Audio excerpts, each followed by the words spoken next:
True strength doesn't come from only muscles.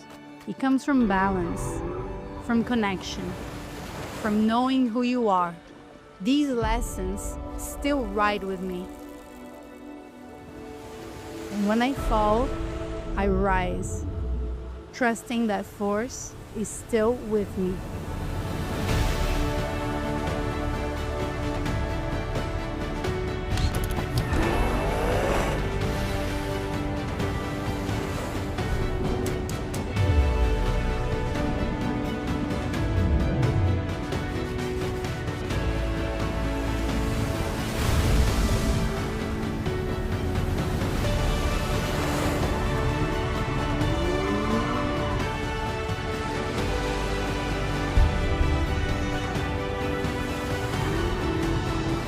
I'm not chasing titles.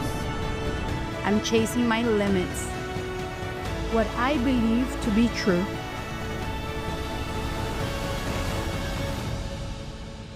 Some chase glory.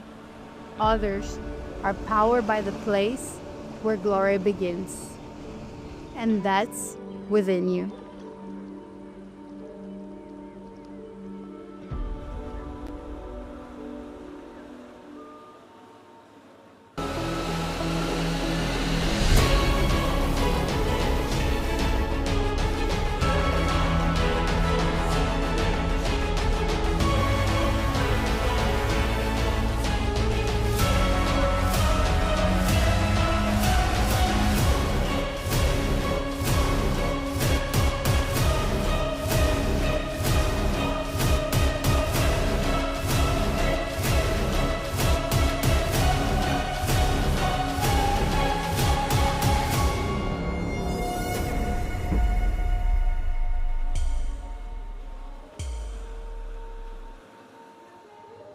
And good morning, everybody, and welcome to your day number 5, the second day of competition here, as we have athletes on the water for your GKA Kitesurf World Cup in Punta Preta. We are going straight to the action as it was on the line, and now athletes out on the water. Heat number 7, round number 2, Leonardo Casati, Alex Midler, as they are already starting to throw down here. Conditions have suddenly started to pick up. It's looking like there is a luff wind. As you can see, Alex Midler already has 2 waves, and Leonardo Casati there with 2 waves as well. But it is Alex who got a set wave and is in the lead as we jump right into competition. A little bit of a forecast and a weather update. So far, we've got about 14 to 17 knots. Athletes out on 11 and 10 meter kites. When it comes to the waves, there's an occasional 3-foot set coming in. But as you can see, it is quite north. So the guys really have to be careful here on the inside not to drop that kite because it is pretty glassy. On your screen in the white, Leonardo Casati, and in the blue is going to be Alex Midler. I'm Joe Siesha, and we will be streaming live here from Cape Verde as the first event of the season.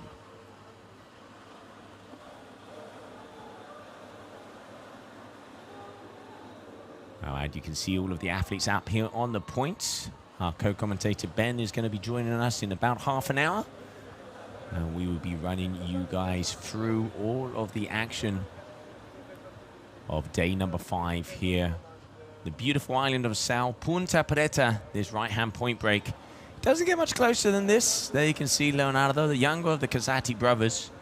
Both of them, Lorenzo and Leonardo, so talented, so multi-talented when it comes to all of the different disciplines that they do. They are 2 of the best big air riders. Leonardo here, also the youngster Lorenzo, has been a Red Bull King of the Air winner.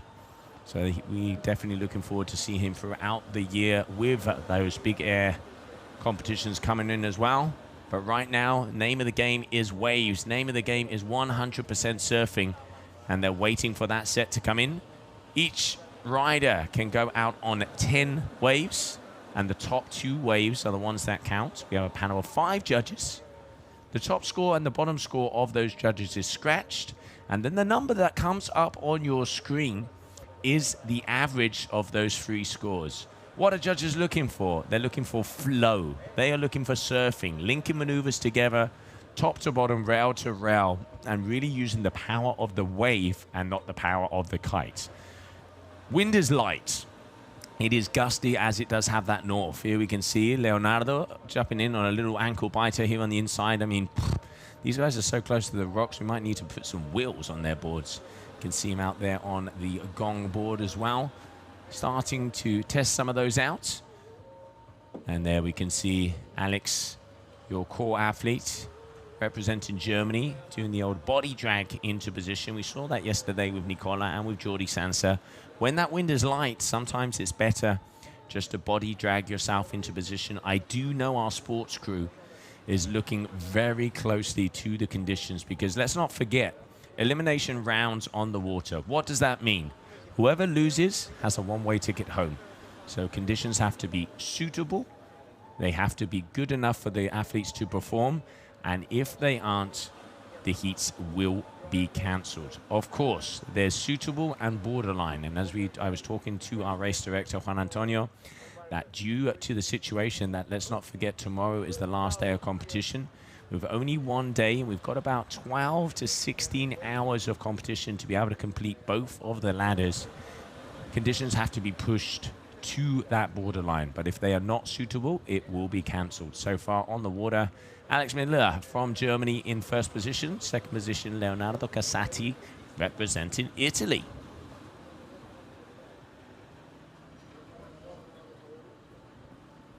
All right, here we have Leonardo having a little look-see. His wave is starting to stack up on the inside. First turn, nice timing off the top. Lets that tail, but as you can see, just look at the rocks.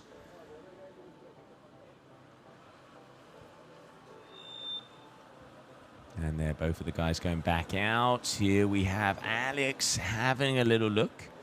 Alex here also is going backside on this wave, which is very hard, especially in these lighter conditions, because you need the speed.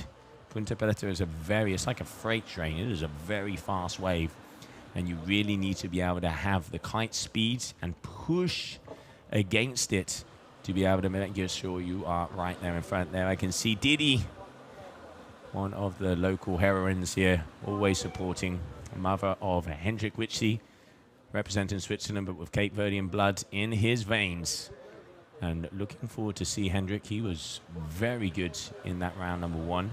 And as here, round number two, so that is the second and third positions of that round number one. And as I mentioned before, only one will survive.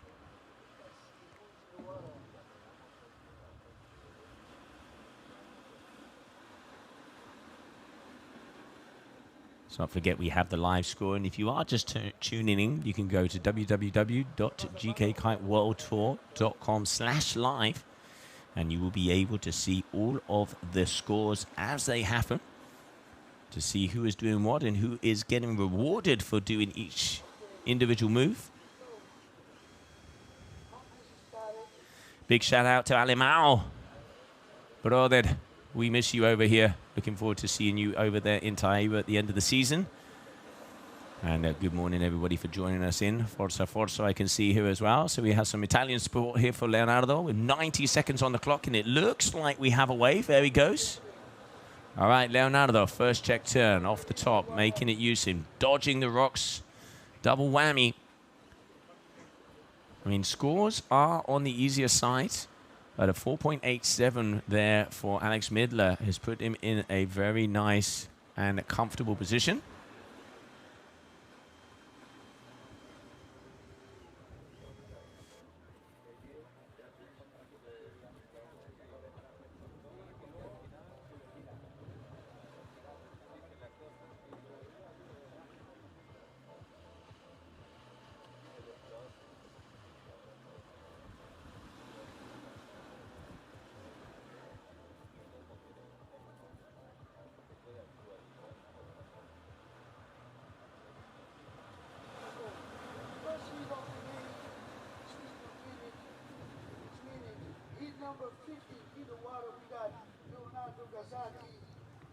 All right, so the final 20 seconds of this heat, where we can see Alex Midler with that 777, and it looks like he is going to be on top of this one, waiting for those final results to come up.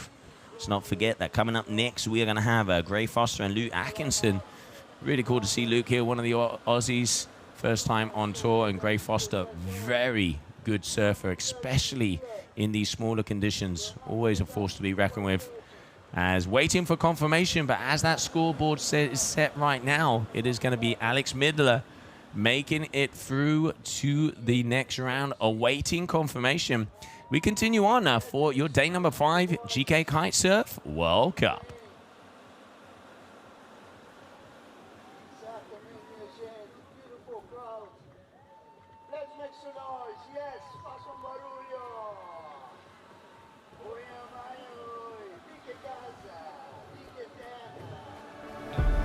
True strength doesn't come from only muscles.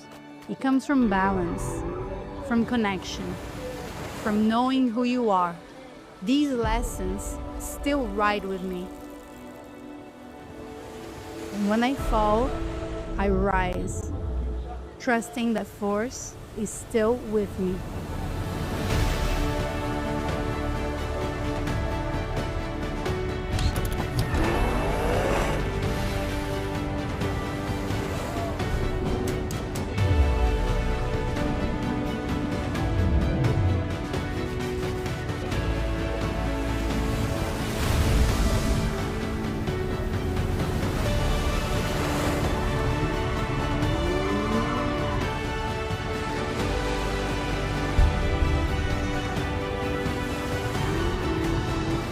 I'm not chasing titles. I'm chasing my limits.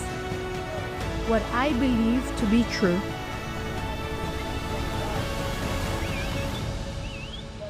Some chase glory. Others are powered by the place where glory begins. And that's within you.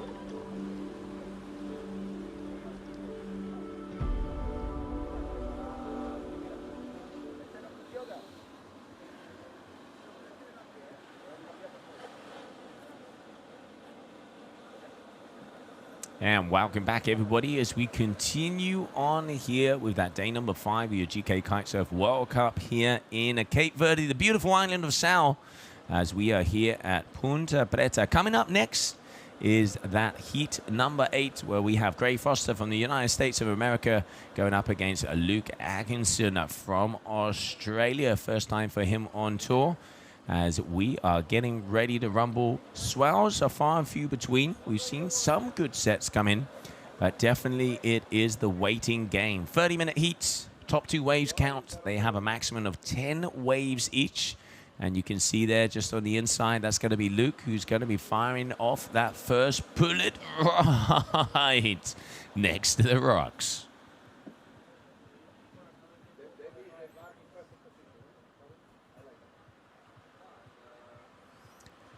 So Gray is going to be on the white lycra out there on the Neo, and we can see on the more of a stubby nose shape. And then it is going to be Luke is out there on the Ozone on a more traditional board. Been talking to most of the athletes. Size of the board seems to be from about 5'2" to 5'6", a little bit more on the smaller size to be able to maneuver it around.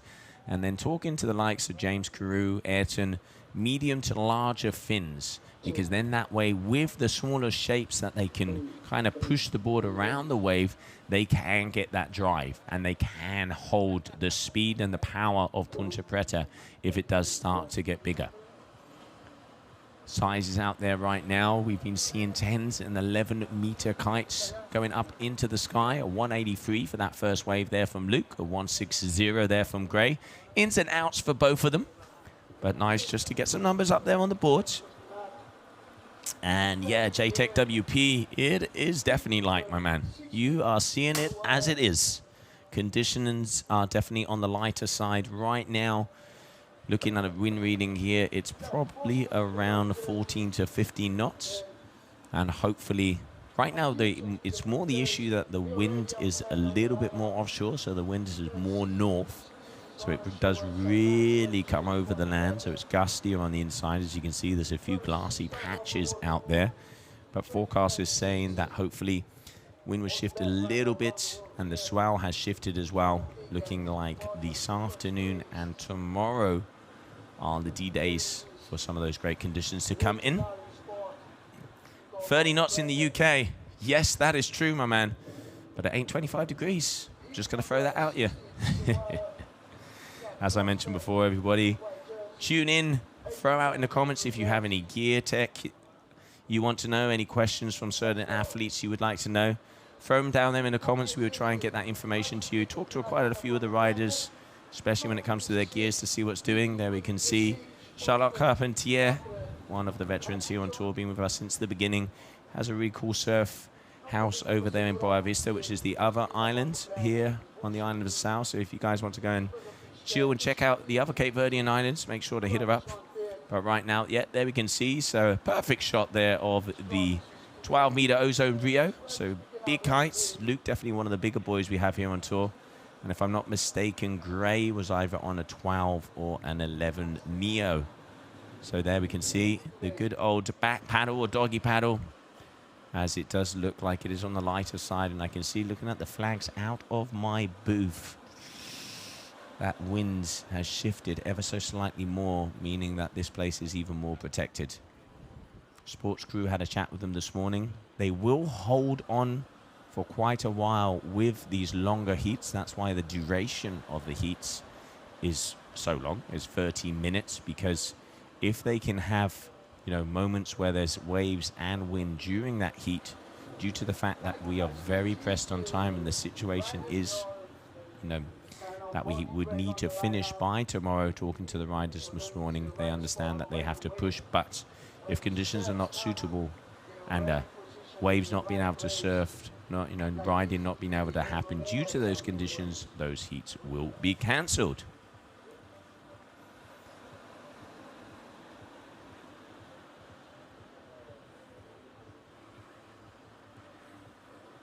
So there we can see Gray, your duotone athlete, as he starts to make his way back into position. Luke, they are all the way up on the right. Normally Punta Preta starts around there, but because the wind is so light, they are all the way down.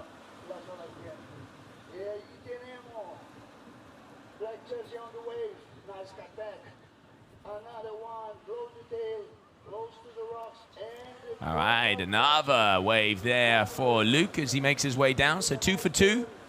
Keeping yourself busy. I mean, you know, in conditions like these, you really do just want to get a couple of numbers up there, start to apply the pressure, and then wait for those sets. But if you want to get those top waves, wave selection is hugely key here. We saw yesterday the likes of Nicola. He had an 8-point ride. That's almost 2 points above anybody, because he waited for the set, was in the right position, threw down what he had a very nice ride.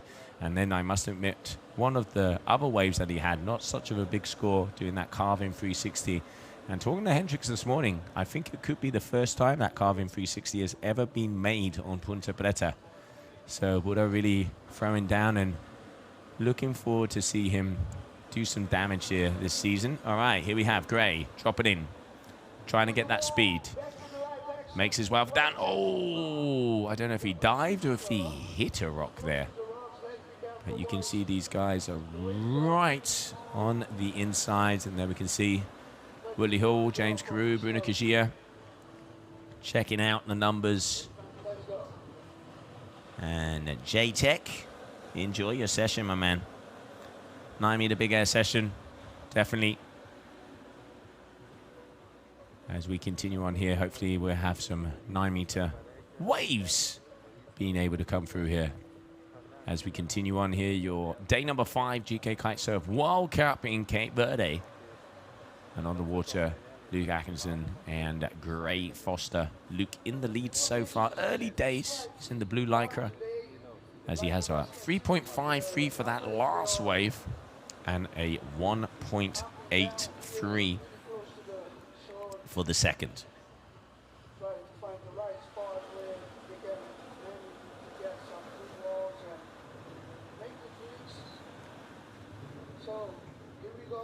Yeah, it looks like Luke having a little look, a small bump there. Oh, a little bit of water. There we go, okay. Woodley pointing down the line, so it obviously has a bit of a face in it. One turn. Gets a second. Oh, and ejecting himself away there. Also getting out of the way of Gray. And here we have Gray. Big carbon. Oh, okay. I hope he's okay. That was very close to the rocks. Very close to the rocks. Definitely on the line right now here with the conditions. And let's not forget, still not low tide yet. As that tide starts to drain out, hopefully the waves will go a little further out as well. Just under 22 minutes. I mentioned before, 30-minute heats. And there we can see Alex and Charlotte. Alex very happy. Doing a solid performance there for that young man.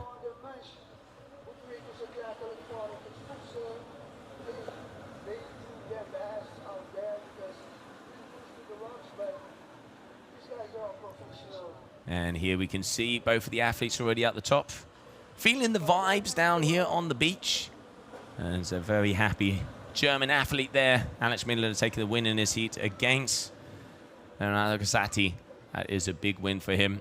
And now here we can see Luke obviously in that first position, 5.63 versus the 2.80, but plenty of time.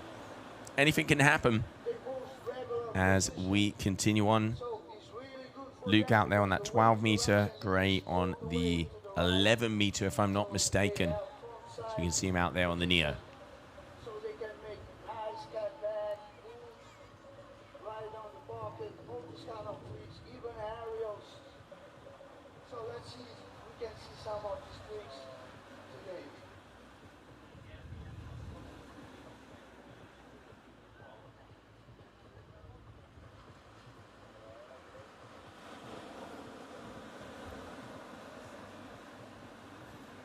Here we have them coming down the line once again. You can see sets, probably about 2 to 3 sets coming through for each one of these heats. You're round number 2 of the competition.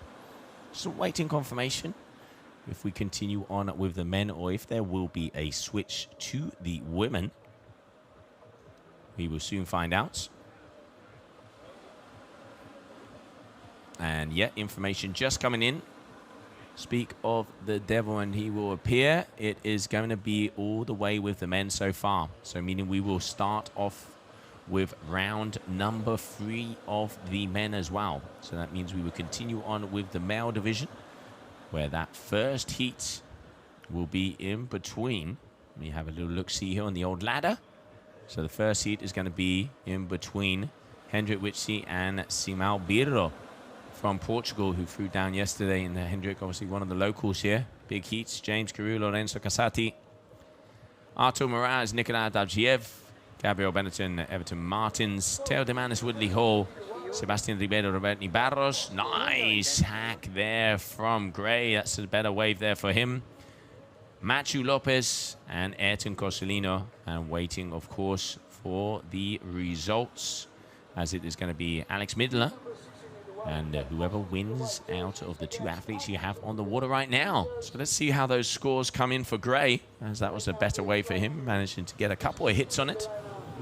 And you have to take what you can see and take what you got out there if you want to be able to continue on here in the competition so far.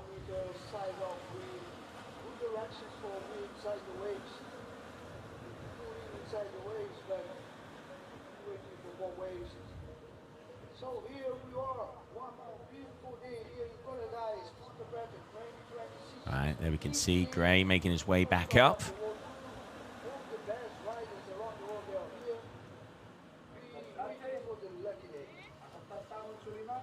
And both of them just mowing the lawn up the top here, waiting for those sets to appear.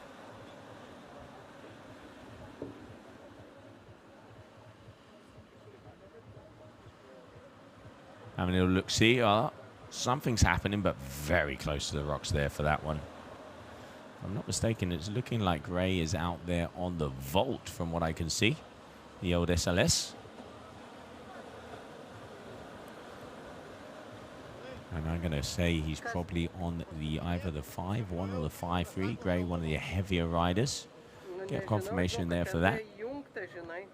As I mentioned before, talking to quite a few of the athletes this morning, the general board size seems to be around the 5.3s to 5.6, so more on the smaller size for most of the athletes.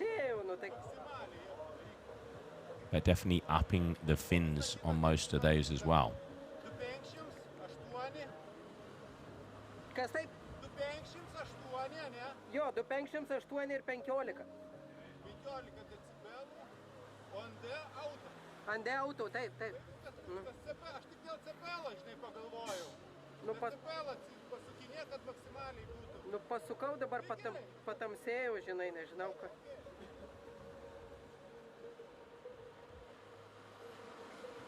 All right, here we have Luke dropping in.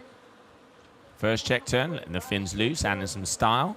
Second, oh, just got caught up and got tagged there by the lip. Looks like Gray might be dropping in on the way behind him.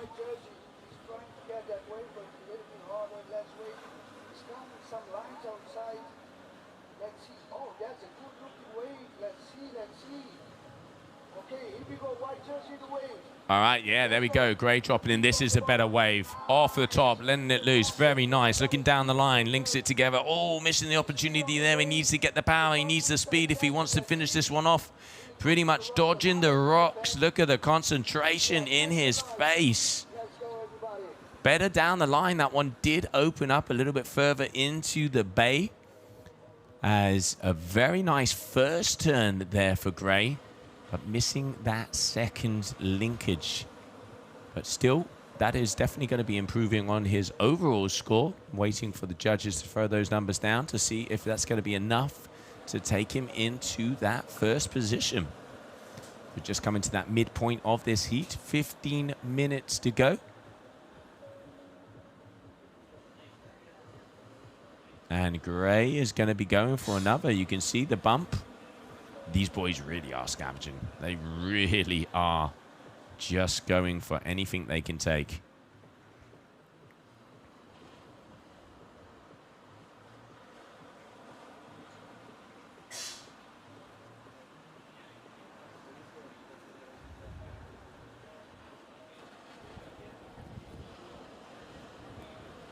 All right. So waiting for those scores to come in.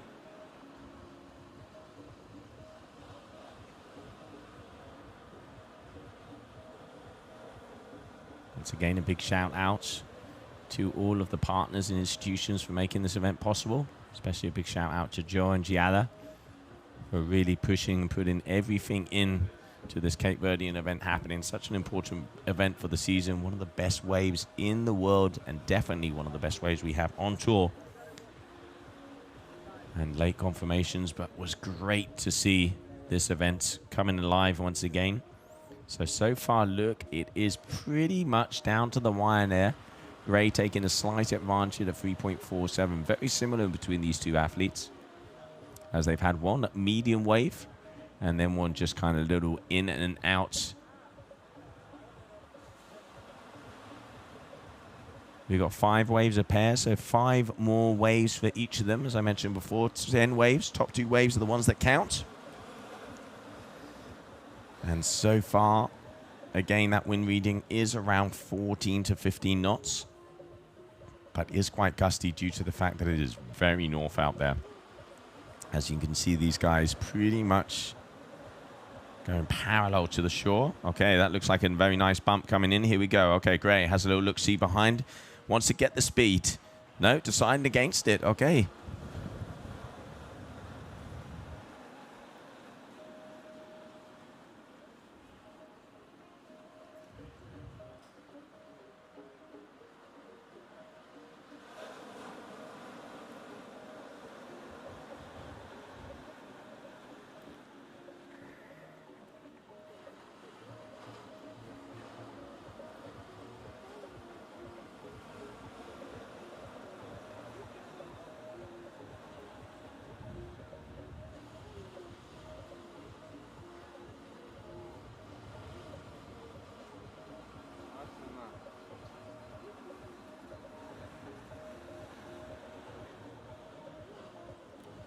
All right, both of the athletes going back down now. Gray improving ever so slightly, 5.94. And having a look on this east side, but that one is very close to the waves. Yep. So Gray going back out. I'm going to say that does look like the 5.3, because he's quite a tall boy. So I think Gray out there on the 5.3. And now talking to a lot of the athletes, line lengths tends to be around 22s to 23 meter lines. Some of the boys go out on a little shorter to be able to get that kite to yank its way forward. But the average, talking to Essen, Coalino, 23 meter lines. And if he's riding them, there's a definite good reason. And here, just coming under 12 minutes now, as it has been pretty stuck still for the last 5 minutes of this heat. This is the reason why that heat duration is so long, to be able to make sure that conditions give these guys at least 2 to 3 sets to be able to perform.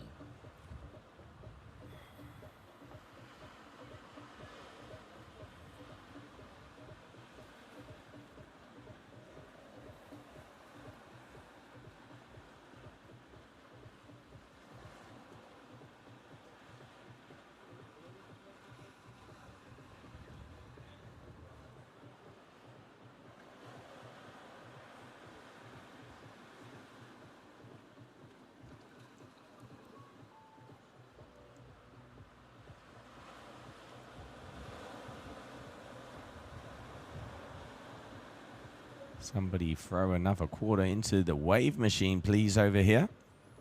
As we're coming up on 10 minutes to go. And as I have been saying, we continue on with the men. So round number 3 of the men is going to be up first. There we can see Luke having a little look-see at his watch. He is behind ever so slightly, but he is trailing by 0.31 of a point. Big shout out to capital.com, especially for making this live stream happen on the fly over here to be able to bring you guys the action. And here we have Gray again. All right, linking the turn. Now he's going to go across, but not being very close. So a little one-hit wonder. Trying to improve on that 2.47.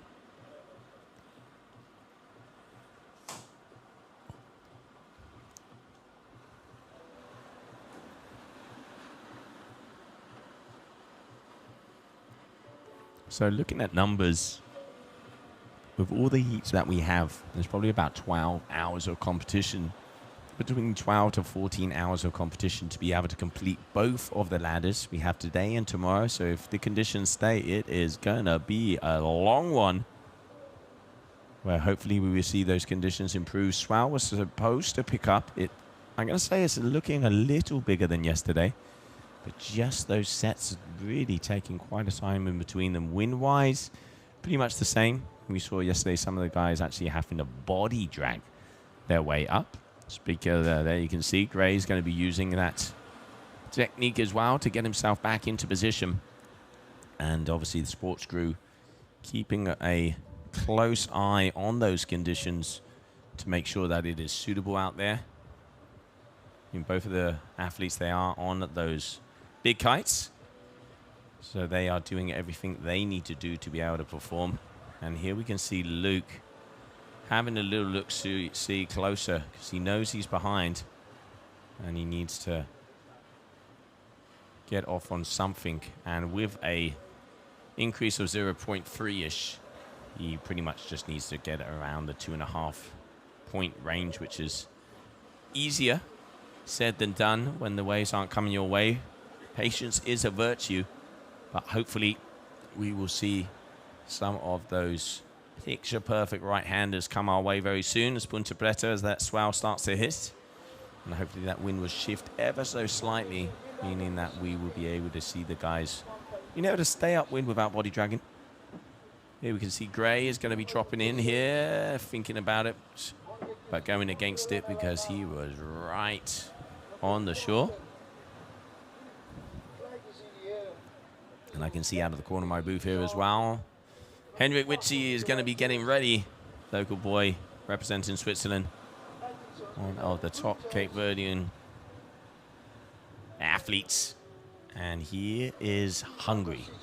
He's always a force to be reckoned with. I don't know, but I got a feeling for this event for Hendrik. I reckon he's going to surprise a lot of people. Just putting in some very stylish turns yesterday. All right, we can see Luke on the front. Check turn. He's going to get as close to the rocks as possible. Goes for a second. Yes, he does. Handbrake turn mid-face. Can he get a third? Yes, he can. And now going in for a last little whack.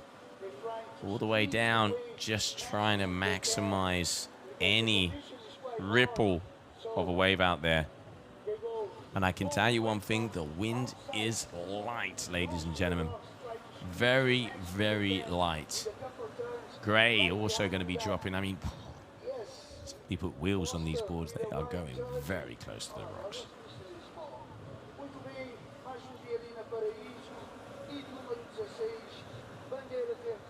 Big shout out to Chicken Loop out there. I agree, my man. I do agree.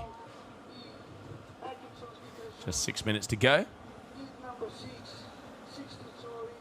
Gray up on the point. So it looks like Gray is going to be the one with the priority.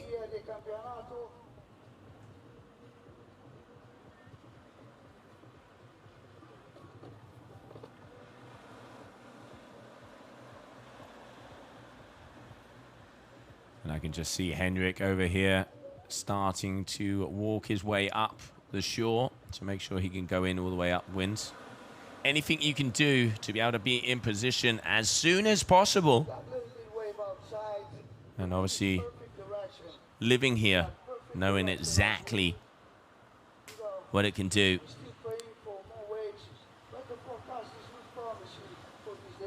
And here we can see, shout out to Jamie.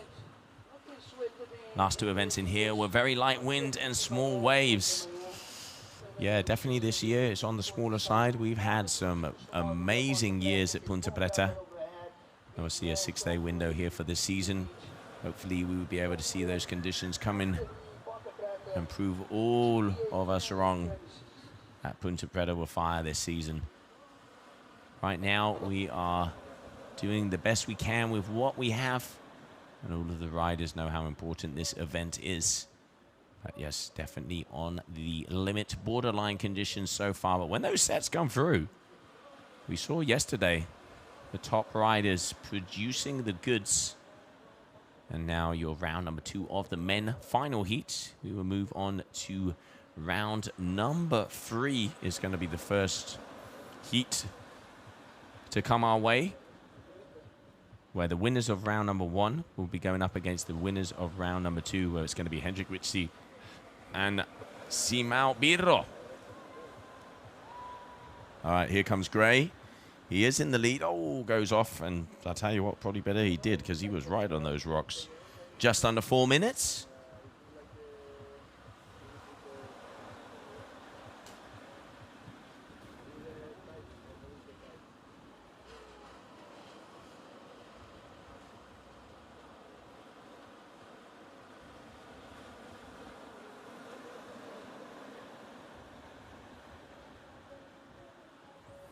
And Luke, ollieing over the rocks, doing anything he can.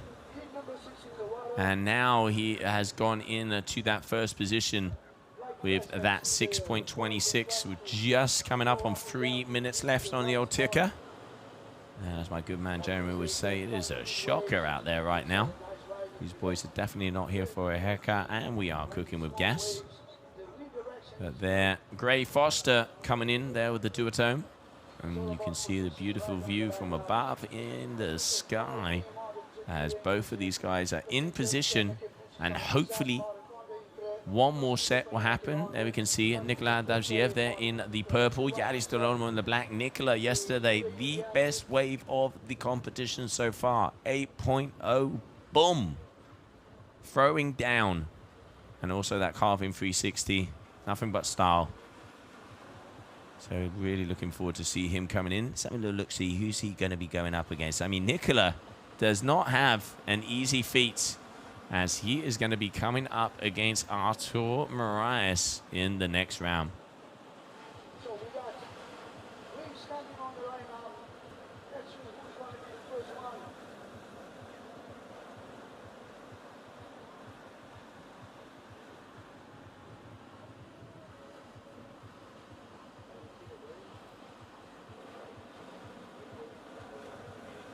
All right, so both of the guys in position. Gray, I can see him circling. He's looking at something here.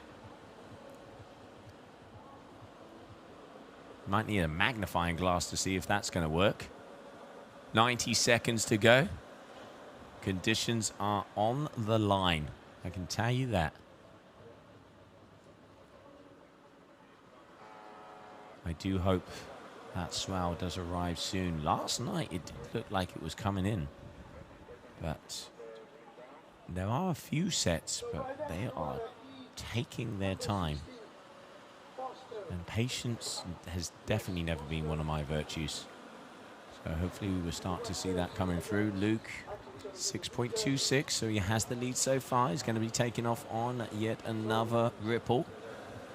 And here we have, so first turn, nice, off the top, getting the water along. Links it with a second, great timing there, off the lip. Going to have a look behind, as Gray was also looking to see if there was a wave. Here we can see him on the drone. So Gray also dropping in with 40 seconds to go.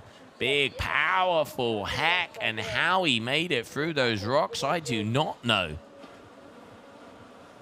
1-0 to Gray when it comes to rock dodging. 30 seconds.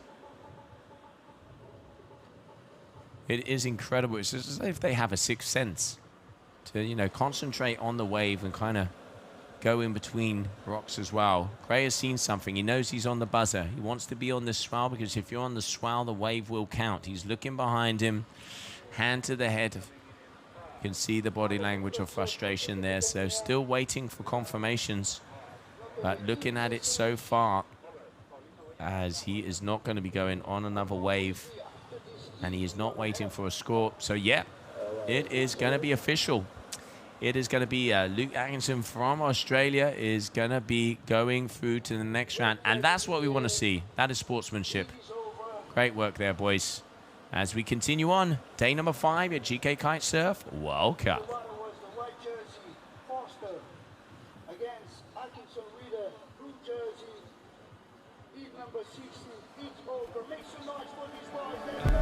True strength doesn't come from only muscles. It comes from balance, from connection, from knowing who you are. These lessons still ride with me. And when I fall, I rise, trusting that force is still with me.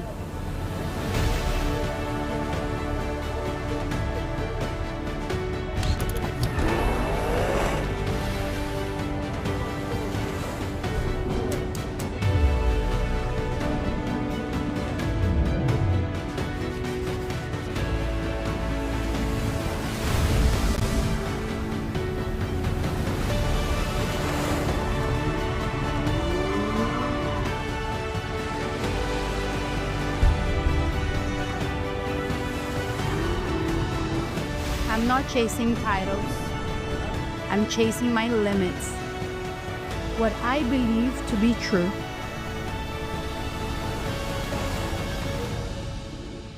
Some chase glory. Others are powered by the place where glory begins. And that's within you.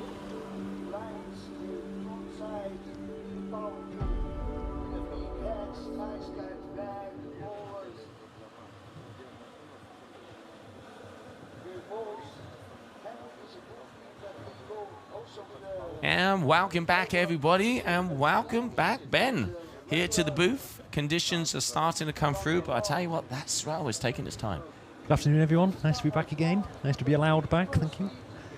Yeah, we were having a look this morning. Everyone was a little bit twitchy, a little bit nervous, but it is starting to appear.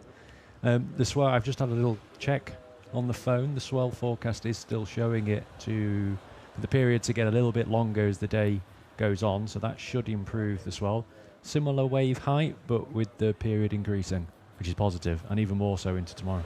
And there you can see the boys who have just gone out there to battle. That man on the left, Luke Atkinson, taking the win. Gray Foster Good friends and great sportsmanship out there. High five at the end of the heat. So congratulations to both of them. But now, big heat on the water.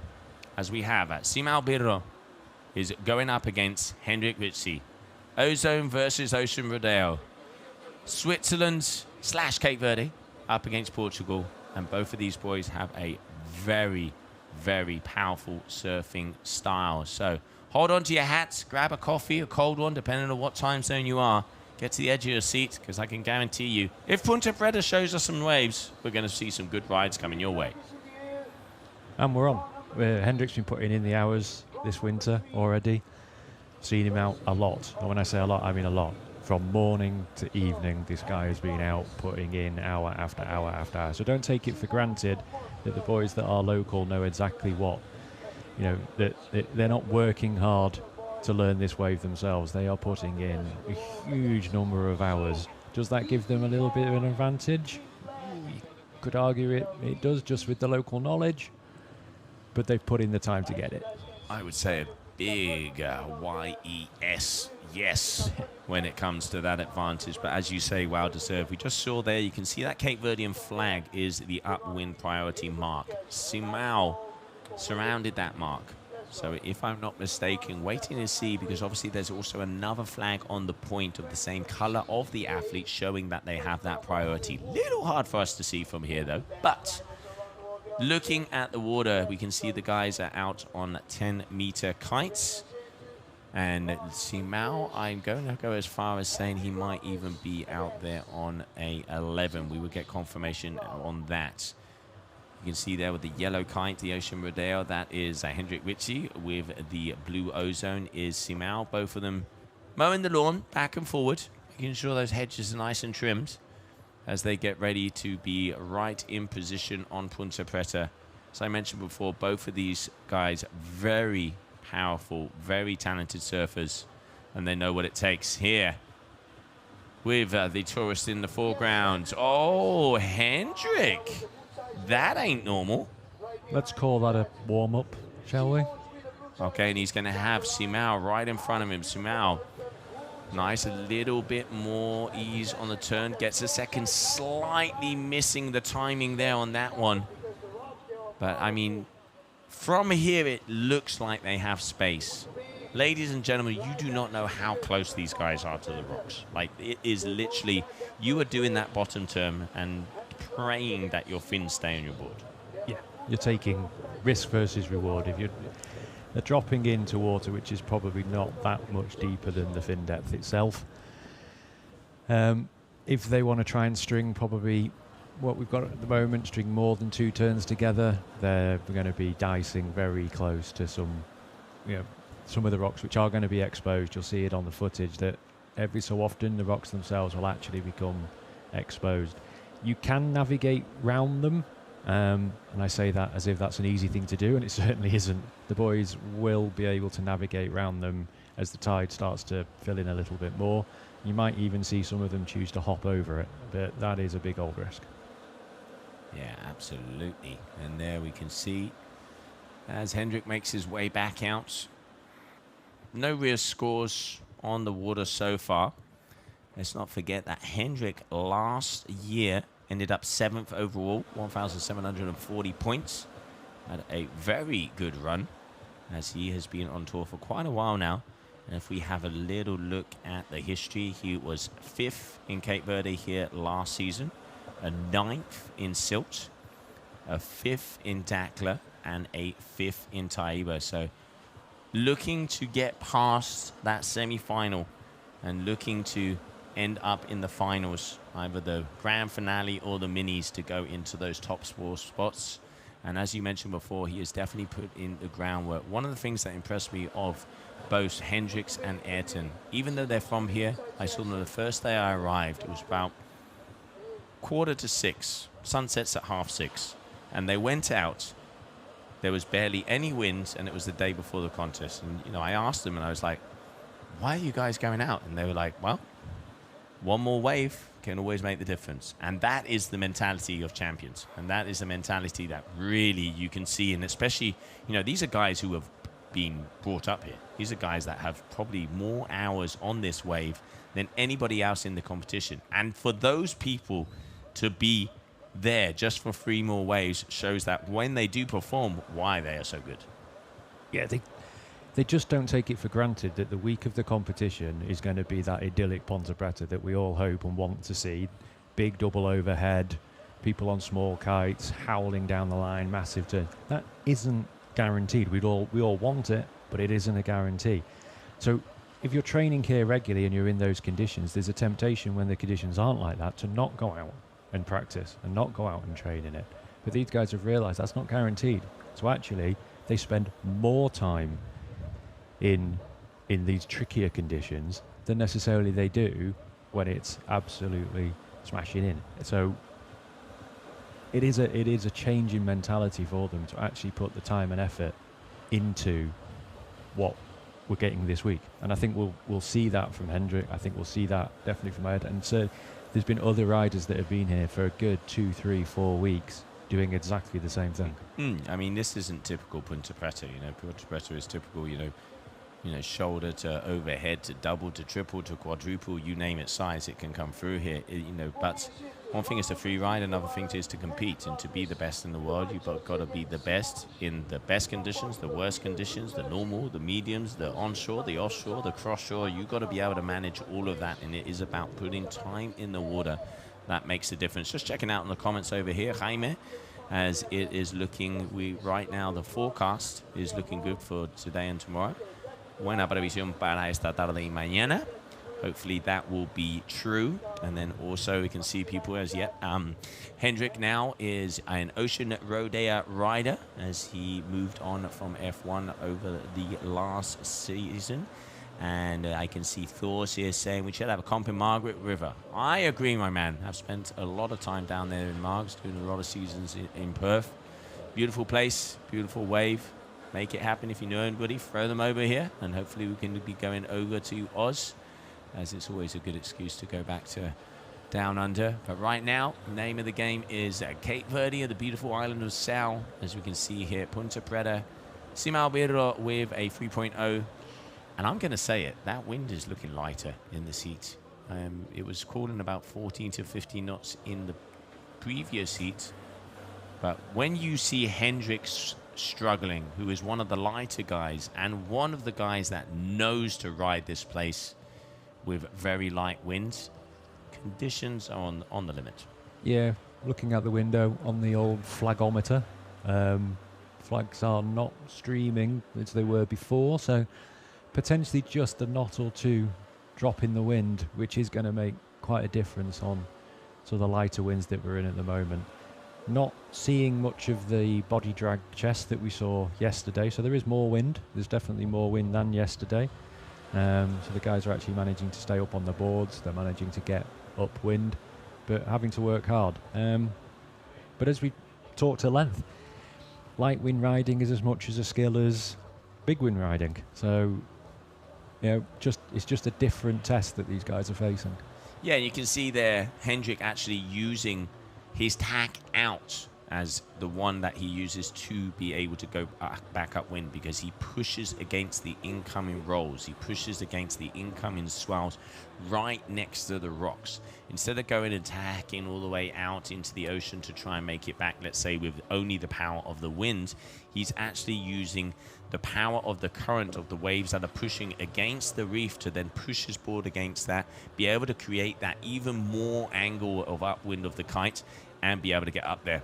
Hence, he is right back in position. Let's have a little look. Obviously, Simão Bilro, we've seen him on tour for the last couple of seasons. Portuguese athlete representing Ozone. He had a 9th here last year, a 9th in Silt also. Then he was 9th in Dakar and 9th in Brazil. So very consistent top 10 rider, ending up 12th on the overall leaderboards of the 2025 season. So both of these guys knows what it is to be in those top ranks.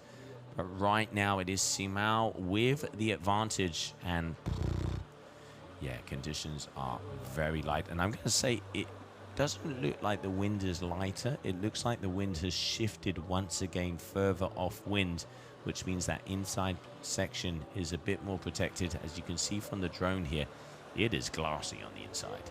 Yeah, there's going to be slightly, a little bit less wind as it's coming off the shoreline there, but 100% agree on what Hendrik is doing. Short tacking on the inside, using the swell lines, even though they're not breaking much further out than the rocks. He's using them to create the tension in his lines and help him to get upwind. So you can see the two different approaches there. Which one is the one that rides here more regularly? I think that's obvious, and he's using that to his advantage at the moment. Yeah, I mean, neither of these guys so far managing to put anything together. So hopefully we will see some more action coming our way, as conditions are definitely on the light side so far. We will see if they will start to improve. This is why the heats are so long. This is why the heats are over 20 minutes. We've got 30-minute heats, 10 waves for each one of these athletes. Top 2 waves are the ones that count. And what are the judges looking for? It's really simple. They're looking for surfing. This is what they want to see. They want to see you linking it together, and a word that has very cliche but has been thrown around: flow. Flow. Yeah, we saw yesterday. We saw examples yesterday actually of the application of each different part of the scoring criteria from different riders. So we saw riders getting rewarded for number of turns where they could get them in. Then we saw points being awarded definitely where they crept up the scoring scale for the length of the ride. And then we saw, particularly, I think we both agree with Nekola's ride, the variety of turns that then pushed that up to another level. So the judges are being clear that if you use any of those 3 criteria, then they're going to reward it. If you can start in these more testing conditions, if you can piece 2 of those criteria together, and then with your flow, which, how do we describe flow, Joe? I suppose it's the coolness factor. How cool do you look? Then you'll certainly be getting up into those higher marks. Here's Hendrik, found his first good wave of the day, dropping in, taking his first top turn. A little bit not as far cut back as he'd like, but he's trying to get the turns in. Holds 2 turns together, clean. nice. Actually going just for a small amount of white water riding there just to come in and managing to stay on his board. Again, the judges are going to might not give you the biggest points, but you are going to get a little bit more reward for cleanly riding out of the wave at the end, as opposed to bailing because you're stuck in the rocks. No, and really good there from him as well. That second one, you can see managing to keep that nose from nose diving, because he was really coming vertically down, but still managing to get a few turns in. As you were mentioning there, yeah, flow is just making it look nice. I think the definition of flow are the likes of Slater, the likes of Clay Marzo, those guys that it just looks graceful. They make the hard look easy. And especially, in hard conditions like this is when those riders really do stand out, because it's all very well to look good in perfect conditions where everything's working, the wind is perfect, the wave is perfect. When you can make that happen when conditions are on the line or borderline or tricky, that's where you really do see the experience. Positioning is a huge thing when it comes to flow, because if you're in the right position, you can be able to hit that wave in the sweet spot, hit it in the critical part. Judges are going to love it. And yeah, like you say, it's just the guys that really flow their way down the line. And I always like a little bit of showmanship, getting the crowd on their feet. And if there's one thing that a Cape Verdean crowd can do, is get up on their feet and make some noise.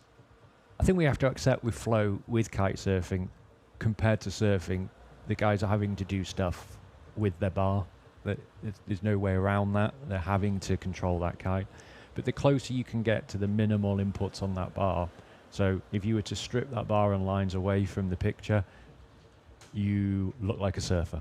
And that's really what we're looking for, is how much of the kite is being used. I think we have to accept today, with the lighter winds, they are going to have to use it a little bit more. That is one of the advantages of kite surfing, is we have the power of the kite to help us round to the next section or to pull us into the wave. We're not having to paddle into it.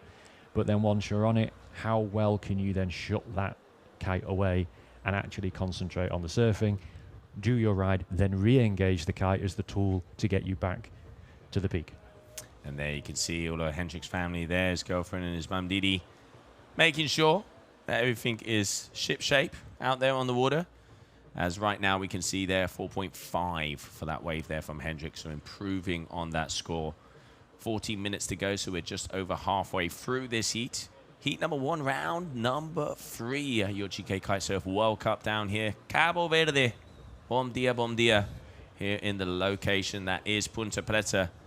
And there on your screen right now, one of the locals, Hendrik Witschi, with that upper hand. But that man on his left, you can see also now using a perfect example of pushing against the swell to be able to make his way upwind, is your Portuguese athlete, Simão Bilro, with an 11-meter Rio. So both of these guys on bigger sizes. Had a little chat with James Karu earlier this morning.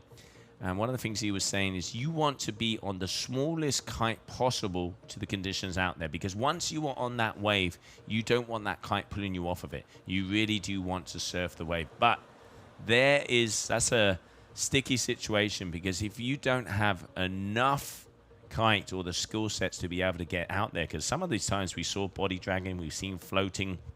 I mean, at this rate, we might even see doggy paddling into the point.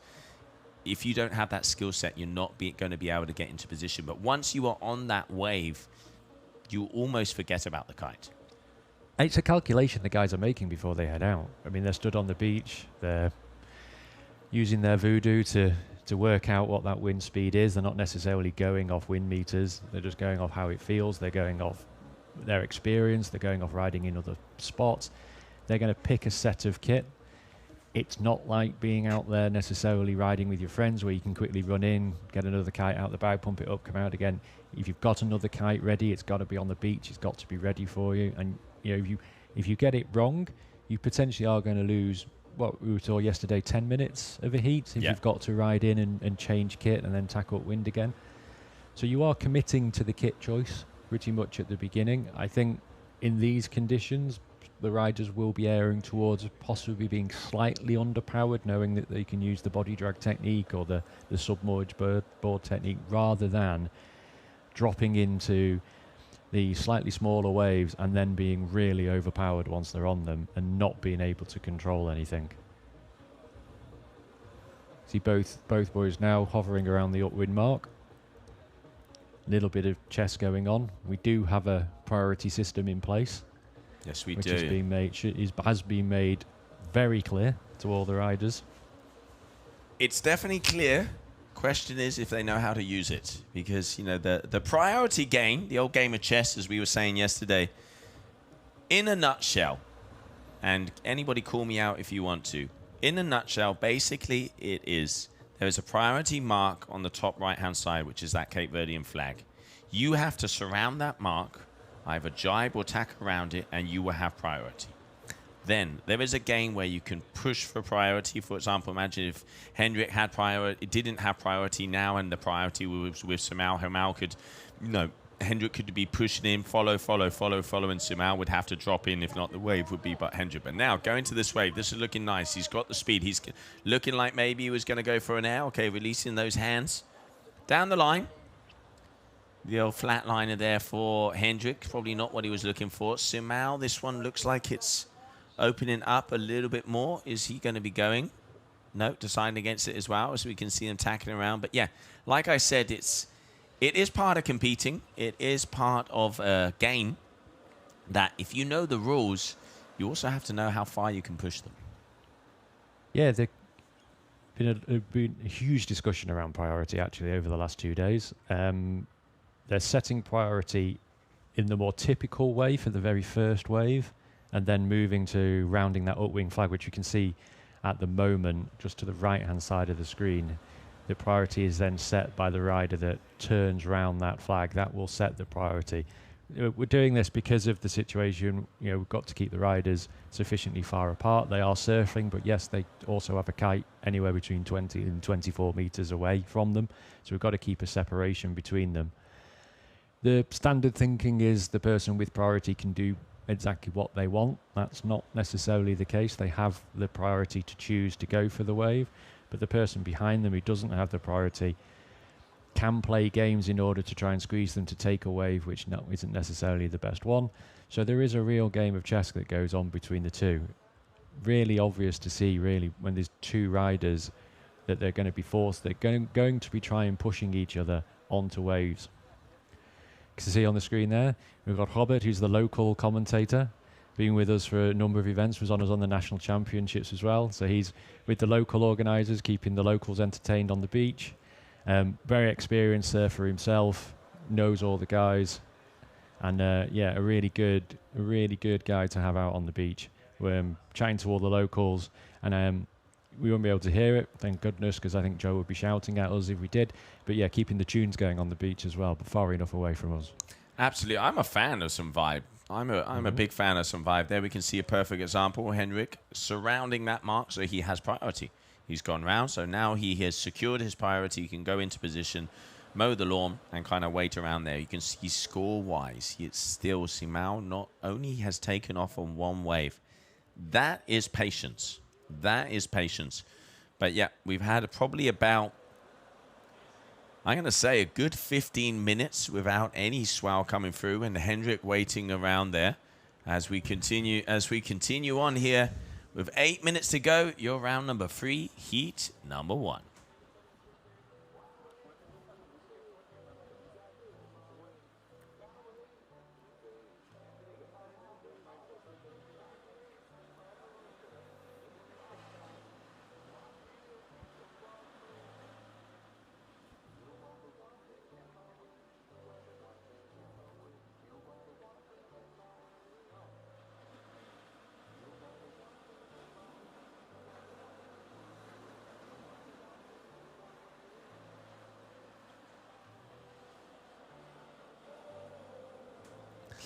Yeah, you were mentioning there before as well, Ben. It looked like Hendrik was standing on the rocks. Actually stood just under knee deep on the rocks there, which just shows you just how shallow. I think, looking at Hendrik's score, the 4.5 we saw, I think he then headed back out and took a cheekier one further into the bay and was just testing to see how that worked. Okay, Hendrik found another one on his first top turn, and yep, held it across the top on a little bit of a floater. Completed, staying on his board and riding out clean. Double whammy. Double whammy. We can see Sauti, our social media there as well. And Simao having a little look-see, but going against... I mean, it is... Right now, it's anybody's game. Hendrik, upper hand for sure. He's in the driving seat. He has that 4.5. And in conditions like this, to have a 4+ ride does give you some breathing room. Because, you know, that is a set wave. Anything above a 3, in a nutshell, is a set wave. Because on the little insides where you can get maybe one turn or a check turn and then kind of a little finisher, you're probably not going to be getting any higher scores than around that. So, you know, that means that they have to wait for a set. And Simao, you can also see he's out on 11 meter. And right now, he is body dragging into position to see if he can get that wave coming his way. Just under 6 minutes to go. So still there's time. But yeah, Hendrik again improving one more time there with that 3.60, 8.1. Good score. Playing the game as Aki did. Just watching Simao as he's dropping in, he's probably as most of us would be, the rest of us normals would be. He just looks a little bit nervous to drop in that shallow water and actually go for it.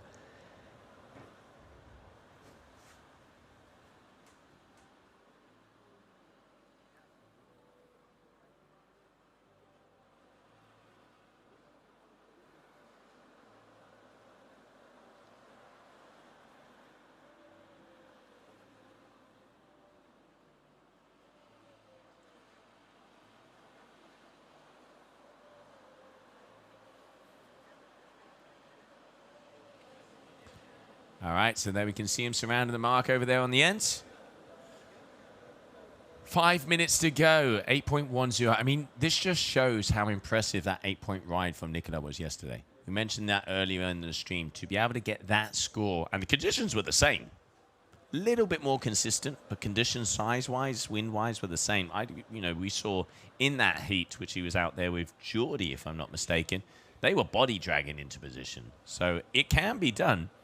But right now, Hendrik's just cruising and perusing around the point to see if a set comes his way. And Simao, yeah, okay, so Simao dropping in. Here we go. Good first turn. Can he keep it into a second? Yes, he does. Over the top, but has to back out because he was right on the rocks. He's having a little look over his shoulder. As you can see, Hendrik, that's a beautiful shot there. You can see the timing, lifting that board and saying hi to the rocks. Oh! Oh, and shallow there as well. And it said hi back. Yeah, so I think the difference there between Simao, Hendrik's wave, both taking 2 turns, but Hendrik completing that second turn, Simao getting caught up just on the top turn and coming off the back of it. So that's really the difference between the two. Just feels like confidence to take that second turn and challenge yourself just to how shallow you're going to go. Yeah, absolutely. You can definitely see that fractions of a difference, but in these conditions will make a big difference when it comes to those scores coming up. And right now, there we can see Simao Bilro as he needs to make a move. He needs to make something happen if he wants to have a chance of continuing on in this competition. Round number 3 as your heat number 1. And we will be going down to the beach to catch up with the winner of this heat. But so far, Hendrik with the upper hand, but Simao on that wave now does have a second score. So he needs to improve by a decent 2 if he wants to have the possibility of that wave. Yeah, Simao, you've got to try and get in the mind of the rider. It's difficult. Everyone has a different approach, but if he's looked and, everyone will say that they're going to do their own game, they're going to keep focused on themselves. But if I was out there knowing that I'm riding against a local guy, I would be having a cheeky look at where he's going, where he's setting off from, what he's doing. I may as well use that knowledge. It does look like he's adjusted to be slightly further upwind, but he does seem that he's just struggling that little bit more than Hendrik to keep that upwind line, which therefore means when he's dropping in slightly further down the line, which is then making that second turn just that little bit later, which then means it's just that little bit shallower and he's having to bail off it.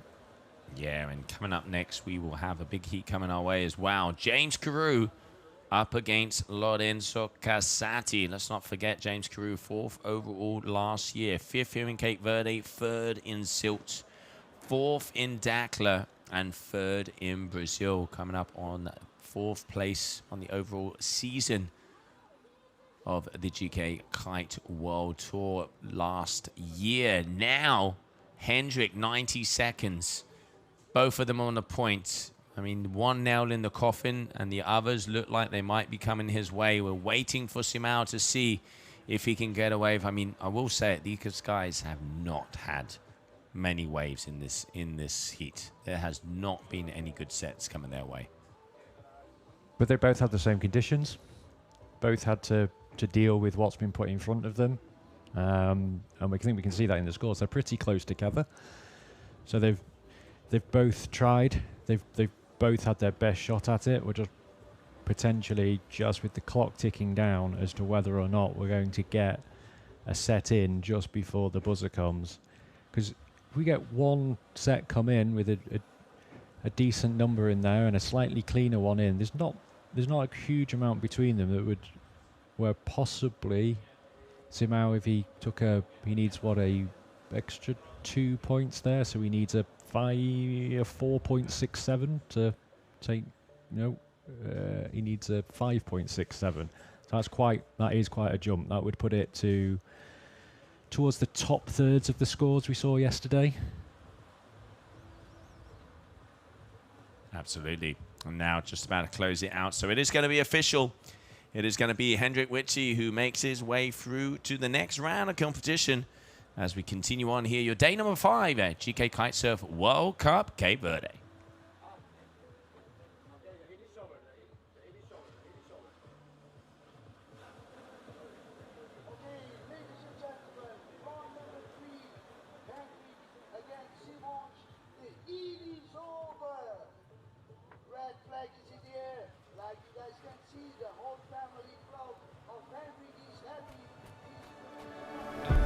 True strength doesn't come from only muscles. It comes from balance, from connection, from knowing who you are. These lessons still ride with me. And when I fall, I rise, trusting that force is still with me.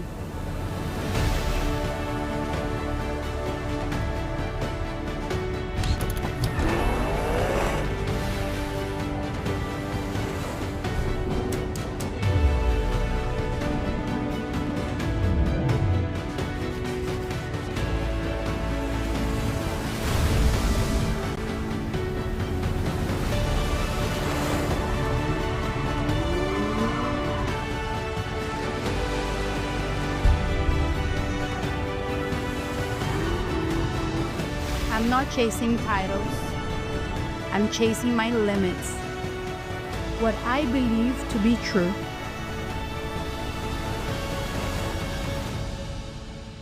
Some chase glory. Others are powered by the place where glory begins. And that's within you.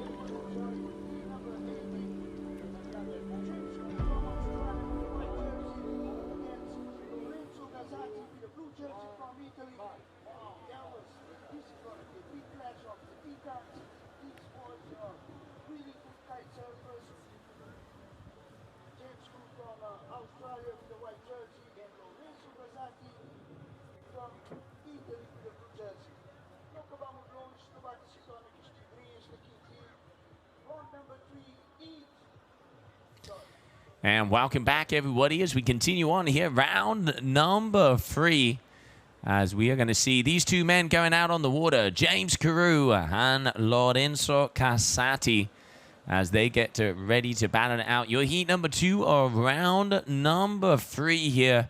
GKA Kitesurf World Cup in Cape Verde. We just saw it was going to be Hendrik Witschi who took the win of that previous heat, and he's going to be coming out onto the shore. We will be grabbing a quick interview with him. But right now, as we can see there on the inside, is looking like James Karu was about to go into one of the waves to start off, but nope, deciding against it as we continue on.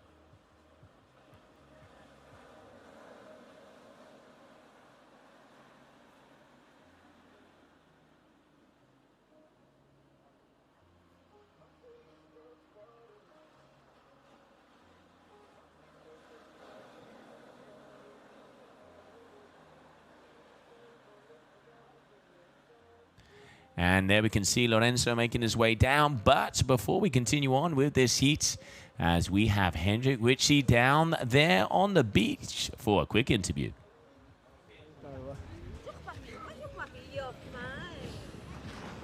On the beach with Hendrik Witschi, the winner of that last heat. Hendrik, it looked like you managed the conditions a little bit better than Simao. Just give us your approach to riding out there in what we're seeing today. Just came out of the water. Conditions are really tough. It's actually my first time going out at Punta Preta with a 12 meters, so it was something new for me. Even though I'm a local, I was born here, so I know these waves and these rocks pretty well. And conditions are really hard, but we are all professionals here. We have to make the best out of it, and I'm stoked to make it through with all my family here. And yeah, I'm stoked. Okay. Congratulations, Hendrik. Carry on with the competition into the next round. Fabulous. The heats continue. We'll be moving on to James Karu and Lorenzo Casati already out on the water. And here we are as we continue on. So great to catch up there with Hendrik, as he definitely does look happy for taking the win in that heat, as he knows a big one with Bilro, always a very powerful contender. Right now, no scores on the boards for either of these athletes, James Karu, Lorenzo Casati, as we are just waiting for a score from that previous wave there from Lorenzo. 26 minutes, 30-minute heats, top 2 waves count, 10 waves for each of them, as looking for the starter of the season as we are in round 3 of the competition. Forecast is on the lighter side, but the waves are supposed to be picking up throughout the day, and then tomorrow looking like is D-Day. Tomorrow is looking like the day where we will start to really have some action coming our way. But right now, we are just having to go with what we have. Conditions are still suitable. And here we can see in the white, James Karu, as he is looking for a wave to start off. And he is going to be engaging, as you can see him throwing that kite left, right, and center. Here we go. James Karu dropping in.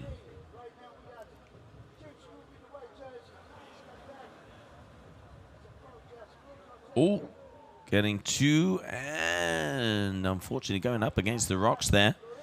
Here we can see Lorenzo dropping in as well, has some speed, still down the line so far. Good timing on that hack, managing to get it. Times links it to a second and to a third. Good wave there for him, as that is 1-1 for Lorenzo. He already has a 1.40, waiting for scores there for Karu on that wave. But yeah, very nice there from the Spaniards on the inside section here in Punta Preta.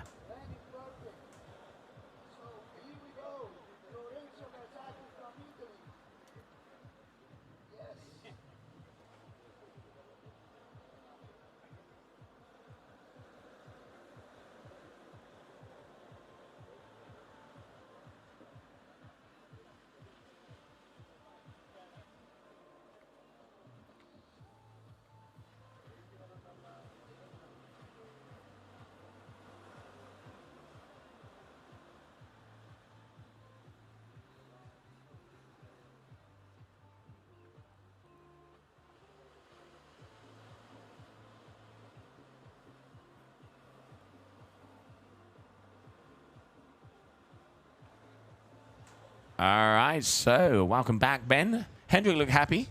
Yeah, he's over the moon. Family are over the moon. Family are happy, all down there.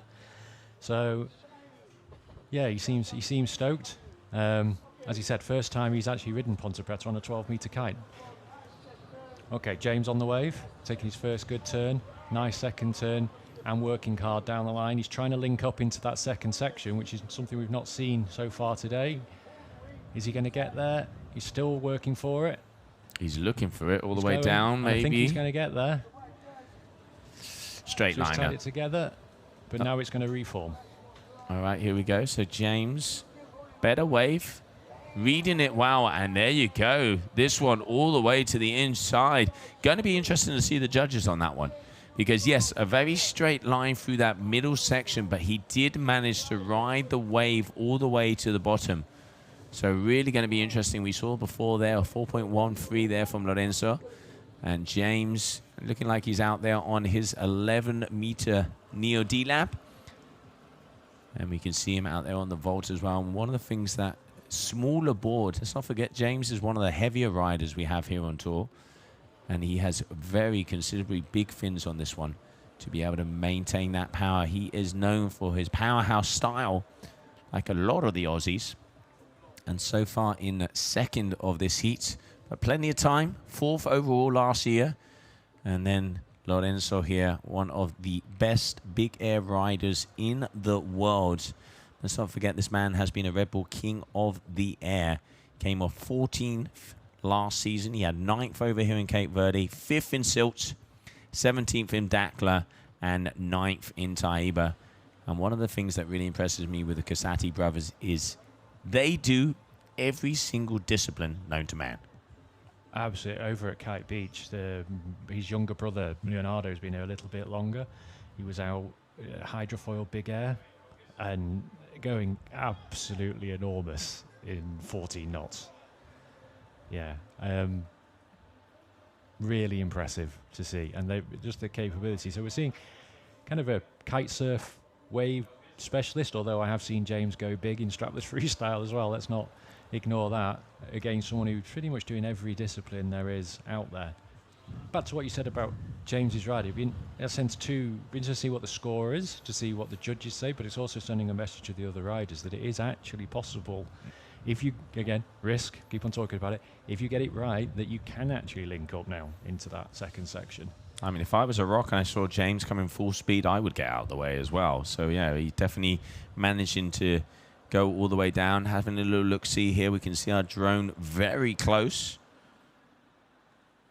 as he makes his way back up in position. 2 waves for James. Still waiting for those scores to come in from what I can see on the old scoreboard. I think judges taking their times because it does appear here waiting for scores.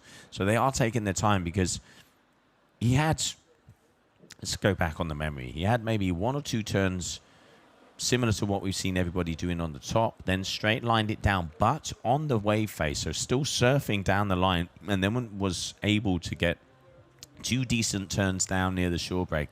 So yeah, definitely sending a message and opening up the old, you know, arsenal of weapons of what you can do here in Punta Preta on these borderline conditions. 20 minutes just coming up, 30 minutes heats. Your man here, Lorenzo Casati, current leader of this heat, as he's going to be starting to push forward. All right, nice wave. Good timing off the top, hitting the lip, keeps the speed, goes for the second once again. Dotting the I's, crossing the T's, and he's going to cross the rocks if he's not careful. Has that kite gone down? I can't see out the court. Yes, it has. Yeah, you could see. Here we go, James. Oh, power. Pushing against those fins. And now just straight lining it across the rocks as well. So Karu there, a 2.20. So there you can see the judges, even though he made it all the way down, only rewarding him a 2.20. And now, again, going to be interesting because that was a very good turn there from James on that first one, but it was only a 1-hit wonder. So judges obviously really taking into account 4.17 for that second wave. So the long wave all the way down to the shore, 2.20. The commitment and power of that second wave with that very good turn at the beginning, 4.17. What does that say? What are the judges saying to the athletes? They want to see quality over quantity. Yeah, the message there is straight lining down into the smallest part of the wave. If that's not going to deliver big critical turns, they're going to reward the first 2 rather than necessarily the full length and racing down. If James, you know, we should make it clear, James will get scored on that wave right to the end because he kept on the same wave. If he'd have come off that and rejoined onto a separate wave, that would not have counted. But he did manage to keep on even what seemed to be ankle high as he went through the rocks. So it does count. He does seem to be getting just a little bit more speed on that first turn than we've seen from others. So he's just generating a little bit more speed. With that speed, he can then bring his power game in. And there we go, a 3.30. So now the scores have gone over again. So there has been a correction here. 4.17 was the wave down the line. 3.30 was that top turn. So 1 good turn has given him a 3, and a full down the line all the way to the inside has given him a 4. So it really still does show that it is the execution of the turns what is going to give you those top scores. But yeah, definitely opening that arsenal of weapons of different things you can do. Okay, James keeping the speed, making sure he can get back across the floater. Now foam climb, beautiful, letting that tail loose, ollieing across the rocks. Now this is where we saw him do this before, as he's gone all the way down. Lorenzo here behind him as well. So we have multiple waves. Lorenzo trying to do a little bit of an air game on the inside, and James making it all the way down as both of the riders at the same time. We saw on James's first turn into his second top turn, he's staying slightly higher on the wave face. So he's not coming right down into the pit of the wave. It's keeping him a little bit higher. How the judges will look at that as the execution of the turn, in that it's not full top to bottom, but what that is allowing him to do is get that second turn in quicker. It's keeping him higher on the wave face, which is allowing him to travel further down, and then that seems to be resulting in him, along with ollieing the rocks and staring them down, he's managing to actually get down further down. So those 3.3 and the 4.17, we're looking to see, can he combine both elements together? Can he combine the really good first 2 turns, bring his power game in, and then use what he's managing to do of getting across that small section to then tie in the second section after that? And there we can see the Delarare family as they are waiting. Word on the street is after round number 3 of the men, we will go with round number 1 of the women out on the water. Still waiting for confirmation for that, as the women haven't competed yet here in Punta Preta. You can see on the left is going to be Karu, on the right is going to be Casati. James with the upper hand right now. Similar top score for both of them, but James' backup wave a little bit better. Okay, James coming in, having a little look at wave forming behind him. He's just going to ride in. He's going to wait and wait and wait just to see well how that's going to form. He just seems to have that little bit more time to judge. Is it worth it? Is it not? Decision on this one is no. Turn and head back out again. Yeah, you can just see Bruna there on the right-hand side as she was signaling to him. One hand in the air, you're first. As he has a 7-4-7. Sets. There's a couple more sets in this heat. But now we are starting to see that lull coming in. Just coming past, just up to 1:30 in the afternoon local time. 3:30 over there in Europe. Good afternoon, everybody, if you're just joining us. Once again, any questions on gear, conditions, locations, the inside gossip of any of the tour, throw it out there. We will try and answer those as quickly as possible. And I hope you guys are enjoying the stream here. Big shout out to Capital.com for making the stream happen. And to all of the partners, and to Jo and Giada for really pushing to get the Cape Verdean Punta Preta, the season opener here for your GKA Kite World Tour. And I can see on the stream here, yeah, definitely the locals. Didi showing the energy before, as Hendrik, her son, taking the win. And Didi known for her energy, always bringing the vibes and bringing the kudos down here. But right now there you can see James Karu having a look. And I tell you what, that one actually looks like it's A-framing down the line. Is he going to be going for it? He is. Yes, he is. All right, James Karu dropping in. Nice cutback turn, just keeping the power, as you mentioned before, a little bit higher on the wave to be able to get past it. Nope. You can see closing out in front of him. Still 5.90 being dropped for James for that previous wave. So getting more into the medium to excellence, and to get those kind of scores in these conditions. Yeah, and here we can see some of the locals and people starting to arrive to check out the vibes down here on the beach. The GKA Kitesurf World Cup in Punta Preta. Yeah, Friday afternoon. Word is going to get round that the competition's on. Yep, as locals, we all know it's on, but hopefully the word will get round the hotels and we'll start to see the tourists coming out. So the guys, I think we could take for granted that in every heat we are going to see a slight lull in the wind. We just seem to be in that patch at the moment. Absolutely. Both riders just having to short tack up and down just to keep their position. James at the moment just holding that upwind line. And back to the waiting game. And you can see him really, as you mentioned, they're just doing short tacks, using to be able to push against the waves to stay up in position instead of doing longer tacks all the way out. And he is right on the point now, meaning he has that priority. If I'm not mistaken, we can't quite see the priority flag here on the shore. Have a priority mark where they have to go surround that mark to gain that priority, and then on the shore where all of the race flags are, you'll be able to see the same color flag as the lycra of the athlete, and then they know that they can have that top priority to continue on.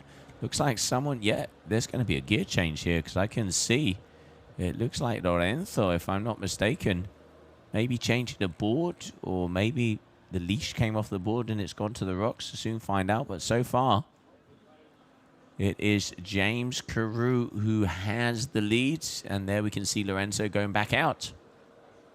Looks like a board change by the look of it.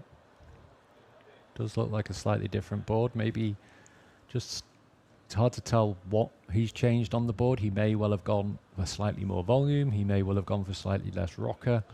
If he's trying to get a bit more board speed.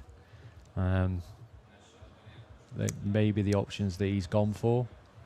If I'm not mistaken, that looks like the apple tree.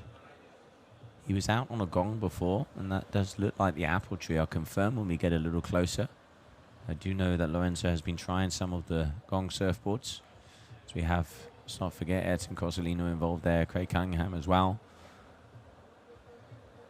But yeah, you're putting that leash on. Let's see if we can get a closer shot.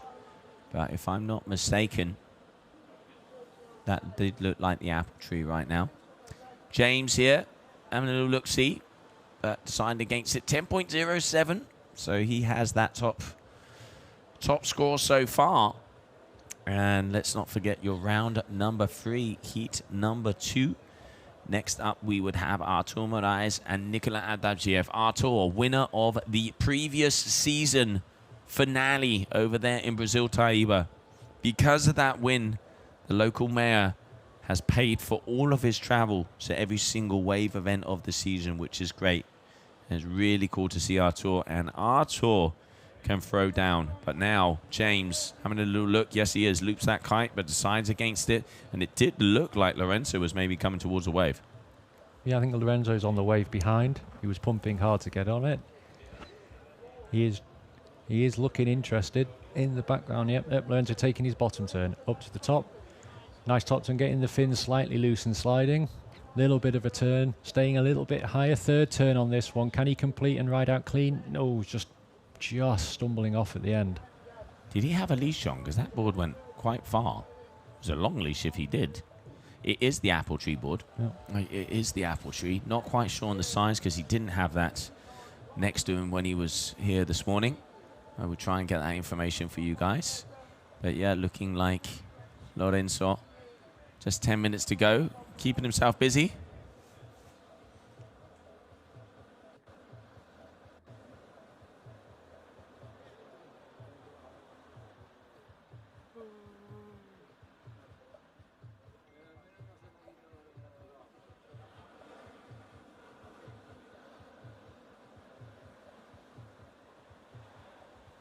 And we just saw Nicolas Adamziev going past the booth here as he is getting ready to go into the water, and he has a huge heat against Artur Morazz. Yeah, carrying the highest single wave score of the competition of yesterday through, which has got to give him the energy to do it. Plus, we're also seeing Artur coming in. Hopefully, he'll bring that energy that he has from last year and carry it through into his first full year on the tour. Seeing a little beach interview with Hendrik. The result of winning your heat is everybody wants a little bit of a chat with you.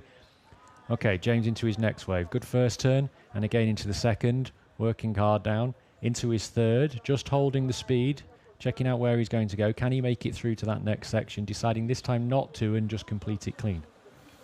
Good 3 turns there from him, and a finisher as well. Whips himself around. One of the things you can see with James, especially the body language, he is hungry. He is out there, and there are no friends on the water when it comes to battling it out against Karu.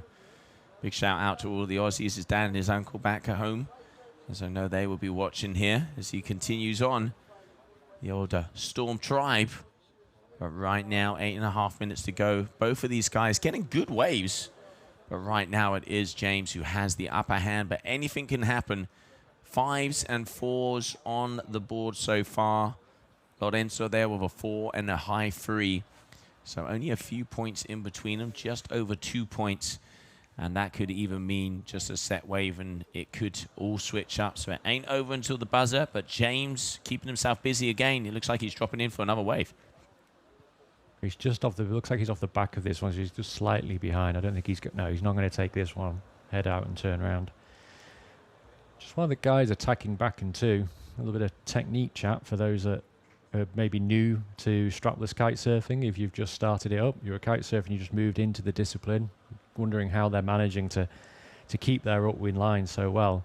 Getting some really good images of James sometimes. You can see both of his feet very close together towards the front of the board.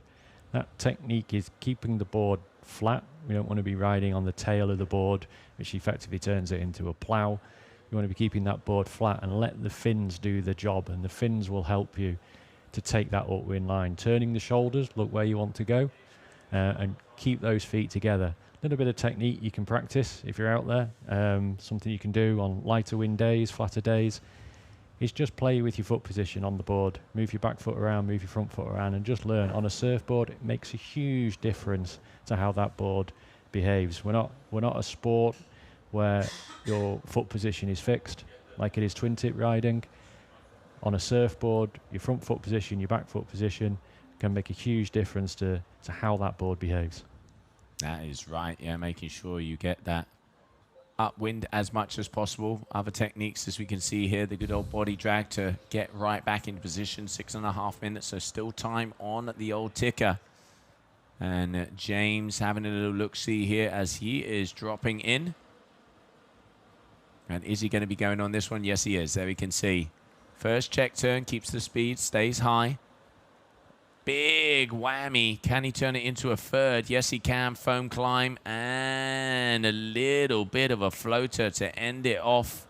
Looking to improve on a 4.73, but James definitely keeping himself busy.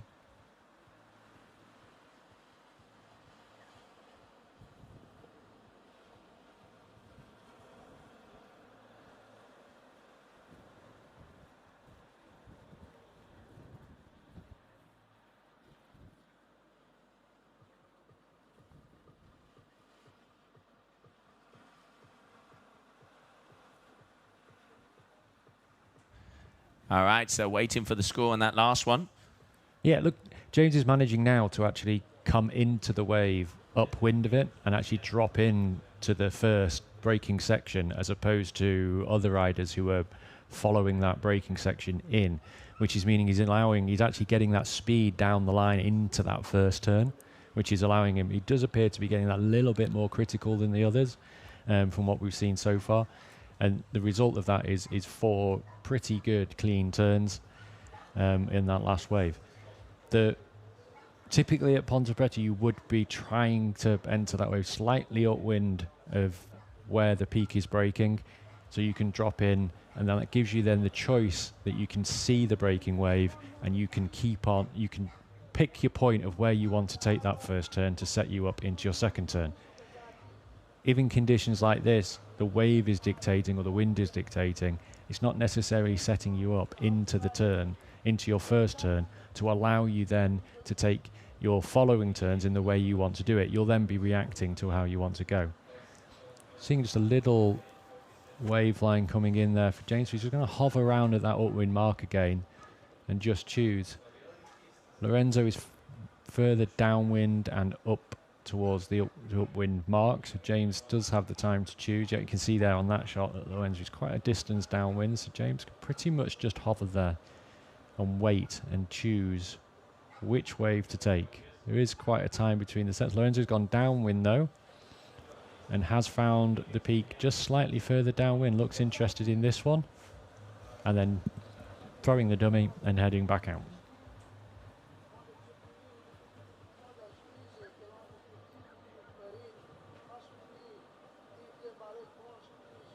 Okay, both riders just heading back upwind, so as they've both come in and turn around, priority remains as it was. So the guys are just going to work on tacking and keeping their position. Little check on the wind. Does appear to have picked back up. As we said, every heat we are getting a little bit of a lull sometime through that heat.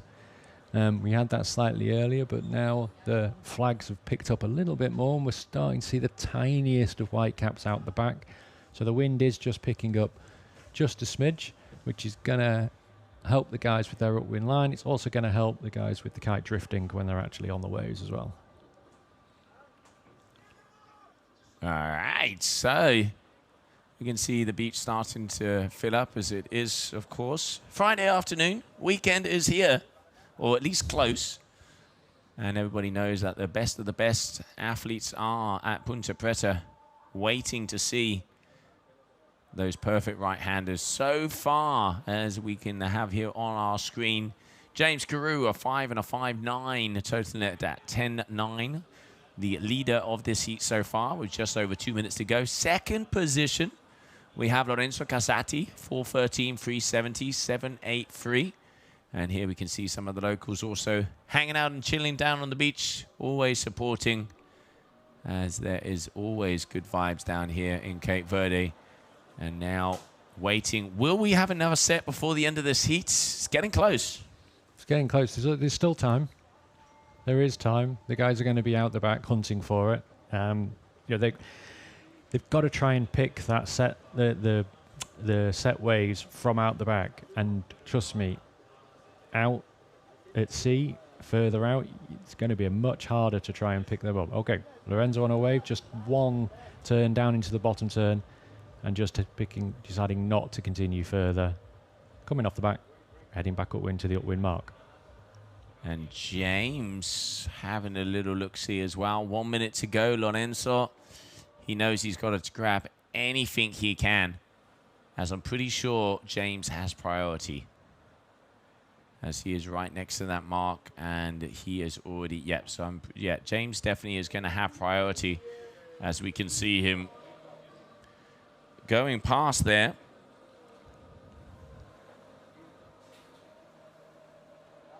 With 45 seconds to go.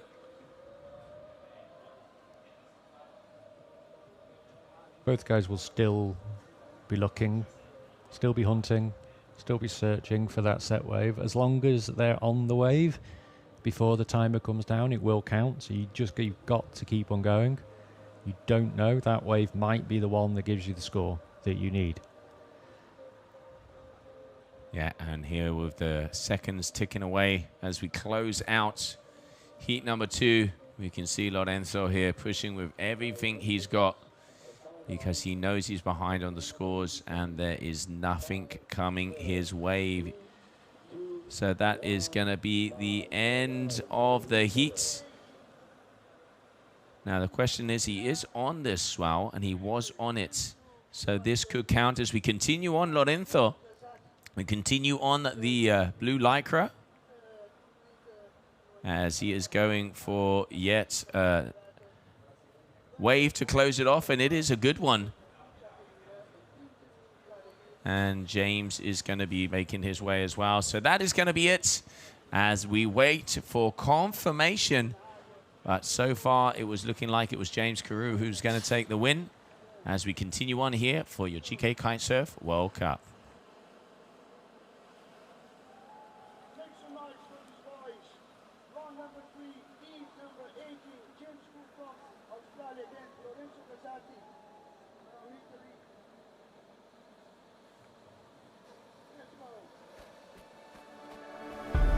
True strength doesn't come from only muscles.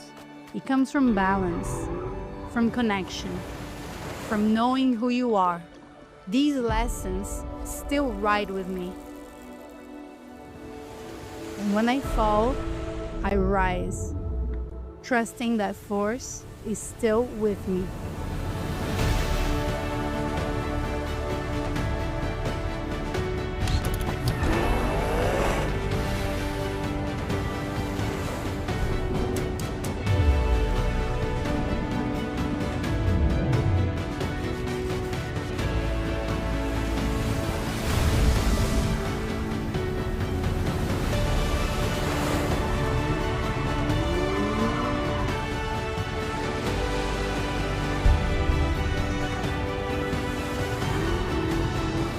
I'm not chasing titles. I'm chasing my limits. What I believe to be true.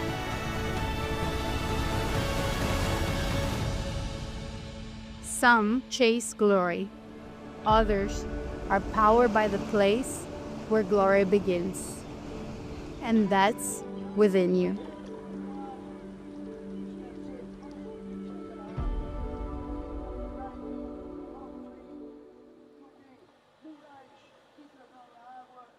Here we are.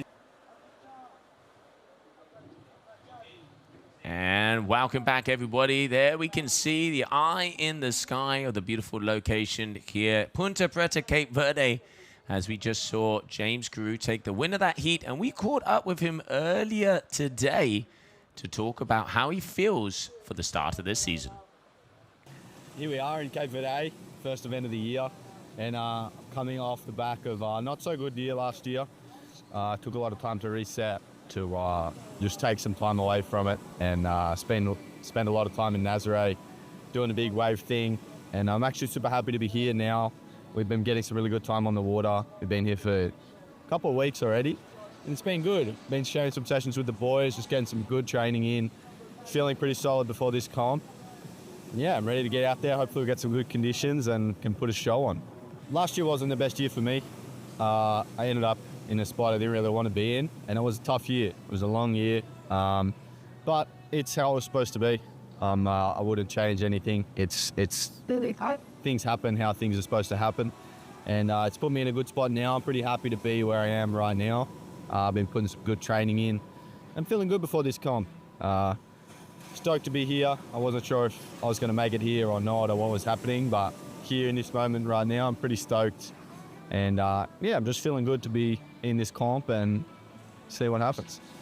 Yeah, you know, competition's tough. A lot of guys here have been here for many years, and if you want to be the best at competing, you have to be here.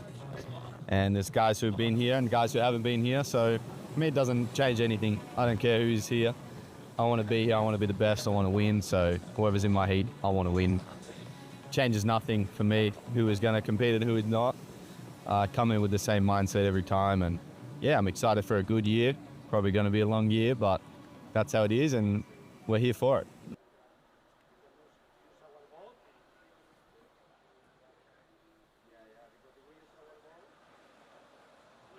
And welcome back, everybody, as we now continue on with the competition as these two men getting ready.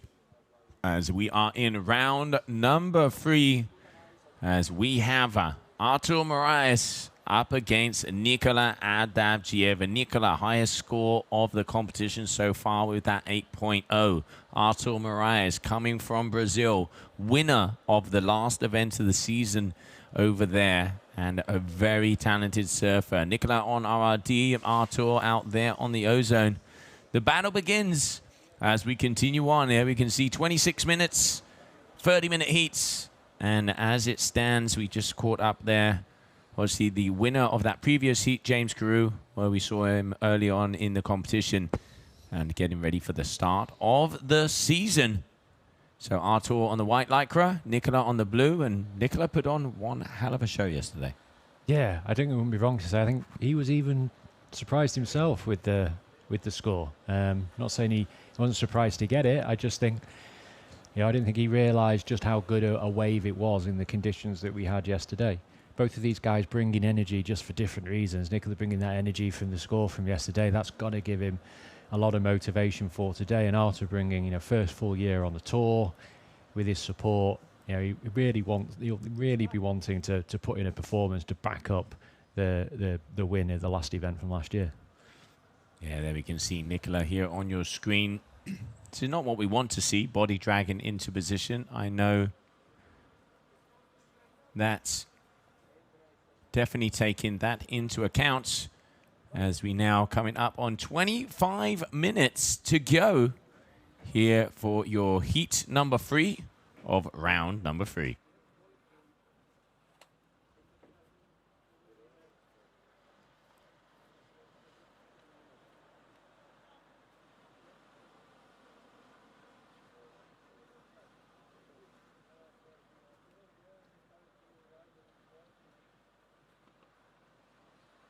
Okay, both riders taking their first wave of this heat. Artur taking nice clean turns and managing to come out of the wave clean. Nikola following on the wave behind, but this time not actually taking the wave, coming out and heading back up to the upwind mark. Now both riders have taken their first wave. The requirement is for them to head up to the upwind mark, and that will then determine priority. So whoever gets this upwind mark and turns it first, they will claim priority for the next set. So now we're going into body drag chess again to achieve that. So yeah, as Joe said, not something we necessarily want to be seeing is body dragging in a kitesurf competition, but it is a useful technique to maintain your upwind line in these lighter conditions. It's just another tool that the guys can use to make sure that they keep that upwind mark. Otherwise, what we don't want to see is just people tacking up and down in order to keep upwind. This is just a tool they can use to maintain their position whilst we wait between the sets. The sets do have quite a time between them, so we've got to wait for those sets to come in. Once they're in, the guys will be straight on the action, up on the boards and turning around.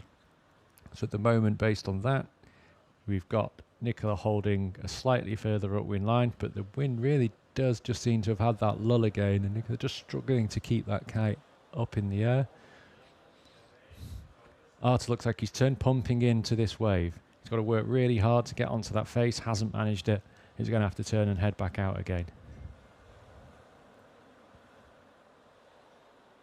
So again, choosing to take that body dragging technique just to get back up. Worked last time, so you might see the guys just body drag out, wait for the set to come in, up onto the board, and then use the power of the wave then to get them up and up to speed and heading down into their first turn. They can manage to keep that kite up in the sky and just holding his upwind line. Looking at the flags from here, the wind is just, it's a little bit up, little bit down. The guys are going to have to play around with it and wait. From here, it does look like there's a reasonable amount of wind, but that doesn't necessarily mean there is exactly where the riders are. Great shot there with the clear water. We talked a lot about it. You can see that.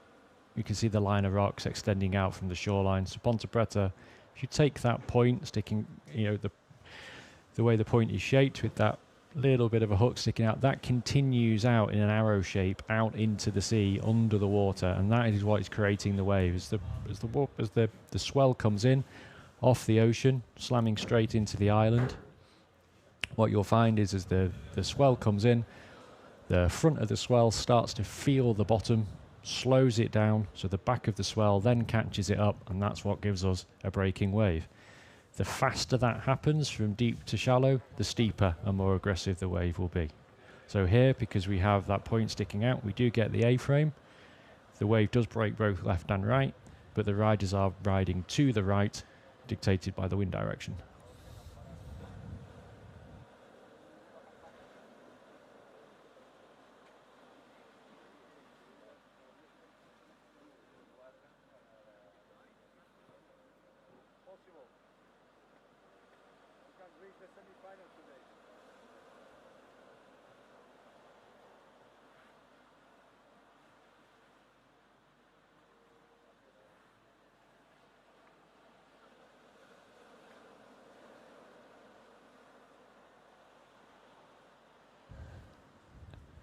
All right, so kite fishing out on the water right now. As you can see, both Arthur and Nicola body dragging upwinds. I can see Caetano from Brazil, bora, bora, bora, bora, as their local boy here, Arthur Morazz or Bodinho, local from Taiba, Ceará. And it is so, so cool to see him here in the competition. Really looking forward to seeing him push, but he is up against also a very talented rider, Nikola Adavchiev.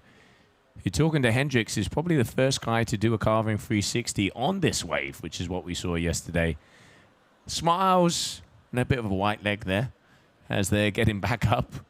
But yeah, really hoping that conditions start to come towards them, because we are 20 minutes in, not a single wave for either of these guys. And looking at out the corner of my booth, it does look like Ben.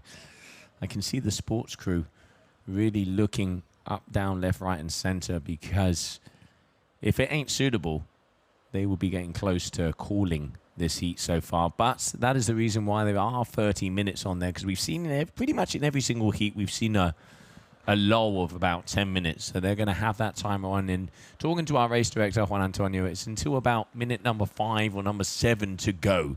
That is kind of the limit point of where you would cancel a heat if it's not quite there. And right now, definitely this is the heat that has had the least amount of winds. And also it is very glassy on the inside. Feels like in this heat, we've had 2 or 3 of the lulls. The other heats have managed to get away with just one. On this one in particular, the guys do seem to be just working a little bit harder to keep those kites up in the air, which is an indication on this one the wind has dropped just a little bit more. Feels like, for me, Nicola's been on the tour forever. Seems to have been ever present on the tour. Up against a guy on his first year on it. We all know from spots from all around the world that there's quality out there all over the world. And we're getting those guys and giving them the opportunity to present themselves to you on the world tour. It's fantastic just to see new names each year. Okay, Arthur has managed to find just a small one on the inside, but deciding not to take it. Yeah, here we can see Ariana. I completely agree with you. Unfortunately, that is Mother Nature. Yes, there has been bombs for the last week, and this a lull right when the contest is. But hopefully, conditions are going to be improving. They said they will improve throughout the afternoon and tomorrow being the day where the conditions do look like they are going to be good. But right now, this is definitely the heat with the biggest lull so far. And there you can see Morazz, 2.67. And he's going to be taking off on a wave here. I mean, this is definitely borderline. Borderline to the rocks and borderline to suitable. Yeah, and if we keep with the waves like this, the guys will start to get conscious of they've only had one wave score each, so they are going to start looking at potentially taking something a little bit smaller. Looks like Nicola has hunted something out that would potentially give him, one, maybe 2 turns. He is going to drop in. First turn nice and up in the critical point. Taking it slow, looking for that second one. Will he get it in time and ride out clean? Yes, he did. Oh, no, just trying to get out over the white water. But Arthur behind found it slightly steeper wave, slightly bigger. Good, nice, clean first turn. Staying higher on that second one. Trying to get through. And again, just getting caught up. I think he saw Nicola out. There's just the corner of his eye. It's just enough to put you off. Yeah, and you can see Nicola actually headbutting his board through that wave. But both of these guys, I mean, they know what's on the line. They know that they have to take every opportunity. Now, if we have a little look-see here at the scores and all those waves coming at them, as we just hit the old refresh button like the Energizer Bunny, so far, I reckon it's going to be maybe a little bit better for Nicola because he did finish that second turn. I would say, from this perspective, Artur's first turn was a little better, a little steeper, a little more committed. But, I mean, yeah, this image right here, athletes having to body drag into position, is not what anybody wants to see. So hopefully that wind is going to increase right now, 13 to 14 knots. And definitely a lull. But as you just saw, sets do come through. And the best athletes in the world make it work. Sets coming through. Arthur taking the second wave of that set that was a slightly bigger wave. So a little bit steeper would have allowed him to carry on. Nicola choosing to take the first one of the set. There is a choice when the set comes in. Are you going to take the first or second? And then back to the discussion we've been having around priority. Can Arthur make Nicola take that first wave, force him to take the one, and then to claim the second wave because the priority then switches to him. Really nice, clean drone shot of sort of the upwind body dragging again. Arthur looks like he's just spotted something. See the quick change there? So his eyes lit up. Saw a little nugget out on the horizon. Quick jump, quick turn up onto the board. Nicola also appears to have seen some energy out there. So both of the riders back up on their boards. Here we go. So there is a set, whether it's so the first set wave coming in, claimed by Nicola. Just looking to drop in, weighing it up. Deciding not to. I'm going to quick look out the window to help, to see whether we can see whether Arthur has chosen to turn. Yeah, so again, he's seen something out there. So he's going to head up, he's going to head in. At the moment, he doesn't know how big this wave is necessarily going to be. What he's seen is some energy out at sea. So he's going to turn and head in. So now he's going to start trying to weigh up, is this wave worth taking? Is this the one I risk for? The decision in that calculation in his head is no. I'm going to turn out. I've got plenty of time left. I'll wait for another one. And we're waiting for scores on both of these guys of those last waves. So to see where the numbers end up. I mean, 14 minutes on the clock, plenty of time. But yeah, definitely really strategy, and the game of chess continues. We should get them aboard and get them playing. All right, Artur having a little look back. We can see as he moves his way up. So cool, as I said, to see whether you're here. Local rider from Taibo there in Seattle. We have our season finale. Big shout out to the layback guys and girls. who make that event possible. And now just waiting to see if conditions do improve, because, I mean, he's got a smile on the face. I give him that. Yeah, he'd be over the moon to be here. And if he knows that he's got, he's got a really good chance in that last event. He won it last year, so he's going to go into that one thinking, I've got a really good standing. What can I do in the other events leading up to that to put me in a position, come towards that last event, I'm going to be in prime position. That's got to be what he's thinking. His approach to the entire year has got to be leading up.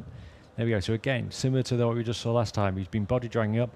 He's seen a little bit of energy out there. He's pumping really hard to try and stay in front of that wave. Having a little look down the line. Just checking how that wave is forming. Deciding this isn't the one. So he's going to turn, head upwind again. You can see the set wave behind it. We don't think we have a rider on that set wave. So again, we're going to go back to waiting now between the sets. Yeah, and they really are waiting on this one.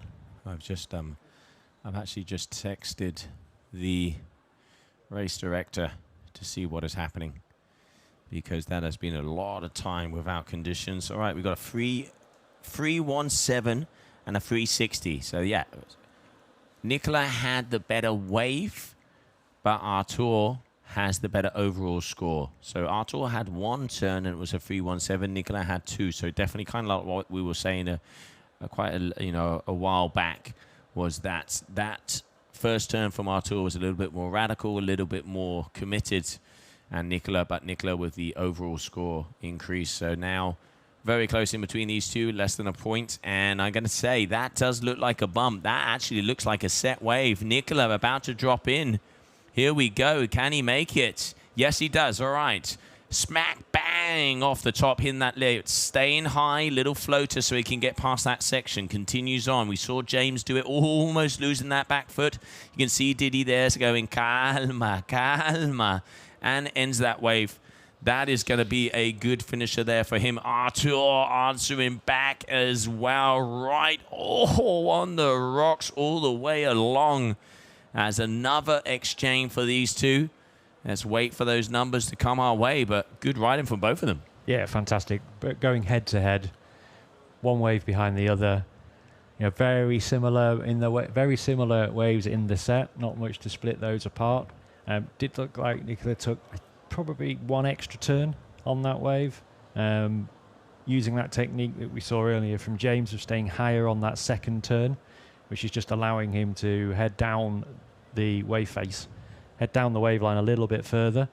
But wait and see, because we just missed Artur's first turn. So if we work on the assumption that so far his first turn has been really clean and crisp, we could see again another similar set of scores. But this is a close contest. It definitely is. I mean, two of the best riders out there. Having a look at the overall positions of last season. Let's have a look, because we saw with Nicola was 9th overall. We got 9th in Cape Verde, 9th in Silt, 5th in Dakla, and 5th in Taiba. When it comes to Artur, he took the win of the final event of the season, and he was 5th in Cape Verde here last year. So exactly the same positions there. So Artur on this wave has had a little bit better overall, but anything can happen. Both of these guys, Artur ended up 8th, Nicola ended up 9th overall of the 2025 season. So these boys know what it is to battle out against each other. There really isn't a lot, is there, separating them? We're looking at watching them ride. There's not a huge amount separating the rides that we're seeing. We've just gone through the scores there from last year. Again, not a lot separating them on the events that they were in. So this truly is a head-to-head contest. A little bit back to sort of body dragging back up to that upwind mark. We have mentioned that once they take the set waves, they do have to head back up. Scores have just come through and a big improvement there from Artur. So that first turn must have been up there with his other rides where it has been a really clean first turn and then followed up. But Nico about to come back and answer that. So again, we're just seeing a little bit more energy. These do look like slightly bigger sets than we've seen. Pumping, working really hard to get onto that wave face. Now going to change. You see that foot position change as he's going to drop down the wave face, staying high to keep the speed. First turn, little bit of a check to get into it. Looking for the second turn, weighing up. Nice, going for the aerial, but not landing it. Yeah, he was eyeing that one up, but like you see, just that board going away from his feet. But yeah, Artur Morazz now 10.0. So 683, that is a big score. That's one of the top 5 scores of the competition so far. And Nicola there with a 4.0 for that last wave. So Nicola needing a 6.01 to be precise, if he wants to take the advantage over Artur with one wave. It does look like sets are starting to roll back in. Heat number 3 on the water right now. And let's not forget that coming up next, we will see a Brazilian standoff. Gabriel Benitin, a past world champion, and Everton Martins, also Brazilian, as they are going to be going out to battle. Here we have Artur, bang, streaking that foot away. Nice, powerful cut back here. Now has a little look-see at the rocks or where it is. Goes over Nicola. Nicola obviously not being able to get out of his wave because he was standing on a rock.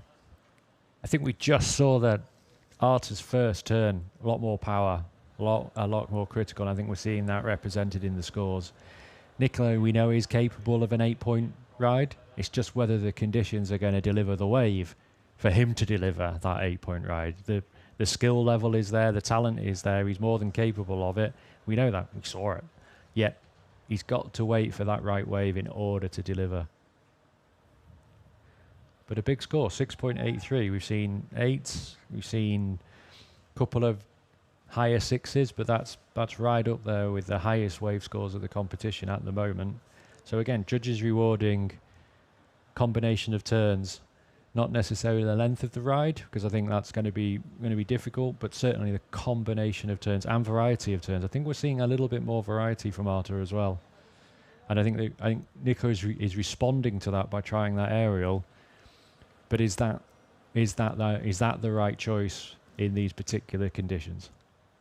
I mean, yeah, but you can see, like you're mentioning, variety definitely does. You can see Artur a little bit more rail to rail, getting those first turns a little bit more vertical. Nicola, if he can link some of his turns and end it with an aerial or hit those kind of aerials in the critical section of the wave, that's where the game really does start to change. But right now, this man on your screen, Coalino, is very much putting down the hammer so far. And Nicola was actually standing and still over there on the reef as he was just making sure that he can stay upwind. And now it looks like he's going to be coming back towards him as something approaching on the horizon, maybe? He looks like he's working in again. I think we'll see Artur trying to just improve on that, on his score. So I think he's worked out exactly what he needs to do on that wave face. He's just going to now wait for the right one. If he's getting the message off the beach, off the caddy, that he's now taking first place, everything switches now, that he does have that little bit of, yeah, he can relax a little bit and maybe wait for the slightly better wave to come in rather than turning on and having to, and riding in and then making that decision. Nicola staying really close into the shoreline on these tacks at the moment. Yeah, 5 minutes to go right now. 11.83, a 5.0 also there for Artur. So this is one of the highest combination scores of the competition so far. I'm going to go to the drawing board because I have a feeling it might actually be the highest heat score of the comp so far. Let's have a look. We've seen today James has 10s. When it came to round number 1, we saw a 13 come out for James Karu. So James with a 13.0, so the biggest score of 13.23. We saw Sebastian with a 13. So James Karu has the biggest heat score with a 13.23. Then Sebastian Ribeiro. And also we saw the lights as Lorenzo Casati. But yeah, getting closer to the 12 to 13 point averages. And that's where you can really start to see those top 5 riders. Yeah, I think Nicola's score of an 8 yesterday. I think that got him up into the 13s as well yesterday, so plenty capable. Yeah, 13.57, so no, good. Yeah, I thought that 8 pushed him quite up there. I think he had a backup. We would have had a backup there in the 5s. So, yeah, I mean, more than capable of matching that score of Arta's. It's just now waiting for the right wave to deliver. Yeah, I think the real impressive thing with Nicola yesterday was his wave score was 2 points above anybody else. He really went that extra mile. But right now, he needs one of those Hail Marys to come his way, because he needs a kind of score like that, because his top score is a 4.0. Here we can see him dropping in. Is this going to be a 1? Little flowy style goes around. Can he get around that white water? Yes, he can. Okay, now he starts to get busy. Nothing too radical yet. Makes it work, but not really throwing down the goods like we've seen from Artur in that previous wave. No, 3 good clean turns. Set off slightly further down the wave face on that one, which just opened up a little bit more on the cleaner section, but just 3 turns with having to fight around the white water on the first one. So might see a slight increase on the backup score of 3.6, but maybe not enough to push it up into first place. We'll wait and see. Yeah, I would agree with you there, Ben. 2.5 minutes to go. Just getting some information in here from our race crew. That wind is starting to increase again. It looks like it's shifted a bit, which is why we can see it start to see. It's always a good sign when athletes aren't body dragging. That's always a good sign. And here we have Artur dropping in. He's got the speed. Hits the lip very nicely. Can he go around those rocks? Yes, he does. Foam climb. Beautiful flow there from Artur. Not being able to connect it all the way down, but he did link those turns together very nicely. Nicely linked. 3 turns. I think it's 6.83. Got 4 turns in, so slightly less on the turns. But we are, along with the wind increasing towards the back of the end of this heat, we have actually seen the set frequency being a little bit more. So the guy a little bit less body dragging, and they do seem to be turning and taking a little bit more, taking a few more waves. So that's either that the wave frequency is improving, or the guys are just conscious that they need to get some more scores on the board. Yeah, I mean, there we go. So 7.60 total. So far it is definitely Artur Morazz who is putting down the bigger numbers in this heat. 2.83 of that last wave there from Nicola. And Artur waiting for a score on the previous one as well. You can see Nicola having a look around. There's the body language. He knows that it's getting close. He knows what he needs. And Artur, as we have that swimming battle onto the point. 45 seconds to close this one out. A lot of the guys do wear race watches, so they will be aware of the timing that's coming down. So they're conscious that the clock is ticking down on them. Very close together at the moment. Nicola just deciding to... He spotted something, as we said, as long as he takes it before the end of the heat horn, it will count. But nothing forming up there. Maybe he saw something. It's just not going to come in for him, I think, as we come towards the end of this heat. And that is it, yeah. So Nicola, unfortunately, is not going to be continuing on in this competition, as that was right on the buzzer. The question is this one going to count? But I doubt that is going to be able to give him the scores. No, it isn't. So congratulations to Artur Morazz, and congratulations to Nicola on a great event. But it is going to be Artur who continues on here. Day number 5, round number 3 of the men, your GK Kitesurf World Cup in Cape Verde.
And welcome back, everybody, as we continue on your heat number 4, round number 3.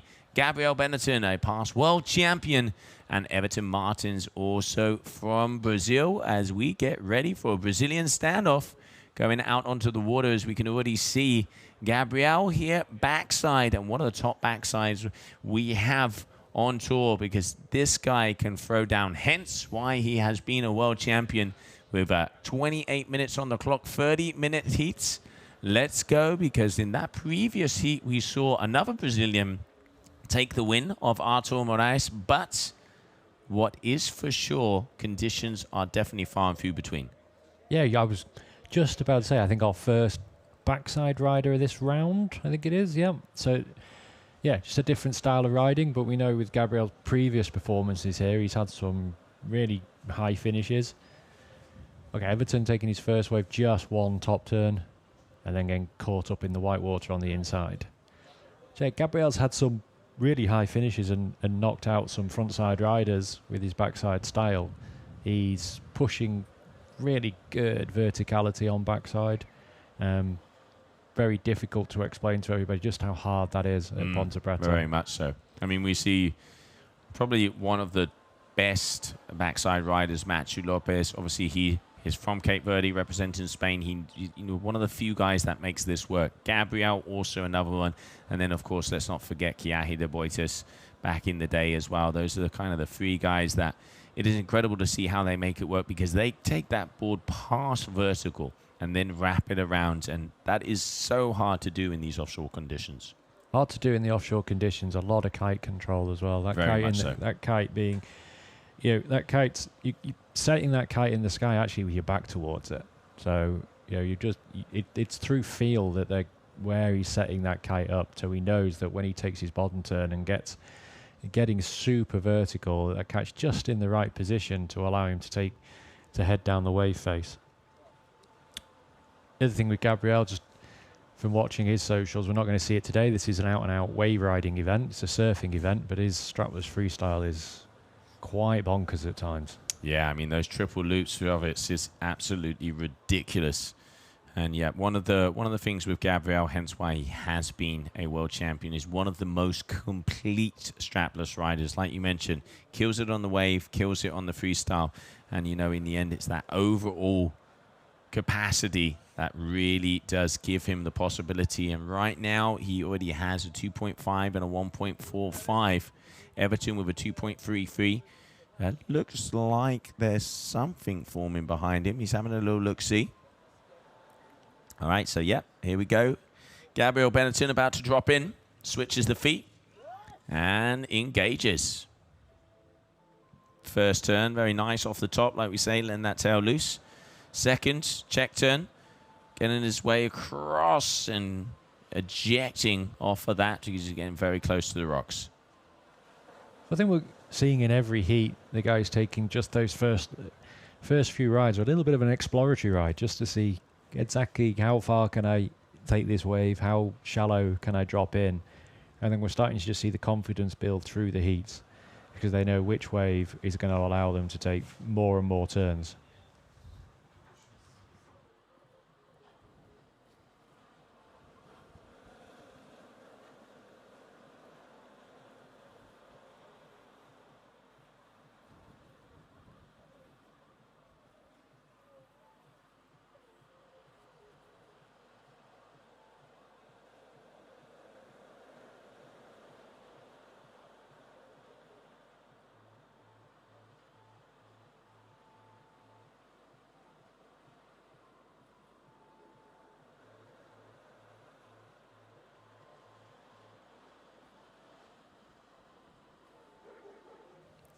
There we can see, once again, it's that lull, isn't it, Ben? Right here on the inside.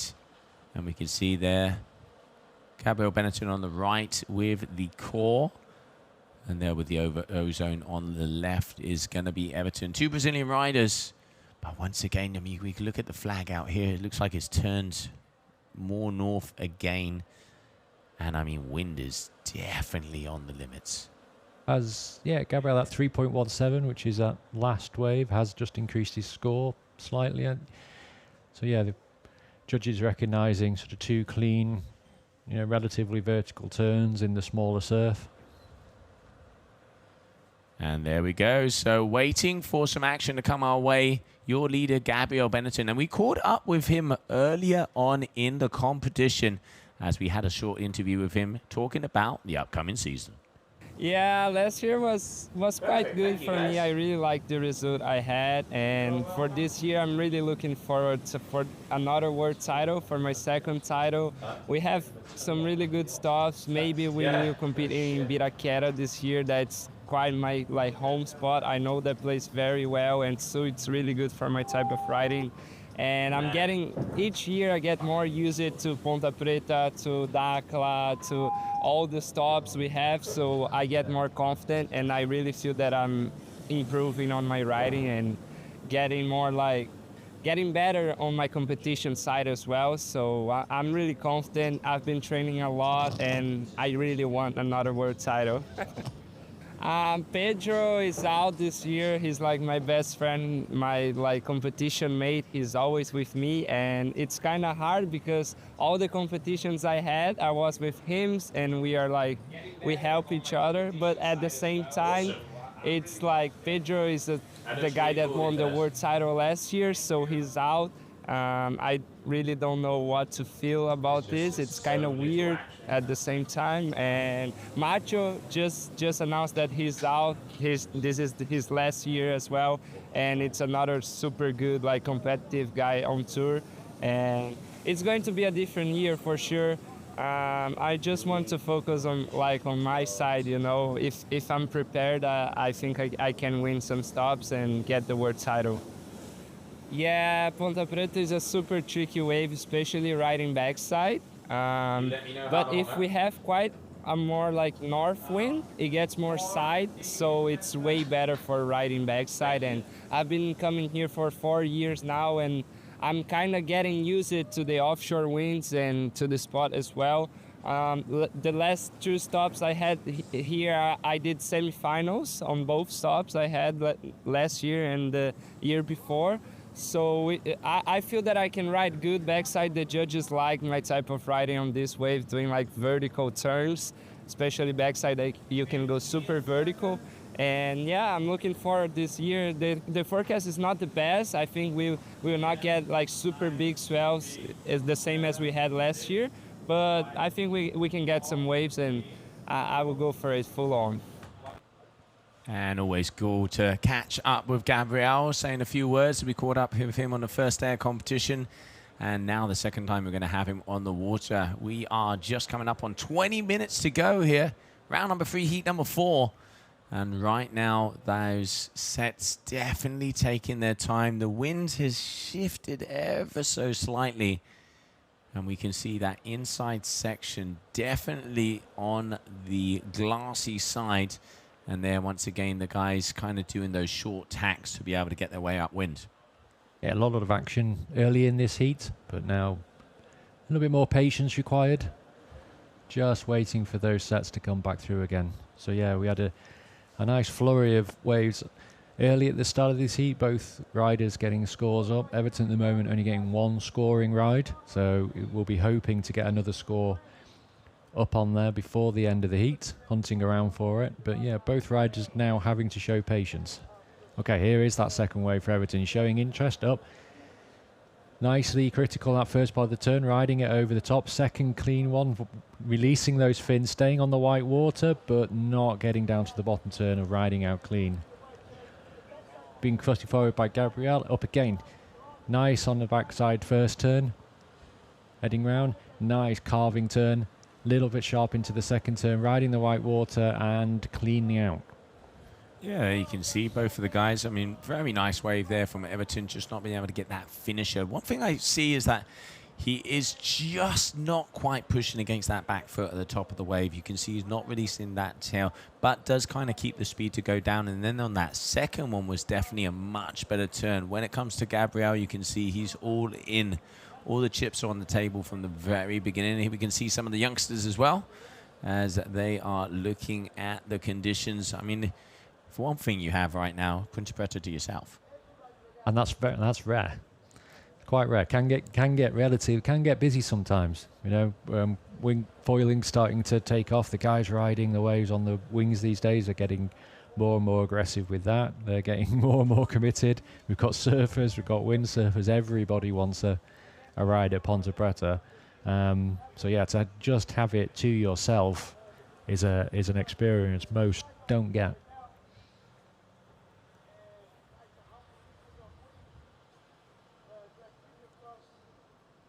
All right, there we can see on your screen Everton making his way back, waiting. He's got a 3.17. That is still waiting.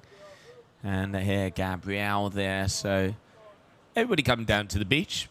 5.67 there for Gabriel, 2.33 for Everton.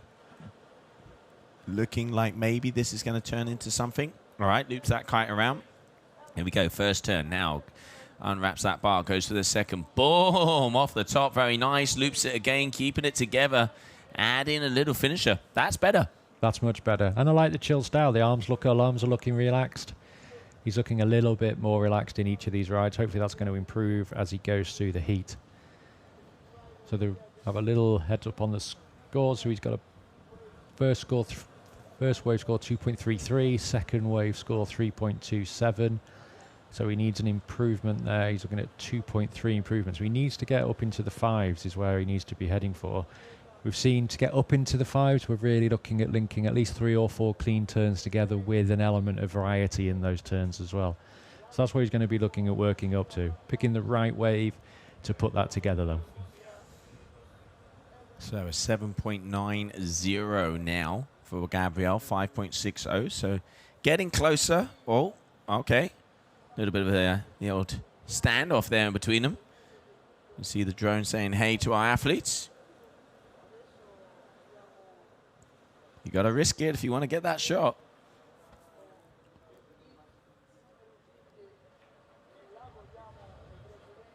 Okay, so we seem to have had a little bit of an increase in the wind speed again. So they're seeing a bit less of the body drag chest that we've seen in some of the previous heats. That can be related to the rider weight, though, as well. Gabriel and Everton may be on the sort of lighter end of the male riders, so they're going to be able to stay just on the board just that little bit longer than some of the heavier. Weight really does play quite a big impact when we're into these light winds. We can mess around with board sizes and volumes, but ultimately, if you are a heavier guy, you are going to have to use a slightly bigger kite. You are going to have to work harder in those lighter winds to keep that planing speed. Know that from first-hand experience. I'm not one of the lighter weight riders. Yeah, no, definitely when it comes to these conditions, gear knowledge and gear testing plays a very big part in the repertoire. 15 minutes, meaning we are just at that halfway point. Now on your screen, Gabriel Benitin. And they're just going out the back, as we can see Everton Martins, as we're waiting for another set to come our way. So far, 473, top wave there from Gabriel. And then a combination of a 327 and a 333 there for Everton. So very close in between these two athletes right now. Only a 1.3 point difference, and that is anything if a set wave comes in. We've seen higher scores off the top of my head. High sixes today. We saw, obviously, let's not forget, Nicola yesterday with that 8 points and going past the 13-point mark. Starting to see a pattern. Anything in the 12s to 13s is where the top athletes of the competition are. Those are kind of the combination scores, the heat scores that we know those are the riders that are going and starting to advance through. But let's not forget, round number 3, we are already going to be seeing some very challenging heats. I mean, let's not forget, we've got Teo Demanis, Woodley Hall going up against each other. Sebastian Rubedo up against Robertni, Matthew and Alex. We've got Ayrton and Luke. So, kind of this round and the round to come are the ones that really start to see some of the heavy hitters coming down. And now here, so it is going to be Everton as he had that priority, and he's going to take it. Everton taking a really nice first turn. He fought for that priority on that wave as well, just beforehand. Executing, nice. Got the fins out, over and above, and has managed to actually ride out clean on this one. So hopefully an improvement, linking 3 turns I think we saw there, and just before that he fought really hard to keep that priority. Gabriel was using some real tricks and tactics there up at that upwind mark. It was turn for turn, it was tack for tack in order to, they both saw that set coming in, and they both fought to get to it. Yeah, the good old Brazilian tactics out there, but when you're up against another Brazilian, they also do have the handbook. Seen on some of the wider shots, the Cape Verdean Grom squad are out on the beach at the moment, supporting the local riders that are in the competition and enjoying the show as well. It's good to see the Grom squad out there. Okay, Gabriel's found another one. Okay, not quite as vertical on that first turn, staying high and having to go slightly down the line on these turns, so not that sort of critical, even past critical, that he can manage vertical turns that he's able to do. Yeah, waiting to see that score of that last wave there from Everton. That still hasn't come in, and that could make a difference because it was around the vicinity from what we could see from here. But, I mean, obviously he's going to need plus of a 4. Almost, yeah, he's going to need around a medium to high 4. And we can see Saltio and Simona having a little look-see of who's out there on the water. But 7.9, 7.56, really tight. Good set wave coming in here. 4.23. So it gets closer and closer. 4.23 there for Everton. So now less than 0.4 of a point difference in between these two. So 12 minutes, just under 12 minutes on the ticker. Pressure is starting to be applied. Yeah, and if they're aware of just where they are in the heat, then yeah, we've seen it in some of the previous heats as well, that as that ticker starts to drop down, then the pressure does start to come on. You know, wave selection becomes more and more important when you've got 30 minutes left. You got 30 minutes from the start of the heat, then you can start to pick and choose. But as that ticker keeps on going, that timer keeps on going, then you start to become more and more aware of whether or not you're going to take that set wave. All right, here we go. So Gabriel, 790 versus a 756. Anybody's game. Plenty of time. There's still a third of the heat, more than a third of the heat to go. But yeah, you can see some of those patches, and I can see starting to set up in front of us. I can see Roberto Barros, local, has been the Cape Verdean surf champion, as he is going to be coming up, and he's going up against no one but no least than Sebastian Ribeiro. I'll tell you what, that person looks nice and relaxed. Hopefully they're watching the stream so they can follow in the scores and listening to us explaining and keeping the vibe going. I'd love her to be watching the stream, but to be honest, if I was sat on those rocks with the action in front of him, I'd kind of look at the action.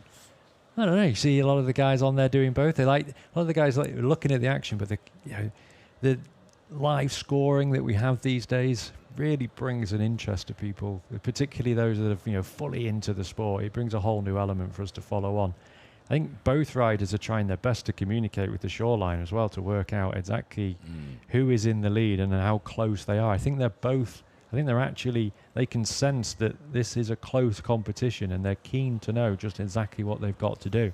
Getting a message out to them on the water that we're 0.34 of a difference. It's going to be a hard message to get out to them.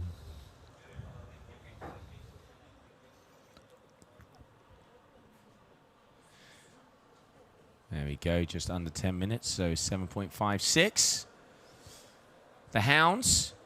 And there we can see multiple drones in the air, as it is getting close out there. Everybody wants the eye in the sky. And unfortunately, the chess game, once again, as we can see the athletes starting to body drag. Yeah, we are seeing quite a little cycle of lulls in the wind, drops in the swell, the guys having to go back to body dragging. I think we've just accepted this is something that we're going to see at some point in the heats, as the guys just try and keep that upwind line so they're in position. So when the wind does just fill back in again and the swell arrives, they're in prime position so the action can restart. And they are literally looking behind them so they know when the energy starts to come. Gabriel, I mean, you can see the kites are starting. Oh, that is going down, I reckon. No, he manages to keep. Oh, manages just to keep it up. As once again, there's one of those lulls. We can see a similar thing happening there to Everton as well. Got to pull those middle lines, my man. There you go. 8 minutes to go. Very close scores in between these two. And they're just holding, trying to hold position. Literally, they are just trying to hold position and keep those kites in the air. Yeah, I can see what they're trying to do is hold position right close in so they're ready for the set when it comes. The problem is trying to hold your position on the inside. There's slightly less wind. So that's why we're seeing the kites just lull as they're coming in a little bit too close. So they probably need to hold their position just a little bit further towards the upwind marker. Or a few more knots to come our way, and then they wouldn't have to do this at all. So right now,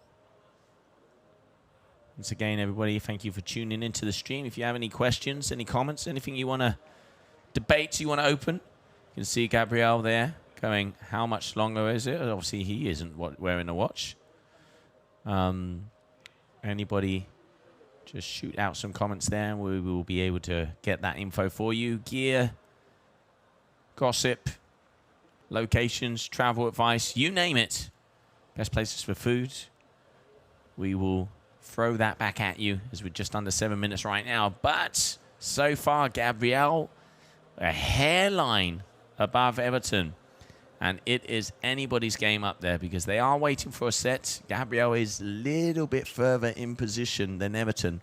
So he is a little bit further up. So I would go as far as saying I can't see the priority flag from here. But I would, safely say that he would have priority. And waiting to see if something is going to be coming our way. If Gabriel holds that line, he can react to exactly what Arthur is doing. He can cut him off each time that he turns to take the wave. But what he can't do is if he does cut him off and if he does look interested in that wave in front, he can't change his decision and peel out. That's what big discussion that we've had across the days on this. So there you can see exactly that. Arthur turns and Gabriel reacts immediately to it to cut him off. So we're just going to see, we've seen the sort of body drag chess going on now. We're seeing a real demonstration of controlling priority. Yeah, and also let's not forget, we were just over 5 minutes to go, which is normally maybe we're time for one more set. So Everton, okay, undercutting him here. So maybe now if he turned back again, he could try and undercut Gabriel. Gabriel just doing the same, making sure he keeps in that control, just keeps a little bit further upwind on the higher side. So if he sees Everton going for something, he can come in from behind. And as he does have that priority, that will be his being if he does have that priority. As we can't see that flag on the shore from here. But still, looking at the body language, I say that is probably what has happened. Now, Everton a little bit further upwind, so he does know where he's at. Gabriel. Oh, he switched his feet, so Gabriel's going to go for this. All right, so Everton has a chance here. Gabriel, first nice wave, just a little foam climb, making sure he gets to it. Great timing there, right on the lip there for the Brazilian. Oh, even got a claim. Brazilian claim. Gabriel was happy with that one. I mean, to improve on a 3.17 with a guy like this is easy work.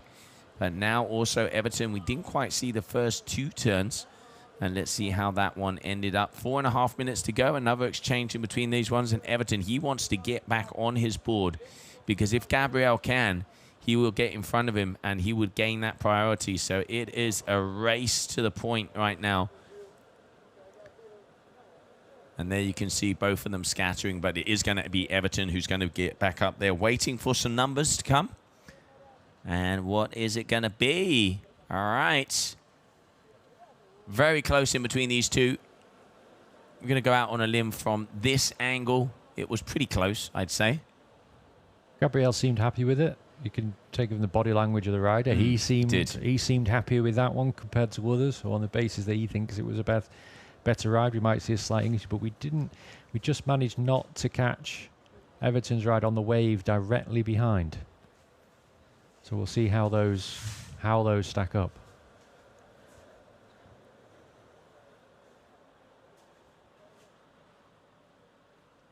All right, 3.5 minutes. Here we go. So 9. Big 5.1. Rightful claim. That's why he clenched the Earl fist. He was. We haven't seen the score come through from Everton, who was on the wave behind as well. Is it coming? Ah, okay. So not an improvement on Everton's backup score for that wave. So although we didn't see it, wasn't an improvement on his 3.33. So he stays on 7.56. So Gabriel has just pulled out just over a 2.3 lead there. With 2 minutes to go. 2 and a bit minutes to go, yeah. Yeah, and pulling that one out with 2 minutes to go means that, yeah, one nail in the coffin at least. And Gabriel just being patient, and you could see, like we said, when he claims that, when you got a guy like Gabriel claiming it, does like a claim, I will say that, but you know he's happy with a performance. And when a guy like that is happy with a performance, it normally means that scores are coming their way. Very impressed with Everton, though. He's got that 4.23, so anything can happen. But 2 minutes on the clock, and I don't know about you, Ben, but I can't see much energy out the back. There's not a lot of movement out the back, and we're not seeing, as we said, the sort of 12s and the 13s that we're pushing up, but you've got to ride what the heat delivers. And if it's not a 12 or 13 point heat, it's a 10 and a 8 point heat, then that's going to be enough to put you through. Both riders changing direction, so although we are saying there's not much action out there at the moment, where the riders are actually sensing something, Everton's just following in a small swell line. Gabriel as well following the line behind, so there is a set. Everton's not going to be able to take that one. He's going to have to turn and back out. Gabriel as well turning. Did look like he switched to his backside, but that was just to change direction. So the guys are both going to head back upwind. With a minute to go, there is enough time for another set to come through. Also, it does feel like the wind has just picked up ever so slightly, just looking at the upwind lines, looking at the spray coming off the boards. There's a little bit more power. Everton seems to be taking a slightly higher upwind line and has turned, so he's claimed the priority here. And there is a set coming in. Everton choosing not to take the first one in this set, though.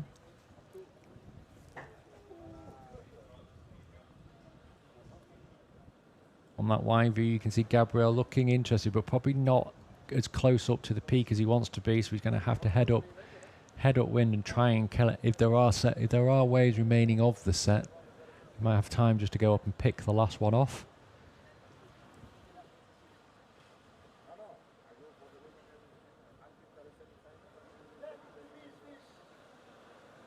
Does look like there's interest there for Everton. Yeah, so taking his bottom turn. Just a small turn to get into the wave. Looking for a second better turn. A little bit drawn out again, but looking for the third turn. Can he link it together? Okay, so a clean ride, but not big turns, not critical. Probably not an improvement on where he's been. And that is going to be it for that heat, as definitely still going to wait for scores. So we're waiting for confirmation on that wave number 6 there from Everton, but we don't think it is going to be enough to contest. But we're waiting for those numbers to drop as we continue on. Your round number 3, heat number 5 will be coming our way next, as we are going to be seeing Ter de Manis and Woodley Hall battle it out to continue on in the competition.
on. Round number 3, heat number 21.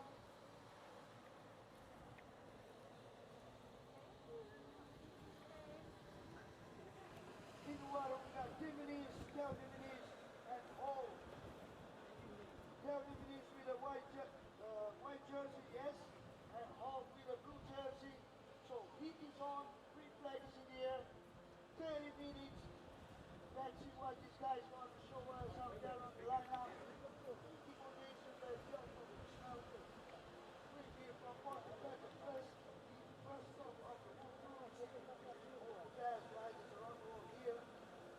It's been a couple of days, lifting weights, but fingers crossed we're gonna get those days rolling.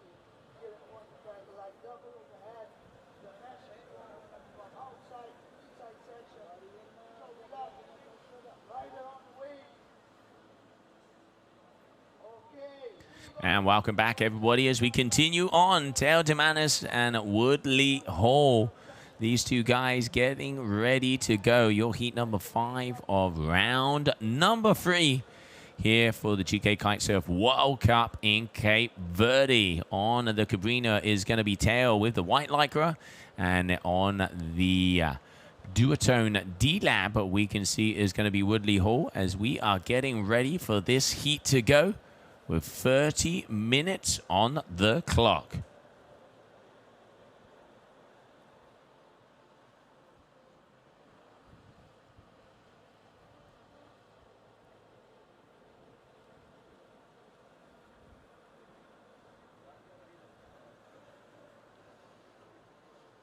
So right now in the water we got Del Diminis.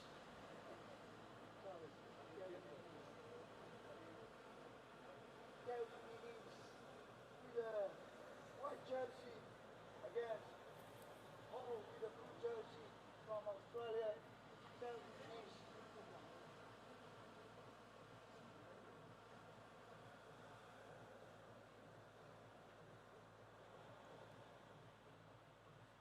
So we got a blue jersey, Hall from Australia, and Del Diminis from Martinique. Here we go, round number 3, heat number 21.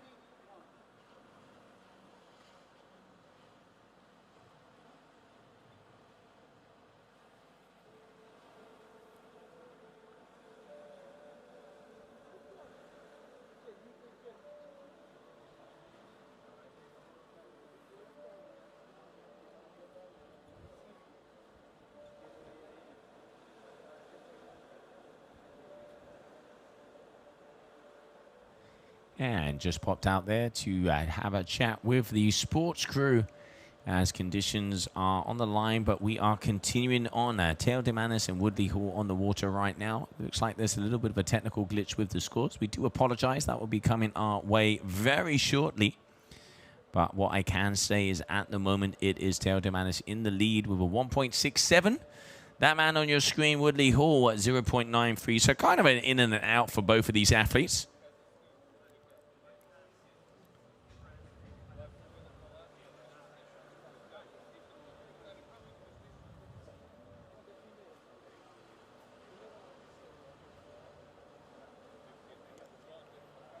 Right now there you can see Teo trying to go upwind.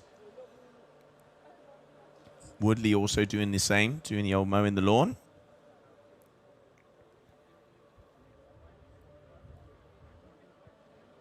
And again, another low out there, and I can actually see the flag right out here in front. It is very, very still. And Teo just trying to hold on to see if he can stay in position when we see a set coming their way.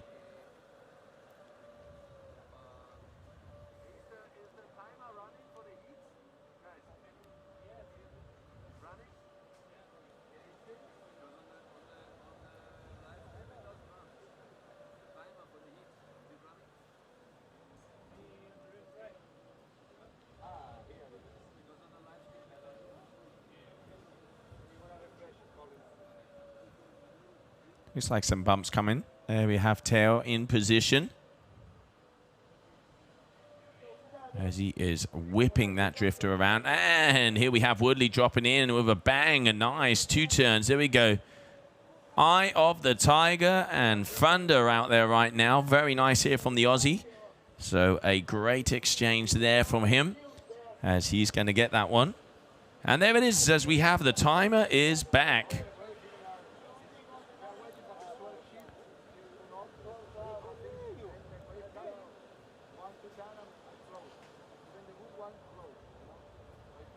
So 1.67 waiting for that wave from Woodley. 2 decent hits. We can see Tao on the bottom, Tao on the top right-hand corner. Woodley on the bottom left-hand corner is out there on an 11-meter Neo D-lap. If I'm not mistaken, Tao is out there on the 11 drifter as well. 24 minutes of this heat, 30-minute heats. Top 2 scores are the ones that count. We have 10 waves for each one of these riders. And a 4.07 there for Woodley. Throwing down the hammer nice and early. We've been mentioning throughout the stream, always good to get a decent score.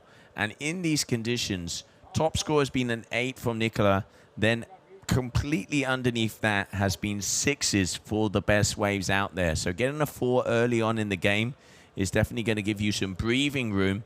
And you can kind of relax a little bit and wait for those sets to come our way. We've been seeing sets, about 3 sets a heat.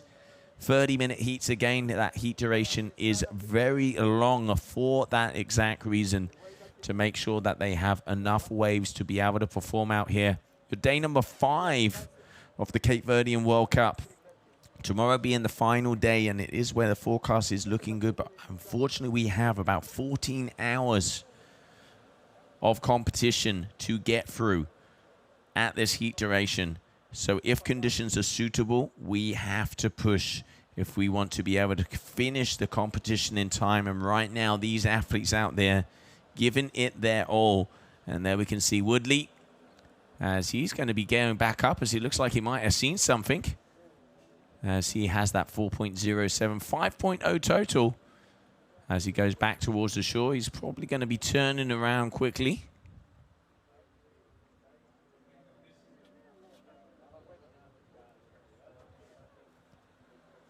As they are just circling like sharks to see if they can find those waves to come their way.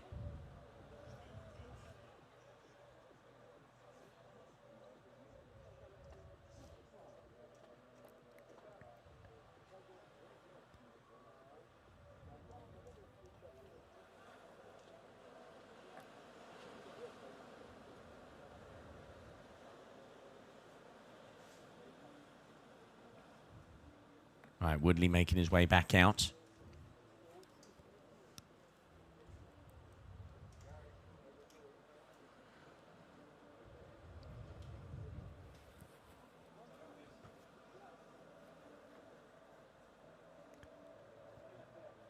And right now, that flag again. It's the shifts that's hitting Cape Verde right now. Here in Punta Preta, as soon as it goes a little bit off and not as offshore, we can suddenly see that wind starting to come in a little easier.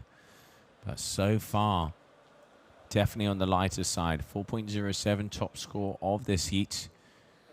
And the only set that pretty much has come through.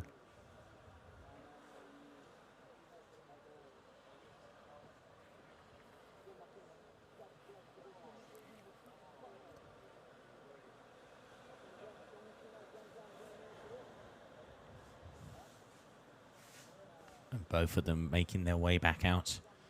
Come on, winds. Show us some love.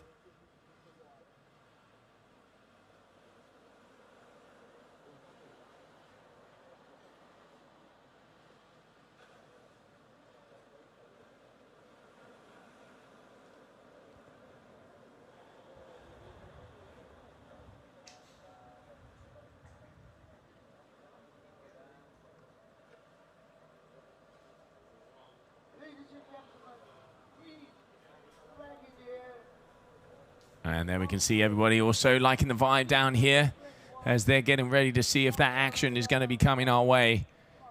Supposedly, during today and especially tomorrow, the waves and winds are going to increase and improve because it has been on the line, to say the least, so far here in Cape Verde. Punta Preta is such an amazing wave, and it is pretty much a theater of kiteboarding history.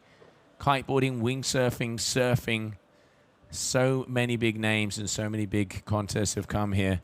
And when you see this thing firing, you are pretty much only about 10 foot away. You're sitting on the rocks and seeing the best of the best throw down right in front of you.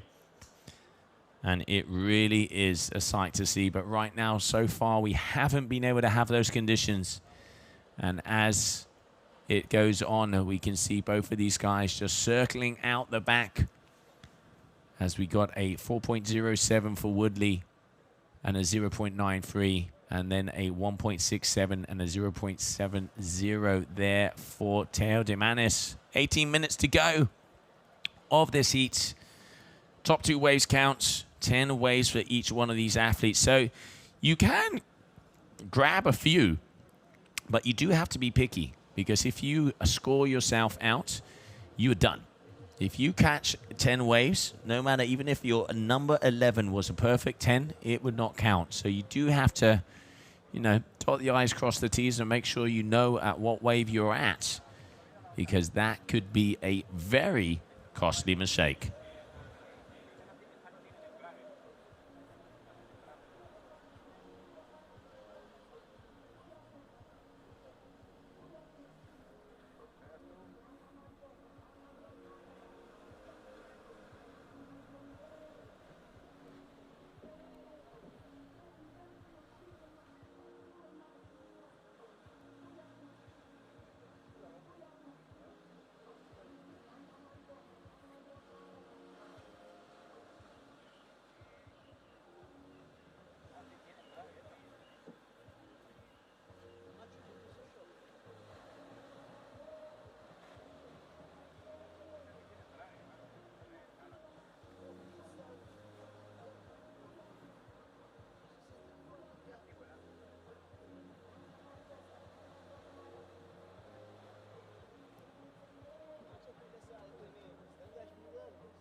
Welcome back, everybody. A little bit of a handover there between Joe and myself. 17 minutes left on this heat. Scores staying where they've been since the beginning of the heat. So Woodley Hall currently in first position with an overall score of 4.07 with a backup of 0.93. So a little bit of a in and out at the beginning of the heat.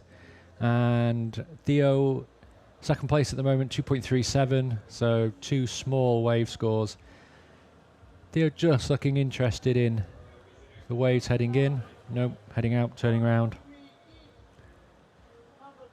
Woodley also showing some interest. A little bit more interest on this one from Woodley, and is dropping in. So a little bit of a check first turn, looking to see whether he can get his second turn in, deciding not to.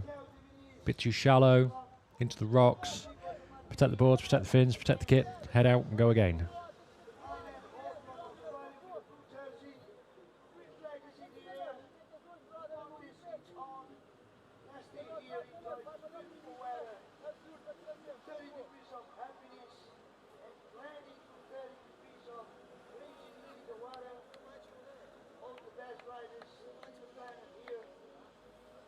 Both riders showing a bit of patience in this waiting game between the sets within this heat. This heat seems to have had the fewest number of sets of the heats that we've had so far. It is a bit of waiting game for the riders out there. The wind is staying pretty constant at the moment, so at least we know the riders are staying upwind. They've got enough power in the kites. Both riders on 11-meter kites by the look of it. So, you know, the chess game starts again between these two. They want to maintain their position. They want to be in the prime position when the swell does come in. When those waves arrive, they want to be right where they feel the best position is to be.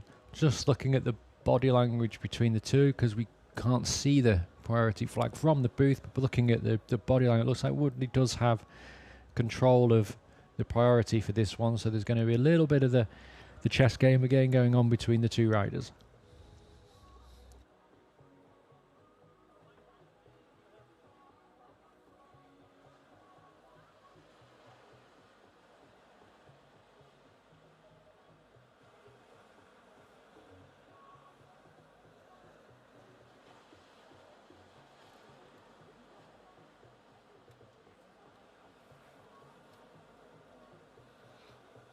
Okay, Woodley heading in with a little bit more enthusiasm at the moment for this one, but by the look of it, there's just nothing there. He's going to have to turn and head back out and go on the hunt again. The guys are heading out. They're going to head up towards the upwind flag, up to the upwind marker. While they're out there, they're going to be keeping their eyes just looking right out to that horizon line. That's a great shot. They're going to be looking right out to that horizon line to try and pick up those swell lines, to make sure that they're in the prime position when they arrive into the shoreline. So here we go, just matching their speed. They're going to turn, match their speed, head back in again. And hunting for those sets. They are out there somewhere, they will arrive. It's just the patience of waiting for them.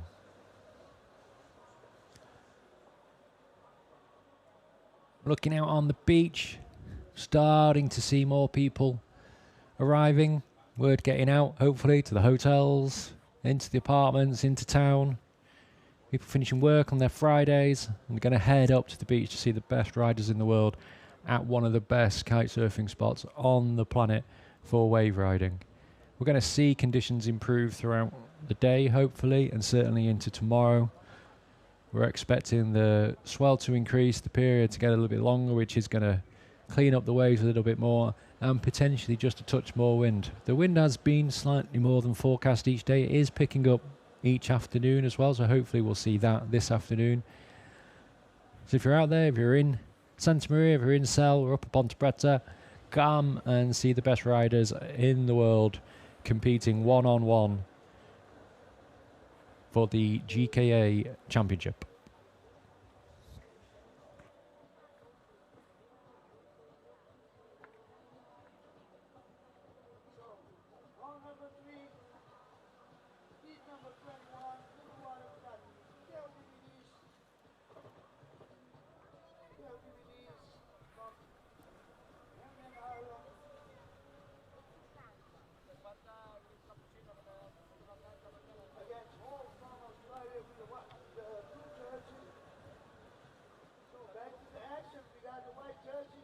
Okay, so we can see that Theo heading down. He's taking his first turn. Nice, clean second turn. Looking for that critical point to get to hyper. Drops down into a third turn. This is looking like this wave is actually opening out. Will he be able to connect up into a fourth, or is he just going to... He's going to take just a photo over the white water. Nice, clean wave, though. So probably looking at an increase here to the scores that are currently on. Something above... He'll be hoping for an increase above his 1.67, make that his backup score. He'll be hoping for an increase above that. So a number of nicely linked turns, so we should be seeing an increase in the score there. Woodley will have seen that, so it's now his job to react to that. He does have just over a 3-point lead. He won't know the scores that come in, but he will have seen that ride, so he's going to turn around and he's going to need to react to this. He's having a real good look out there. He looks like he thinks he's spotted something. Yep, pumping hard on the board in order to get in front, get on that wave face and drop in. Here we go. So Woodley dropping down, looking to execute that first turn. Gets up, round. The wave is just not building as to where he wanted it to be. He's going to peel out and head out for another go.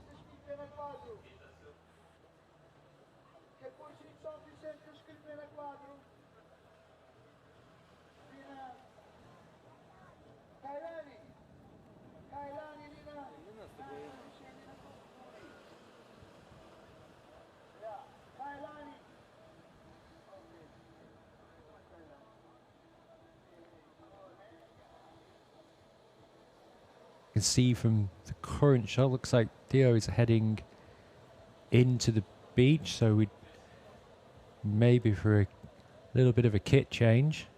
He's got 10 minutes left of the heat to make that switch, so hopefully he's got it all lined up with his team on the beach, ready to switch over, and then he'll have to head straight back out and back up to the point in order to claim his position ready for the next set to come through. Woodley now enjoying Ponte Preta all to himself. We talked about being out there with just 2 riders. Woodley's having quite an experience of being the only rider out at Ponte Preta at the moment. He's got his entire choice of what he wants to do.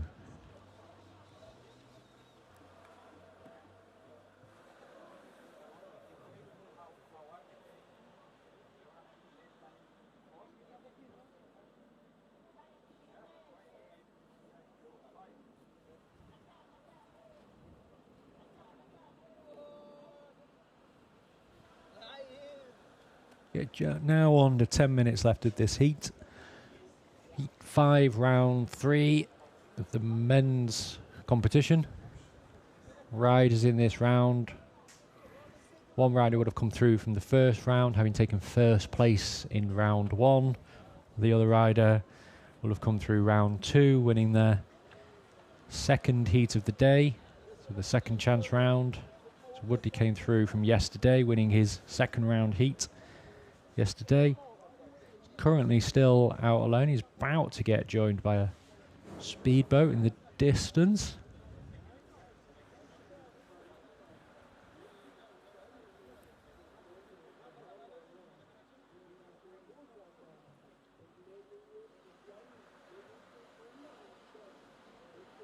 We're not currently craning the head out the commentary booth to try and see if Theo is coming back out, but at the moment, even sticking my head as far out as I can see, I can't tell. I've not seen him head back past the booth, taking his upwind line, so he's still on the beach, which leaves us just focusing on Woodley at the moment.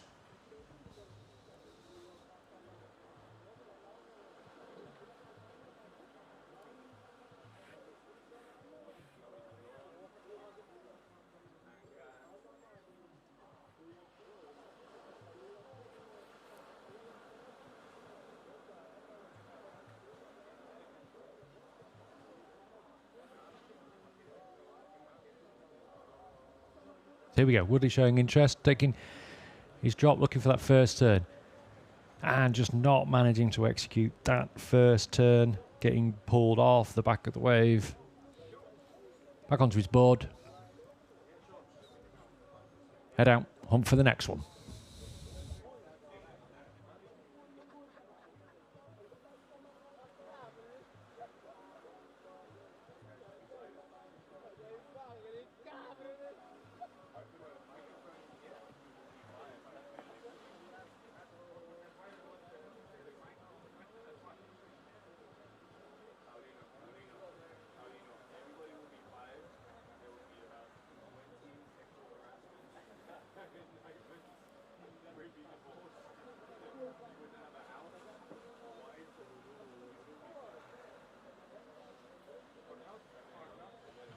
Saw a kite there on the wide shot just previous, launching right from the other side of Ponte Preta.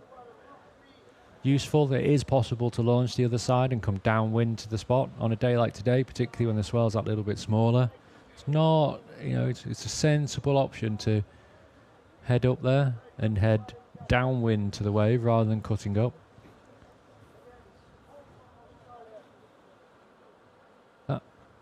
Kite that has just entered the water from upwind is a Cabrina.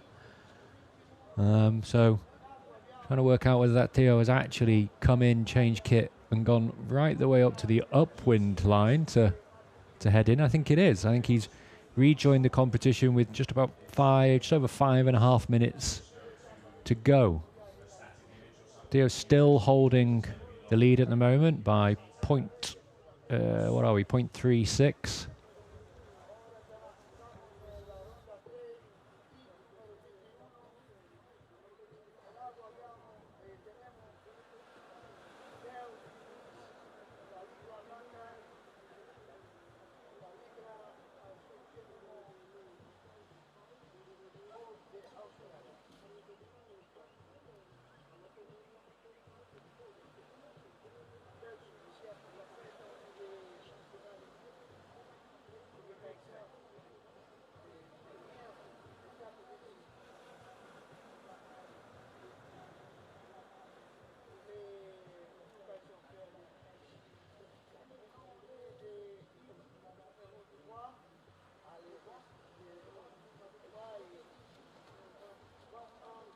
So yeah, I wouldn't say confirmed everybody, but it certainly does look like Theo has changed some form of kit and gone up to the upwind, and then has joined us from the upwind line, joined us upwind and rode downwind to the point, and is now back in the competition.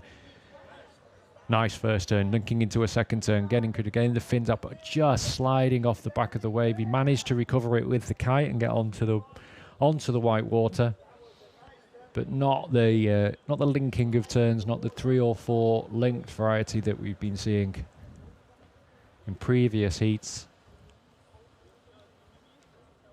But at least now we have 2 riders back in the competition.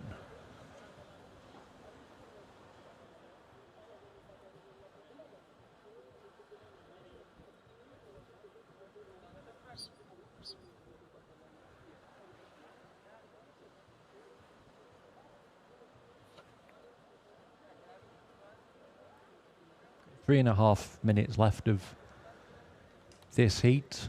Out the window, we're seeing the next riders heading out. Morazz, local rider, just launched his kite.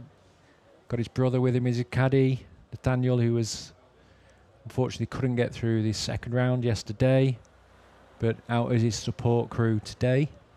Looks like Robertini is going to take that locals entry to the water right up on the point, save him having to tack up off the beach.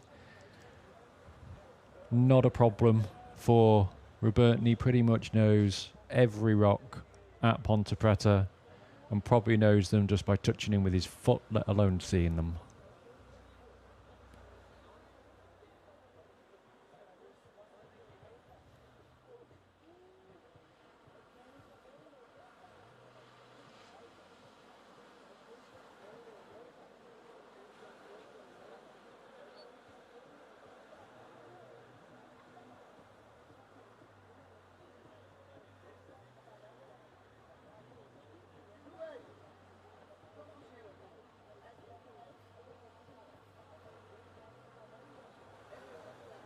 Both riders just holding position now, waiting for the next set to come through. Just holding their upwind lines.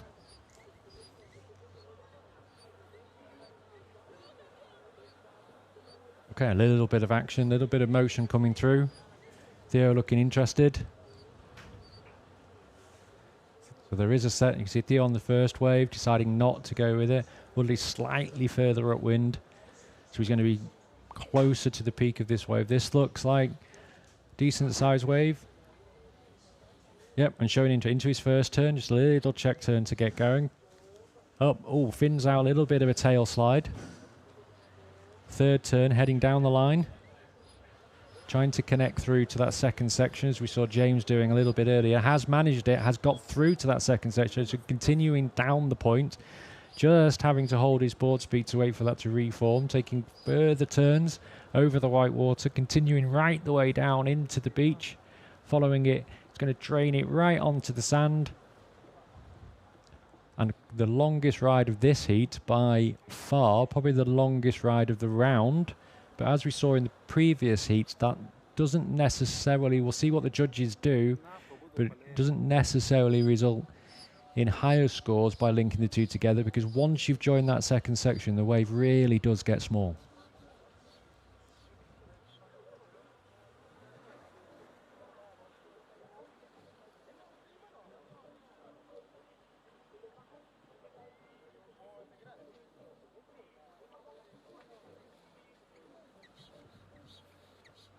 It's waiting for that last wave of Woodleeds, the score for that last wave of Woodleeds to drop in, which would be his 6th wave of the heat. So it looks like he's chosen to take another one just further down the point. There is no rule that says you have to take it right the way upwind. So he's just taking this smaller wave. Maybe he knows the end of the heat coming. So we just have to wait now for that last wave of Woodleeds. You need the score to come through before we know the winner.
And welcome back, everybody, to your GK Kitesurf World Cup here in Cabo Verde, Punta Preta, as we continue on a big heat coming up. These two beasts, Sebastian Ribeiro, he is one of the top surfers we have on tour, 5th overall last season. He is up against the national surfing Cape Verdean champion, Roberto Barros. So having a board underneath their feet and surfing, these guys are pretty much as good as it can get. Sebastian has more competition experience when it comes to the kite surfing side, but it is all about the surfing. It is 100% waves. Hold on to your hats. We have, of course, Sebastian Ribeiro. He is front side. We're going to see backside from Roberto. Roberto, yesterday, just able to get the win on his heat because there was an interference called. So he continues on in the competition, but he is up against probably one of the hardest athletes in these kind of conditions. Yeah, Sebastian, one of the greatest competitors as well. You know, he's been consistent event after event, year after year. But yeah, definitely, if we're talking about the out-and-out best surfers in the competition, we're looking at two of the best on the water at the moment without a kite. You know, with a kite, as you said, Sebastian, probably that slightly little bit more experience, particularly in competition, kite surfing. But Roberto is one of the best surfers on the island. All right, so here we have Sebastian. One of the things the judges always say about him, he can release the kite and he would still be surfing. Look at the power, floater all the way along, just getting clipped by the white water there. But he really does stay on that face and always gets those high scores. Only, unfortunately, there, being able to get a one-hit wonder as so far, Ben... Okay, yes, he is out there. I hadn't seen Roberto, but yep, he is out there on the point, so Roberto's going to have priority. So there with the blue duotone, Sebastian Ribeiro, and with the red Gastra is going to be Roberto Barros, waiting for a score to be dropped to that first wave there from Seb, just firing off the first bullet. 30-minute heats, top 2 count, 10 waves for each one of these athletes as we continue on day number 5 here in Punta Preta. And hopefully conditions are starting to come our way. And I think with Roberto, it's going to actually encourage, hopefully it will motivate him, encourage him to be up against Sebastian. You know, I think he wants to be up against the best competitors, and he's certainly got that in front of him in this heat.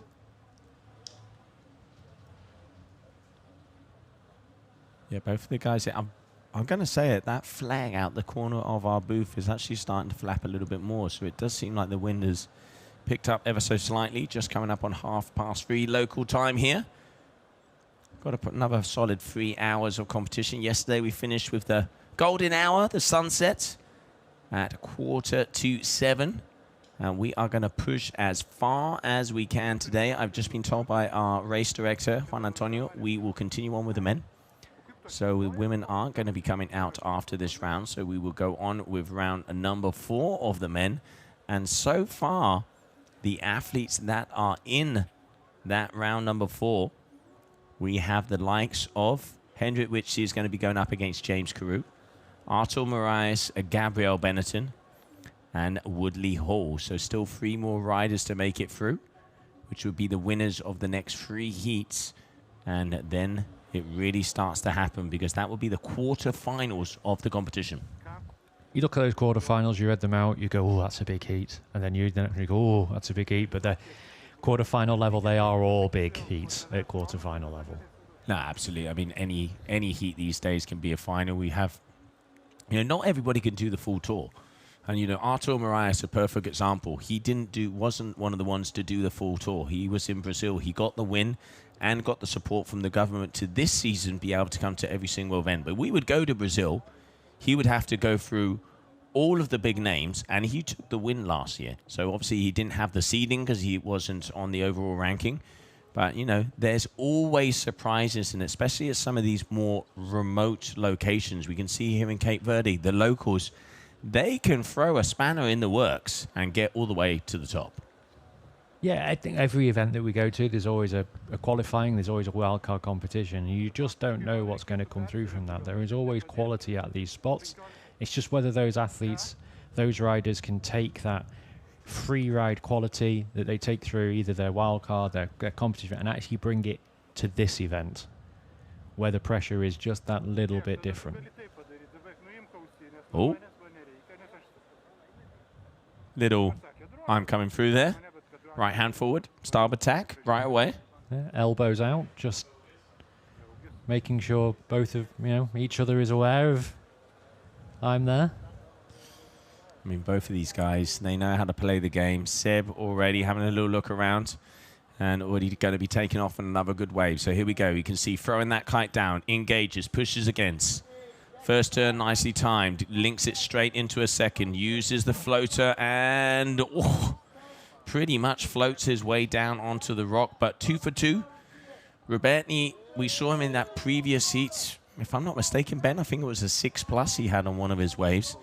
So patience definitely can be rewarded, but Sebastian right now keeping a little bit more busy.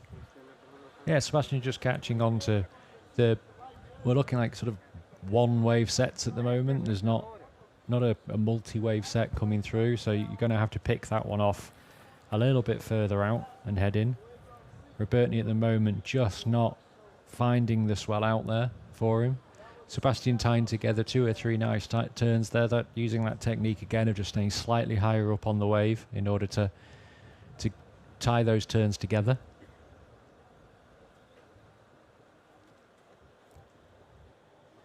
Yeah, let's go and see what kind of score is going to come his way for that one, because let's have a little look here on the number boards. We will be catching up with the winner of this heat. So let's not forget, winners in round number 3 will be making their way through to the quarterfinals. Roberti here, cruising, waiting for a set to come his way. And Sebastian Ribeiro so far with 2 scores, waiting for that second one to appear.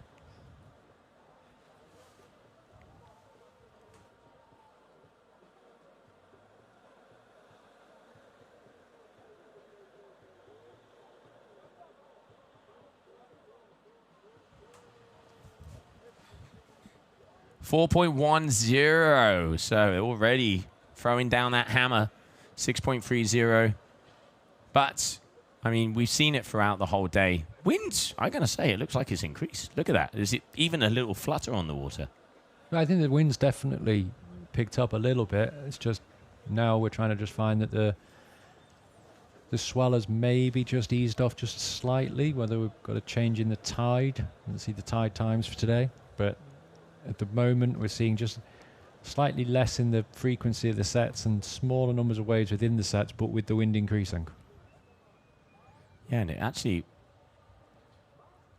it almost looks like the direction has changed a little bit. It's got a bit of a shift because the guys were going a little bit more kind of perpendicular to the shore, and I'm not sure if it's the drone or if it's there, but yeah, it does look like it's shifted ever so slightly. And here we can see our drone shot following Sebastian Ribeiro, as he is just about to do a 180 and turn around. Whoop, there you go. Getting a smile.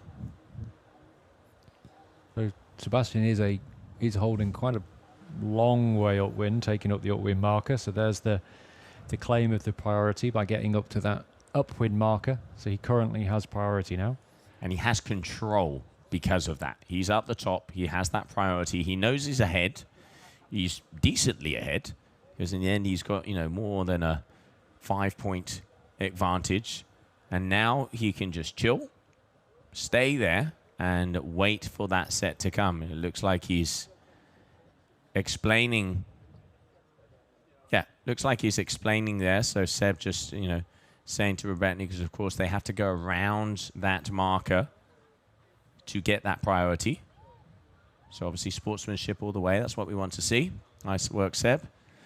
And some traditional kites in the sky. Or is that the new 2027 secret prototype? We've seen some evolutions in kites. We've seen some innovation that has stuck. We've seen some innovation that hasn't, but I'm not sure that one's going to catch on. So we're seeing really solid heat management here from Seb. So as Joe said, he probably knows that he's ahead in the heat.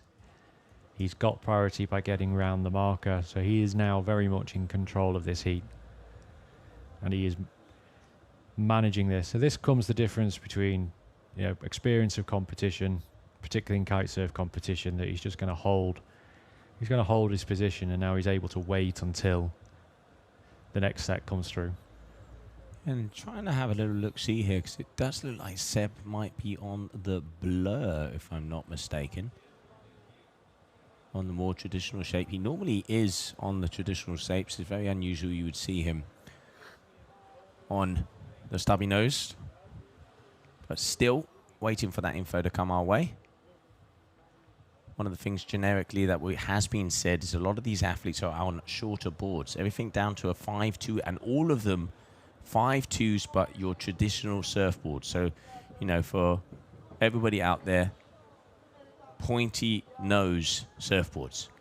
Yeah, everybody pretty much on the traditional boards. However, just taking a break earlier, I did see with some of the riders coming later that the stubby-nosed, slightly smaller wave boards are on the beach. They're out, they're set up. People have got them, so whether they've got them set up ready to go. So the duotone riders having a whip ready to go. Cabrini riders having their version. So they may go out on one with a quick switch to the other, have their caddy ready on the beach to switch over, or they're going to stick with it. The stubby nose boards as well give you a little bit of a higher upwind line on tacking than the more traditional boards. But if the wave does get steeper, you're going to want the rocker of your more traditional surfboard. Yeah, absolutely. You can, as we start to see those waves get bigger, getting narrower, and being able to, you know, we also some of the pintails as well, being able to hold the speed, sharper rails, so they can hold that speed. Especially Punta Preta is a freight train when you're going down. Sometimes you are going so fast that you actually take, if you're not careful and don't have that kite in the right position, you take the slack, the tension out of the lines, and it slacks off because you're moving faster than your kite. So a very technical, very, very technical wave to ride. And both of the boys, they are up on the point. I'm waiting to see if a set will come their way. Just about halfway through this heat. If you're just joining us, Sebastian Ribeiro in first position. So both guys managing to keep a good upwind line. Now it's just a patience and waiting game. Robertini's just had a very small in and out for a 0.87. But it has had to wait to the rest of this heat, actually, to get the set. He's not managed to claim the one-off waves that Sebastian's had. But he still has just over half of the heat left.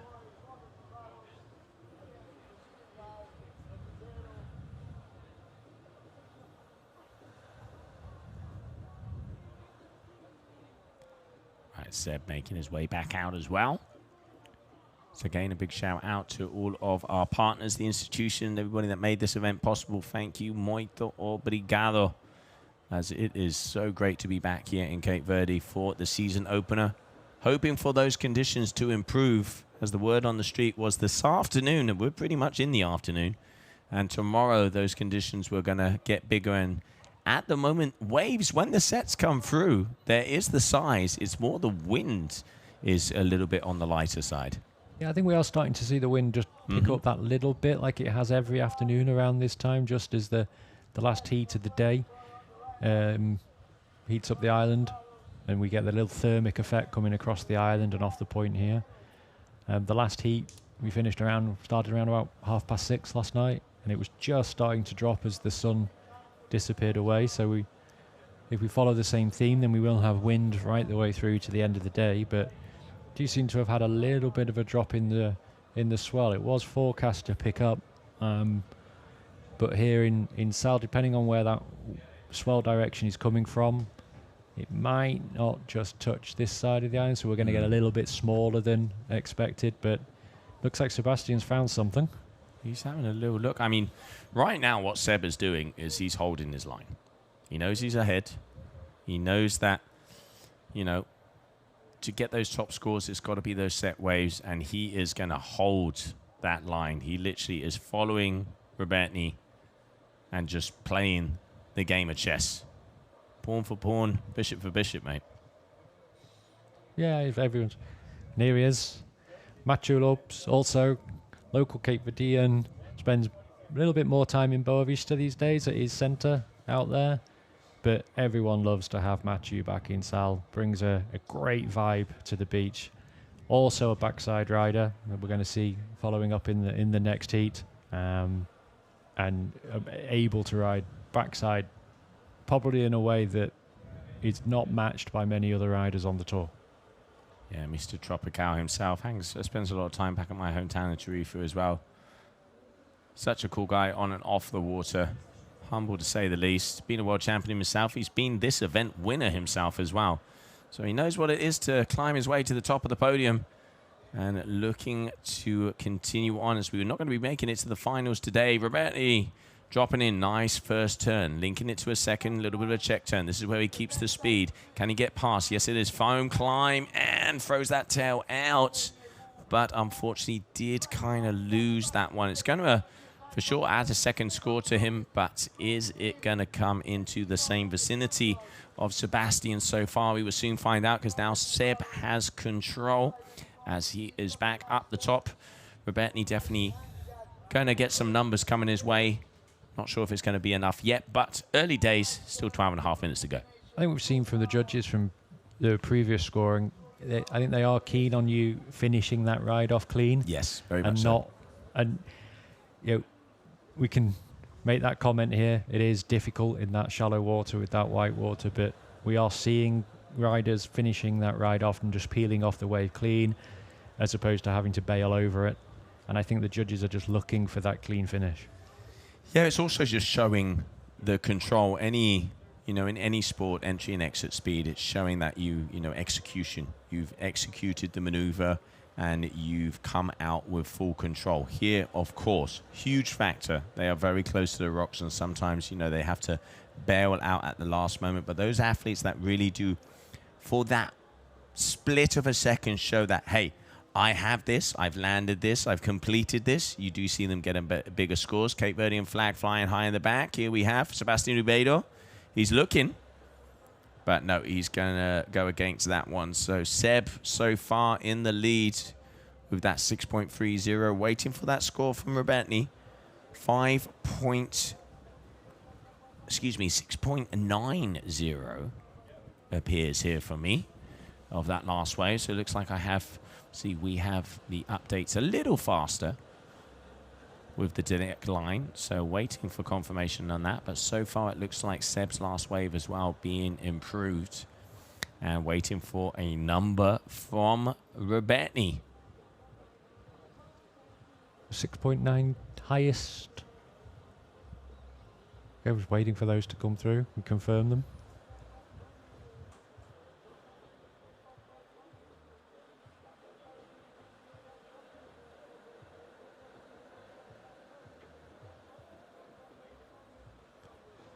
All right, so still waiting for that to appear. It does. There's a very decent score for Seb, supposedly coming through of that last wave.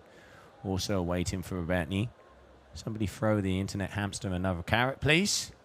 See if we can get that in here a little faster as we're just coming in on the final 10 minutes. Heat number 6, Ben. 2 more heats in this round.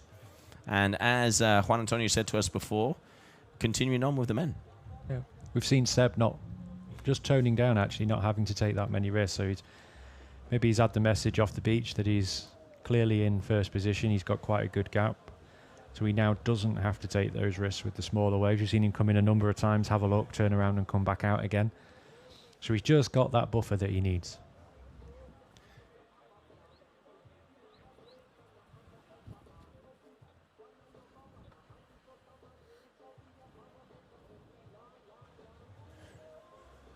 All right, so doing the old refresh of the scoreboard here. No? Okay, so we're still waiting. Looks like we might have a tech glitch, but one thing I can say for sure that it is Sebastian Ribeiro leading this heat so far. 9.5 minutes to go, as it looks like we have a frozen scoreboard as well. So let's take that scoreboard off of the screen, and as soon as it is ready again, we will get it back up for you guys. I will keep you guys informed. But yeah, as we said before, Sebastian Ribeiro is definitely in the lead. He has an 11.0 versus a 4.57 from Roberti Barros. It looks like Roberti has just He's turned and headed back out. He's headed out with some vigour there, so he looks like he's spotting some swell lines coming.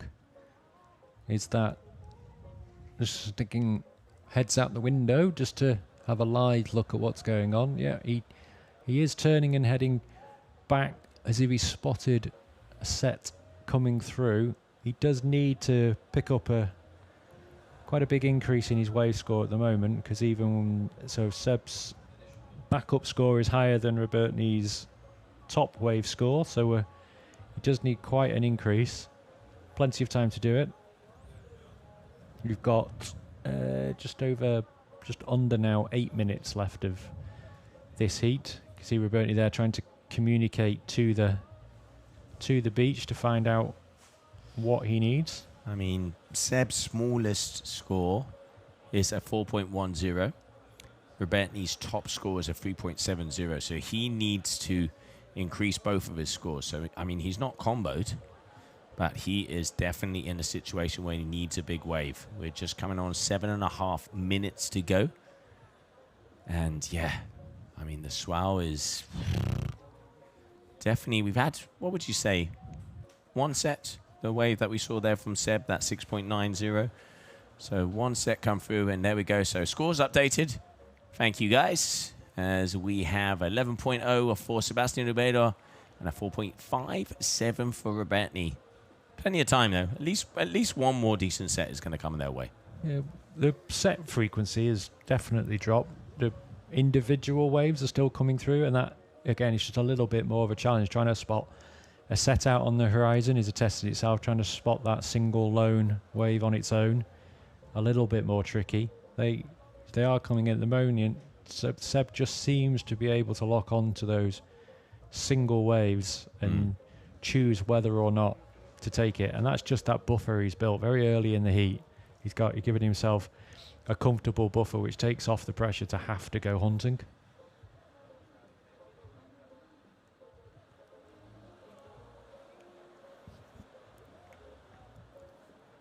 All right, and here we can see just coming up on 6 minutes. The locals right in front of them. And wow, there really isn't a lot of energy out there right now. You can see Robertini is pushing because he also knows that the clock is ticking down. Let's not forget elimination rounds. This is for a ticket into the quarterfinals. And then, of course, in that final heat of this round, as we are going to be seeing Matthew Lopez, Alex Midler, and then Ayrton Coalino and Luke Atkinson.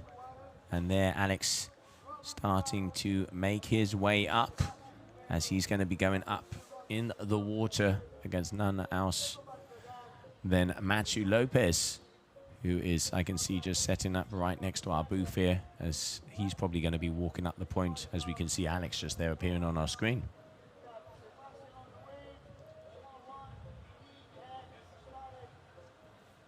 Oh, that would have been cool. That would have been good. Seb mixing it up, getting a little air there. Similar to what we saw from Nicola, but just the board getting hopped out on from under their feet.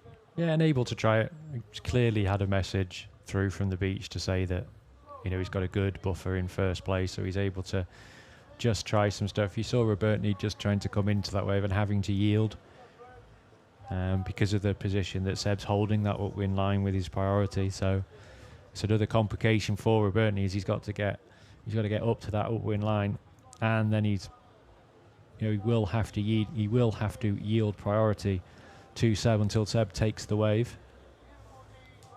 We're also just seeing Matthew go out onto the water here in front of the booth, and he's with a 12 meter. So big kites are back up in the air. 12 meter, and then we can see Seb looping that kite as he is going for another wave. There's the first turn, keeping his body low, crouching. Goes for another. Boom! Oh, releasing those fins. Nothing but style.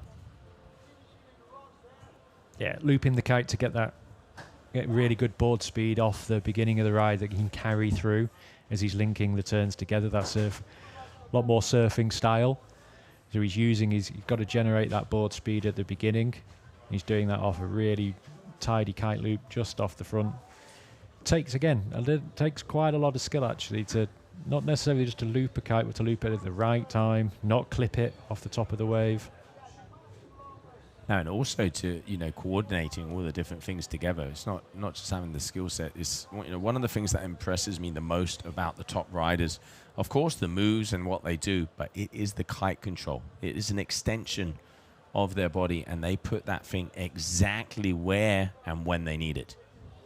Yeah, when you see people learning the sport, if you're learning at the moment and you're staring up at that kite to see where it is, that can't be done at this level. You've got to be feeling it through the bar, feeling it through the fingers, and just having intuition on where that kite is.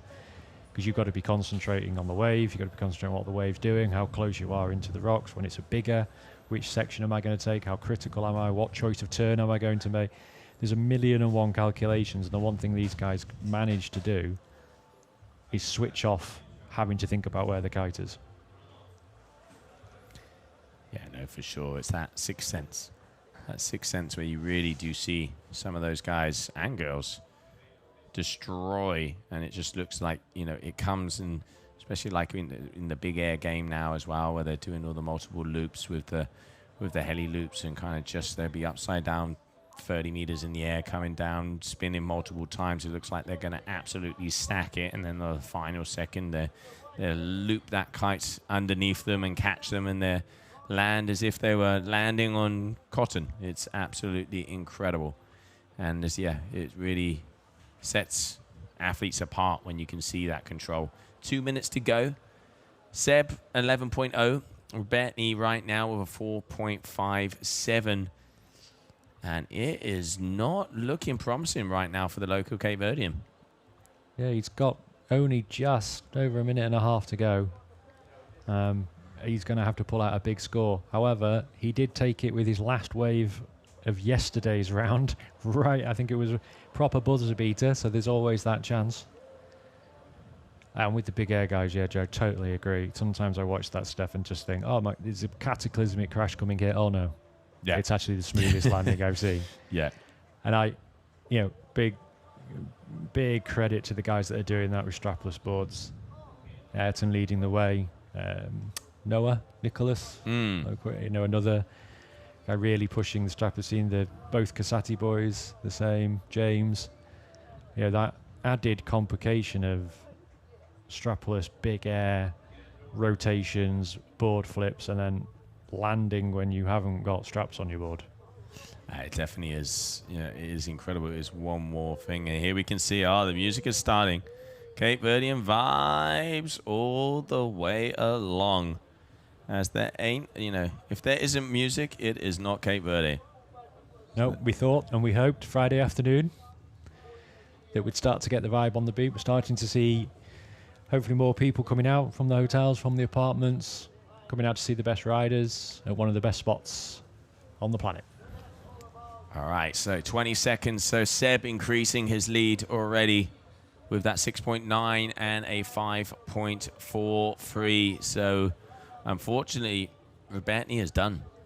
He has not going to be able to overtake the Brazilian, and Sebastian Ribeiro is going to take the win in this heat, making it through to the quarterfinals as we move into the last two heats of the round. Continuing on here, GKA Kitesurf World Cup in Cape Verde.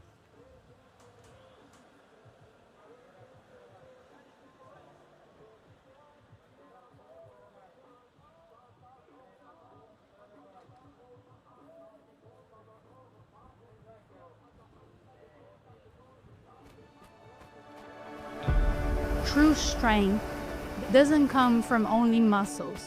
It comes from balance, from connection, from knowing who you are. These lessons still ride with me. And when I fall, I rise, trusting that force is still with me.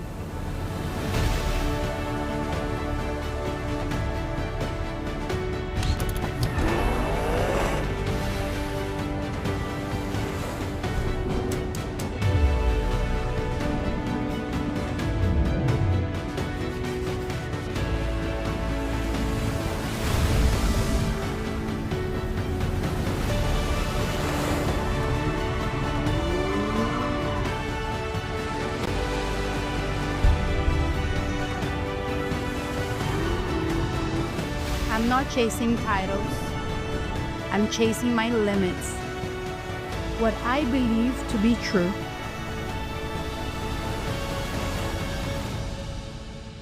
Some chase glory. Others are powered by the place where glory begins. And that's within you.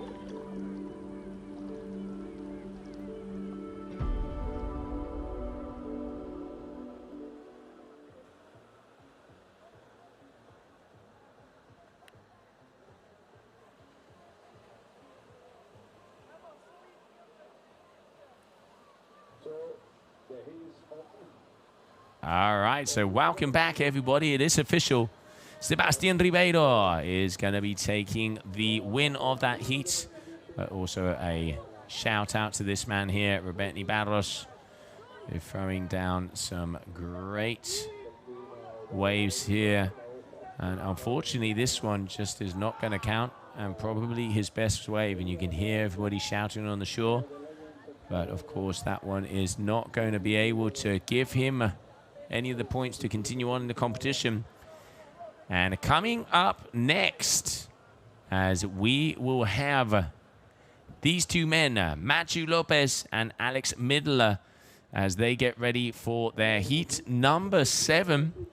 Matthew, let's not forget, he has been a winner here in the past. He was a top 10 athlete last season, wasn't able to compete here last season due to injury.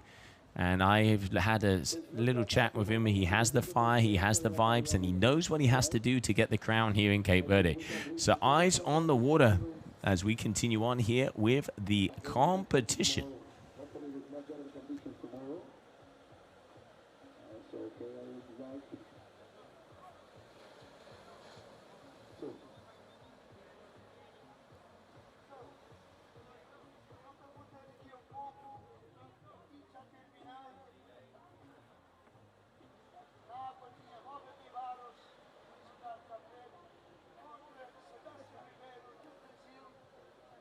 And there we can see Matthew hanging out on the point as he is waiting for those waves. Alex Midler also out there as both of them. Matthew out on the 12-meter Neo from Duotone. Cape Verdean representing Spain. And there we can see out there on the core is going to be Alex Midler. Tough conditions.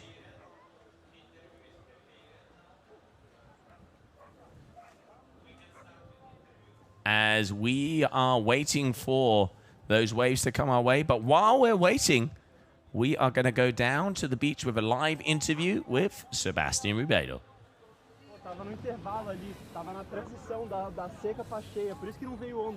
Down on the beach with the winner of the last heat, Sebastian Ribeiro. Sebastian, 4th place here last year. Aiming to go better this year? Yeah, you know, whenever I see a wave to the right, I get so excited. So I think I kite for those days, you know. And also, finally, those days that no one wants to kite because it's too light, finally paid off. I think in general, I'm happy with my result now, with my performance, because it was super, super hard. The wind was light and waves small. I mean, you had to really pay attention on the waves, on the gusts, you know, find the ways to go upwind. And also, I knew my heat was just in the transition of the tides.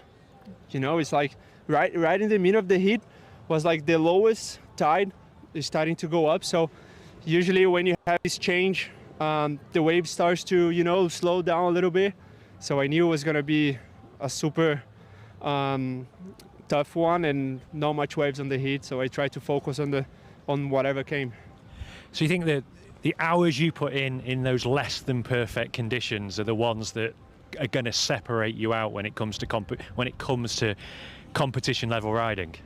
Yeah, when I started kiting, it was funny, but I had only one 9-meter kite, so I make jokes about it because I was on the water from 8 knots to 35 with my 9. So that gave me a lot of confidence and a lot of skills for days like this. And that everybody talks on the beach about your pure surf style. Is that something that means a lot to you personally from the heart when people see you riding? Yeah, for sure. I try all the time to put my surf style. You know, it's my main focus, because I started surfing when I was 6 years old. So surfing, it's my passion. It's where I met the ocean for the first time. It was what gave me that love for the ocean. So I don't know, you know, I like one thing, I don't like to ride big kites, because I think I cannot show my surf, because sometimes the kite is pulling too much. So when everyone was riding in 12-meter kite, I was on my 10. So yeah, just want to surf. Okay. Thank you for that. Congratulations. Onward with the competition. We return now to the next heat, which is already on the water and already underway. All right, so cool to catch up with Sebastian out there. And yeah, starting off with only one kite quiver definitely makes you know how to make the most out of the conditions. And Seb, congratulations. Continuing on, as now we have Witschi Lopez up against Alex Midler. No waves have come across the skies yet, but hopefully we'll be seeing 30-minute heats, round number 3. We are just coming up at 4 o'clock in the afternoon, so about 2.5 hours. 2.5 hours of light still left. And of course, I think the idea will try and get through the quarterfinals of the men, which are 4 heats, if I know our race director as well as I do. So probably about 6 more heats. It is on the line, but let's see if we can push through as long as those conditions are suitable. It is such a shame that the waves have not hit here yet. Tomorrow is looking better, but it is the situation we have, and Mother Nature is always boss. You can see an in and out there for Alex as well, with that 0.93. And Witschi just cruising and perusing. You saw him out there on that 12-meter Neo. So big kites in the sky as we continue on. And a full action-packed day of competition so far. We were able to get through round number 2 and almost through round number 3 of the men. And hopefully conditions will be here tomorrow, and we will be able to continue on with the women as well. So here we have Alex Midler dropping in. First turn, pumping, pushing. Both of these guys backside here at Punta Preta. Oh! And goes down, unfortunately, there. But still, getting some moves. And here I can see Witschi Lopez as he starts and getting a few turns as well, as the first exchange for both of these athletes.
All right, and we are back. So welcome back, Ben. Seb, looking chuffed and quite funny, as you were saying there, when he started off only one kite. And I will say it, sometimes a one kite quiver saves a lot of headache.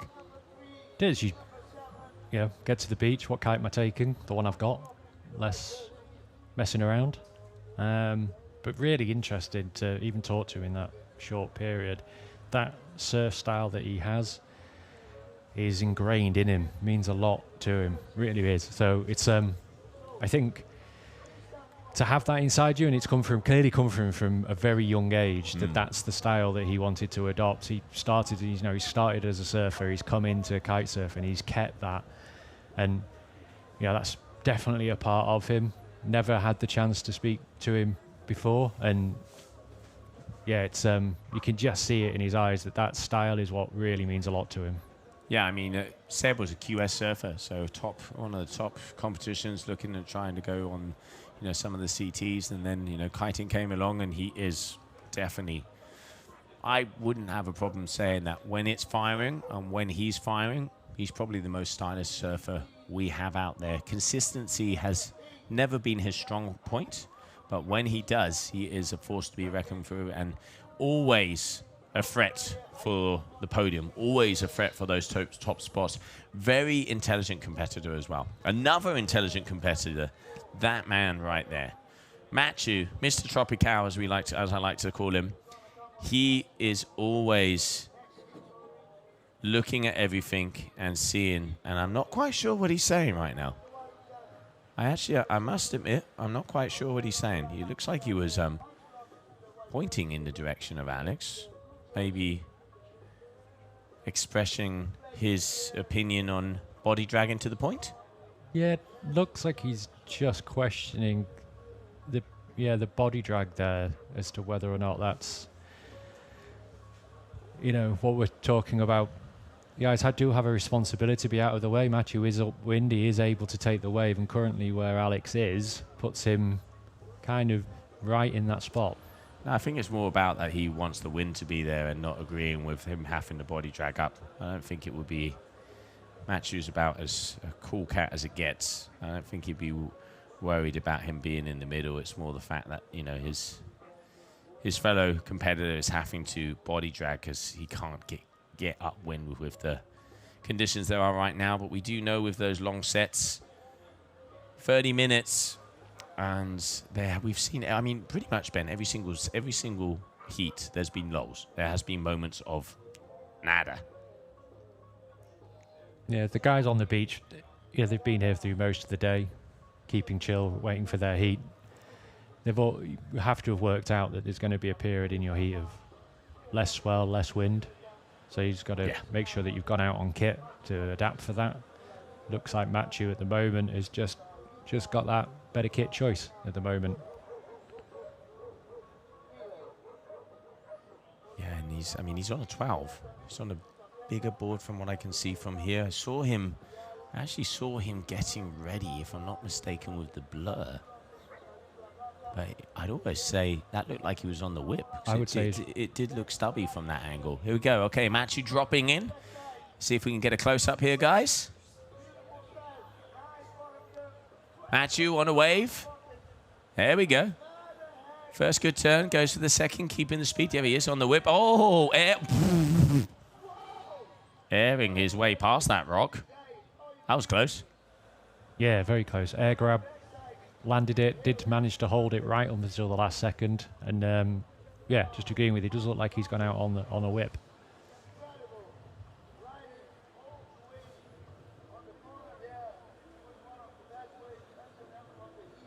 All right, so scores 4.60 for the first one to Matthew. Got a 2.05 and a 1.17 for Alex. Alex been doing very well already here in this round number 3. He is up against one of the top seeds coming into this competition. Let's not forget Matthew didn't compete here last year due to injury, so he is hungry to say the least. Yeah, combination of local knowledge, local guy, great vibe, and a hunger to win. I think this event means a huge amount. As a one-off event, means a lot to all the Cape Verdean guys, but it always seems to just mean so much to Matthew. I remember the year when he won two years ago. Yes. Yeah. There was a lot of emotion from him on the water, actually. It took him a while to come in from that final. Just gathering himself on the water. It meant a lot as well. I mean, Matthew was actually the first rider of the year. If my memory serves me right, 2018. So that was before it was world champion. So he was the first rider of the year of the GKA.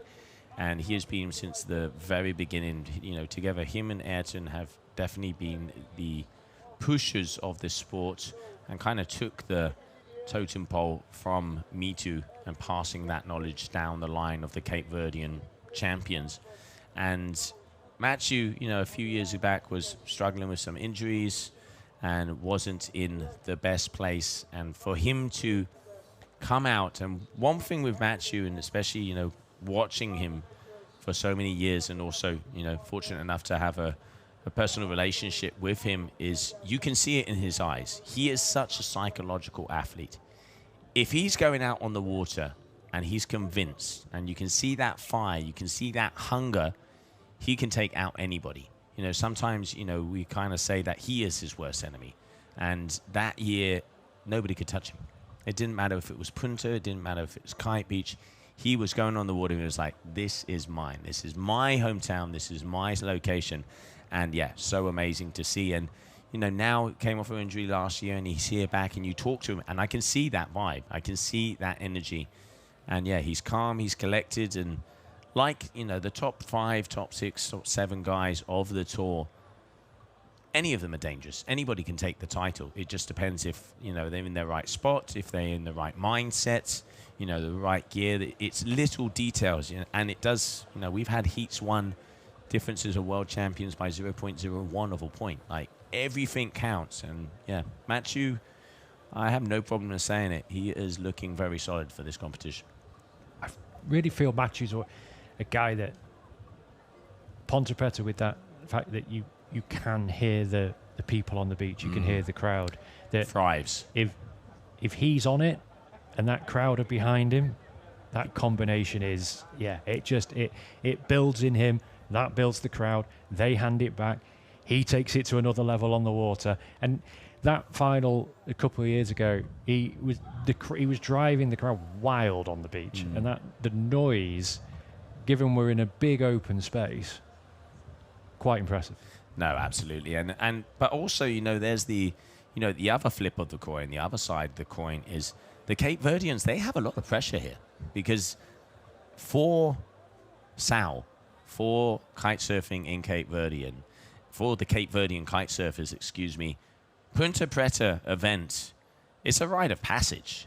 It really is bragging rights, and it is so important. And, you know, some of the younger athletes, you can see the crowd can make them grow, or also it can give them more nerves. And, you know, sometimes you can see the less experienced athletes, they have that pressure, and you can see it's almost as if they had a weight on the back, you know, on top of their shoulders.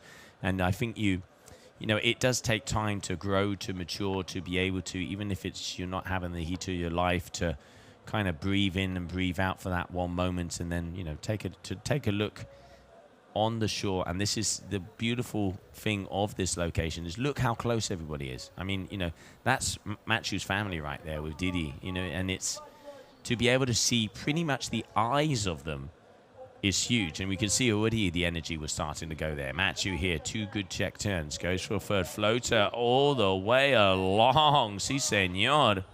We can start to hear some of the noise here on the beach. Did he hit that rock? I don't know if he did, but he definitely went past it. So Matthew already a 4.6 and 4.7, and probably going to be improving on some of his scores throughout the heat, as we're only 12 minutes in. But yeah, but let's not forget Alex Midler. We already saw him in that heat before, having a couple of very nice waves. And with conditions on the edge like this, it is about being in the right spot at the right time. Yeah, and Alex he's going about his work. He's going about his business quite happily. He said that straight on cue. Just about to drop in, going to switch his stance, backside. But just that, as he switched his stance, board speed lost ever so slightly, can't get down the face of the wave. So that switch of your stance has to be so quick. All right. So coming up on that minute number 10. So further way through this heat. 9.34 for Matthew. Still waiting for that last score to be dropped. Consistent, 4s and 4s, nice and easy. Doing what he has to do. And now just waiting. He's having a look behind it. Already switched his feet. Dancing out there on the water. All right, Matthew Lopez decides against it. Not liking what he sees. Wants to keep that priority. And he's going to be going back up to the point we can see him pushing against the swell there. You were talking about the kiteboarding riders and how much it means to them. You see the flow of the Groms here wanting a bodyboard, progressing to a skimboard, hoping at some point to get their hands on a kite. There's such a good amount of kit gets handed down through here. You see quite old kites just getting recycled over and over again and getting repaired and going back out again and being handed down to the next generation.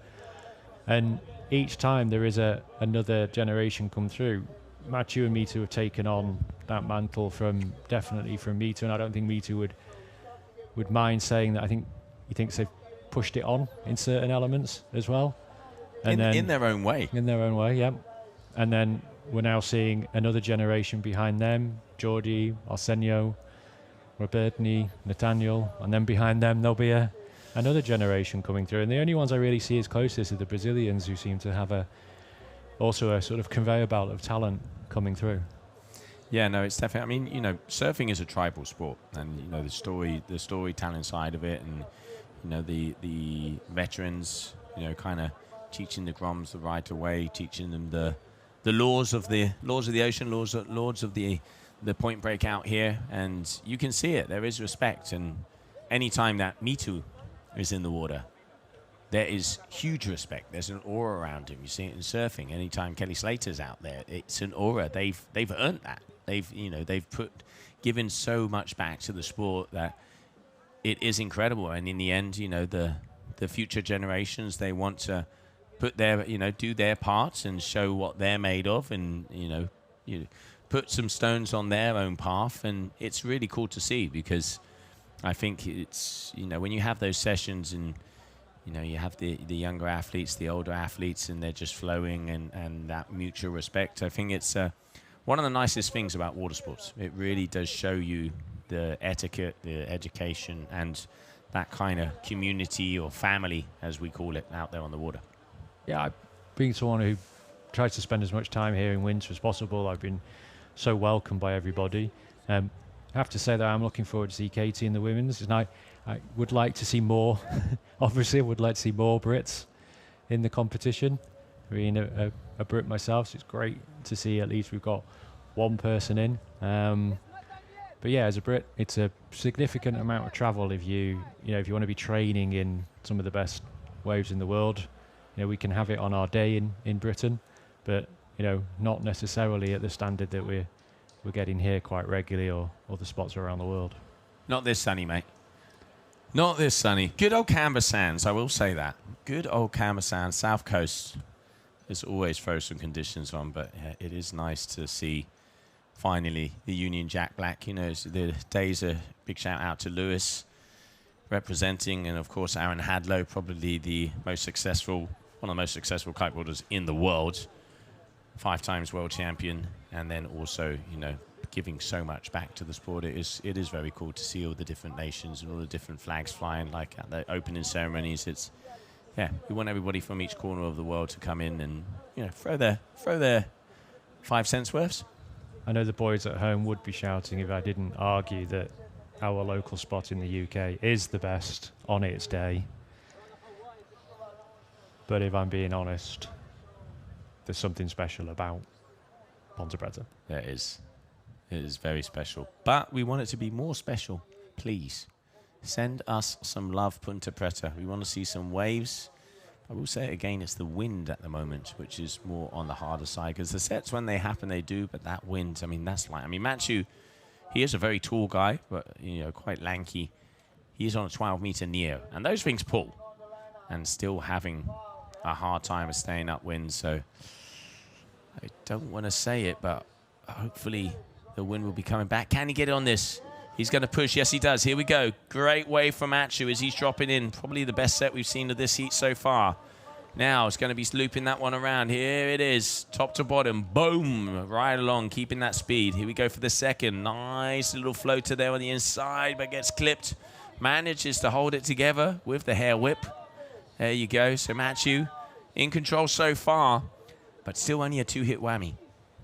Yeah, and that did look like one of the better waves of this heat. Looked like it started forming a little bit further out the bay than we've seen so far. Did like the hair whip though. Extra marks from me, definitely, for the hair whip off the end. But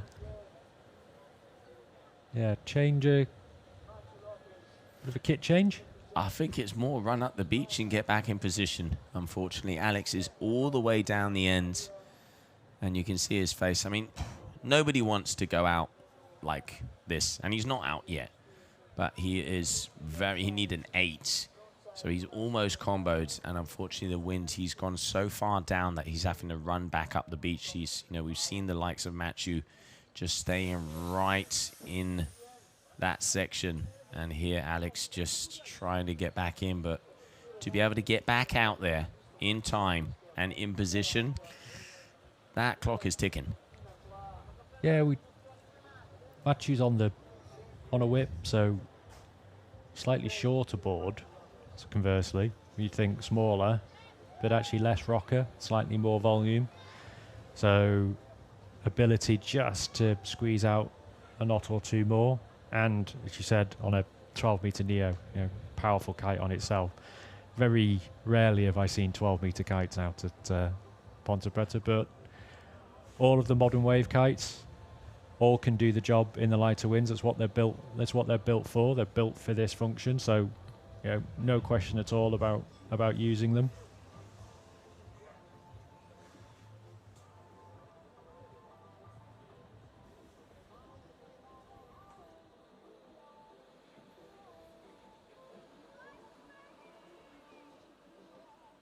Similar to Woodley in one of the previous heats, Matthew now has Ponte Preta all to himself. I'm sure he'll be enjoying the experience. He normally has to share it with a lot of other kite surfers, wingers, surfers, windsurfers. But he's got effectively his home spot all to himself.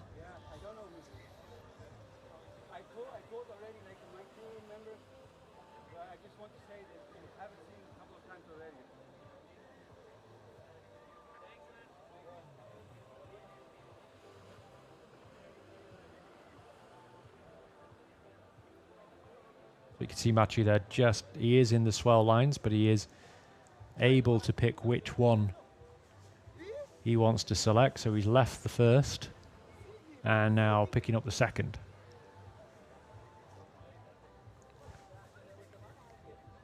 You can see Alex all the way down there on the far corner. And here, everybody, there's a very nice old surfing flower happening there, down here on the beach. Matthew having a little look-see. Looking forward, looking backwards. If he gets the switch of the feet, we know he's going to engage, but I don't think so. He's just using the wave to get a little bit further upwind. He's talking to the beach, so he knows he's in first position, comfortably. 2 minutes to go, and looking out of our booth, Alex is... He is very much, and there, look at that, Ben. It does look like there might be a set coming his way. So I can see some rollers. Matthew maybe going to be turning around for this one or not. He's looking for something. No, he's going to keep us guessing, though. He is. No, all right, so looping around. Has he seen something? It doesn't look like much of a bump. Okay, yeah, there it is starting to form. So Matthew Lopez is about to drop in one more time. Here we go, guys. Nope. Again, using it to stay upwind. We saw Alex all the way down. I mean, it ain't over to the buzzer, but Alex is out of position. 1 minute to go and needs an 8.26 to take the win. I think, unfortunately, it's closers. Yeah, I think Matthew clearly knows this. He's not going to risk it coming in too shallow. So he's able just to, you know, I think if it was a big old epic wave of the day coming in, we might have seen him dropping in. but he's well in control of this heat at the moment. He certainly is. He's been in control since the beginning. Conditions, as we mentioned, on the line so far. Round number 3, heat number 7. So coming up next is going to be the final heat of this round. And we have Mr. Ayrton Coalino, second overall last year, multiple-time world champion, who's going to be coming up next, and he's going up against Luke Atkinson. So get ready and hold on to your hats, as Coalino Airlines is going to be approaching Punta Preta, as this one is going to be closing out. As we see Matthew, it looks like he's going to be giving us a little bit of a show. This one will count. All right, drops in, little check turn, and he's going to be maybe riding to come out your heat winner, Matthew Lopez.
And welcome back, everybody. The final heat here of that round number 3 of the competition. Information coming in. It does look like we will be continuing on after this with the quarterfinals, but these two guys battling it out. Ayrton Coalino, Luke Atkinson. Here we go. Ayrton under the Italian flag, but Cape Verdean. Has been waiting pretty much, what, two and a bit days for his opportunity. But fingers crossed, expecting some fireworks. Yeah, I mean, Ayrton is probably the guy that's put the most amount of hours out here, but okay.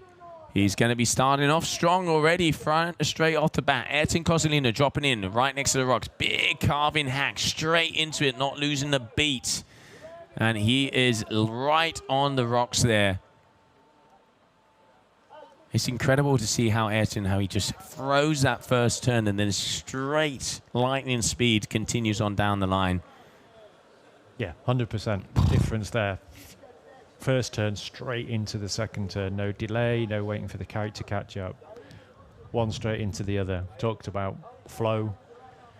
Ed's been making a big sort of on his socials about wanting to create more flow in his riding. And I think that's definitely something we're going to see. Luke answering back though straight away. Boom! Hell yeah. Second turn also critical, rolling into a third, same. Pushing that tail. Just heading down, but just deciding not to keep on running down further. But riding out clean, rather than taking that extra turn, potentially coming up, all the things we've seen coming off the back, riding the white water, falling off. We're actually seeing him just decide, no, I won't take it, and I'll take what I've done and ride out clean. Yeah, very nice there from Luke as well. So 2.63, a 6.0 there for that way from Ayrton. 2 hits. Very nice. Already setting the tone in this heat. One of the top scores of the day. I think the highest score of the day has been 6.3, 6.4, if my memory serves me right. It has been a long day. And then, of course, we saw Nicola taking 8.0 yesterday. Just having a little listen as the sports crew is saying something.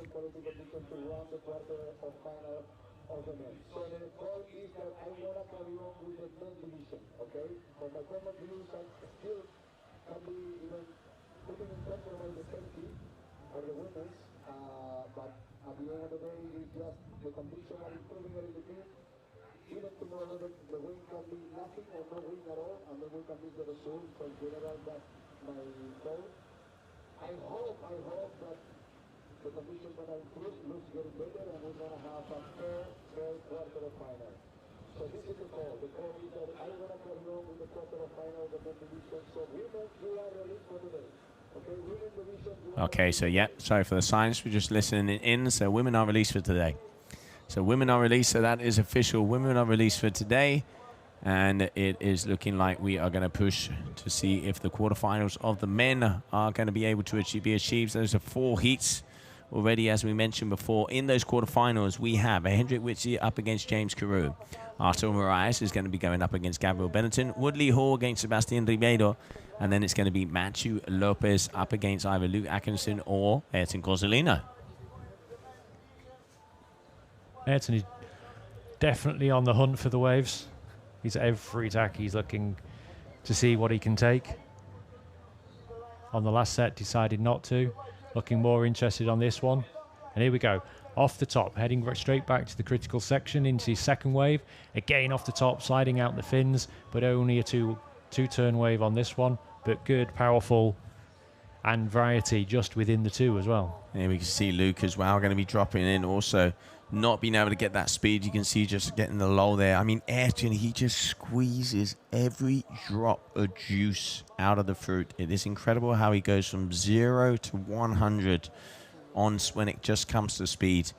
I mean, one of the things I said earlier in the stream, the first day we were here, it was just about 20 minutes until sunset.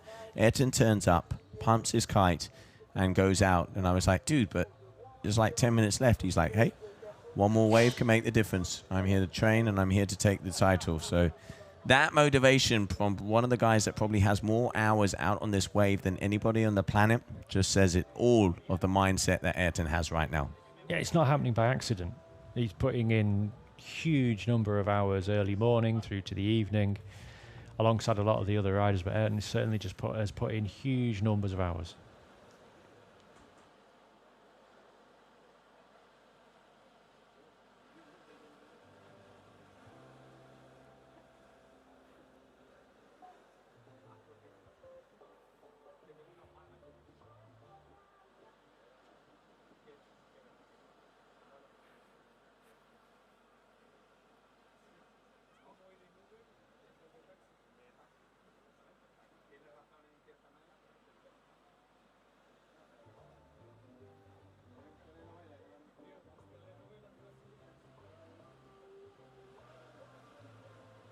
All right, so waiting right now, as you can see, 6.0 and a 5.47.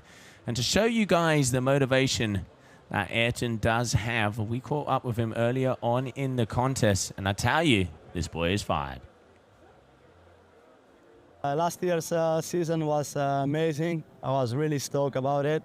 I got second on the ranking, which was really good. I trained hard. I was really focused. But 2026 is different. More focused. I'm stronger. Actually, I never trained this hard in my whole career.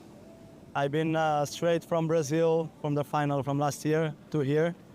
In the mid-November, I was here already in Cabo Verde training. I was the first athlete here. I never came this earlier. That's why maybe I say, I will try to go earlier because then I can score more conditions. I can be more prepared physically, mentally. This year I did it all. I've been training a lot on the water. I've been in the water with 9 knots, which everyone couldn't ride. I was already there training because I know Ponte Preta has surprises. So I've been training a lot on that, and strong wind, a really small wave, almost flat. I was every time in the water. And then I hit the gym hard too with my coach George.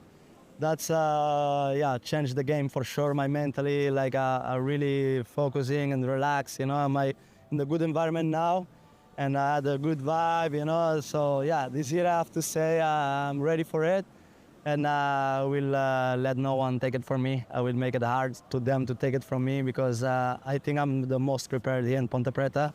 I'm the more prepared. I'm the most complete rider. You want spray, let's spray. You want serve, let's serve. You want big airs, let's do airs, barrels, everything, bro.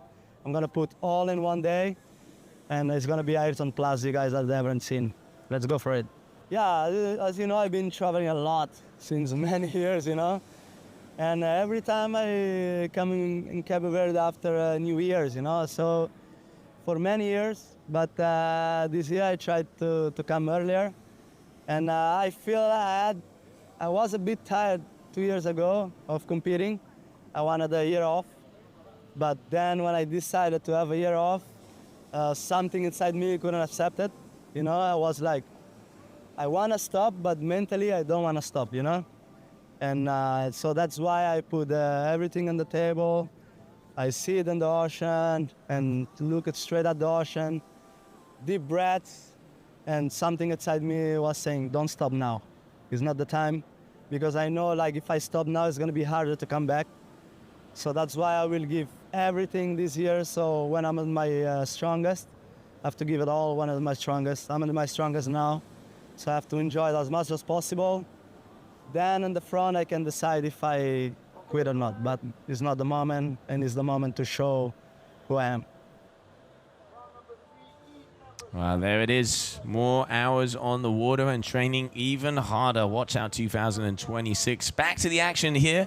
Tell you what, Luke is taking it to Ayrton at the moment. 4:43 and a 4:73. He is not going down without a fight. Now dropping in Ayrton off the top. Makes those fins off. A nil foam climb here. Keeping that speed, looping that kite around.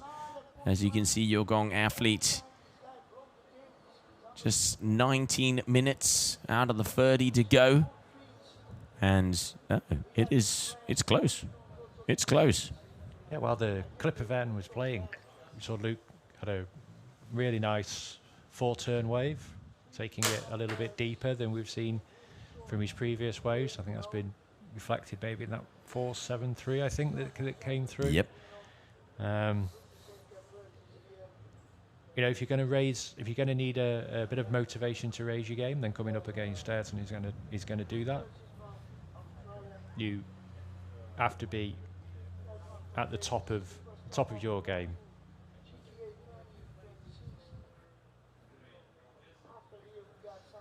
All right, there you can see it does look, looking outside the booth, flags are kind of starting to go a little bit straighter, so as we can see reflected on the guys out there. Luke obviously one out there, if I'm not mistaken, on a 12-meter Rio. I think the last time I saw it, a 12 or an 11. And he is further up than we can see Ayrton. Ayrton, if I'm not mistaken, was talking before, it looks like he might be out there on the Unix. It's either the Unix or the Ellipse for him. And also out there on the lethal board, the 5.6. talking to him about fins. Let's not forget he has his own fin company. He's out there on mediums to get a good combination in maneuverability and drive. But yeah, there we can see right now as both of them up the top and on the point. And the official announcement is we continue on with quarterfinals of the men. Round number 4. We're waiting to see who that final quarterfinalist will be. The winner of this heat. Feels like we've had a busier 13 minutes of this heat absolutely. than previous, and I don't know if that's a reflection of, does it feel like the swell is a lot more? It just feels definitely like the guys are managing to lock onto them a lot quicker.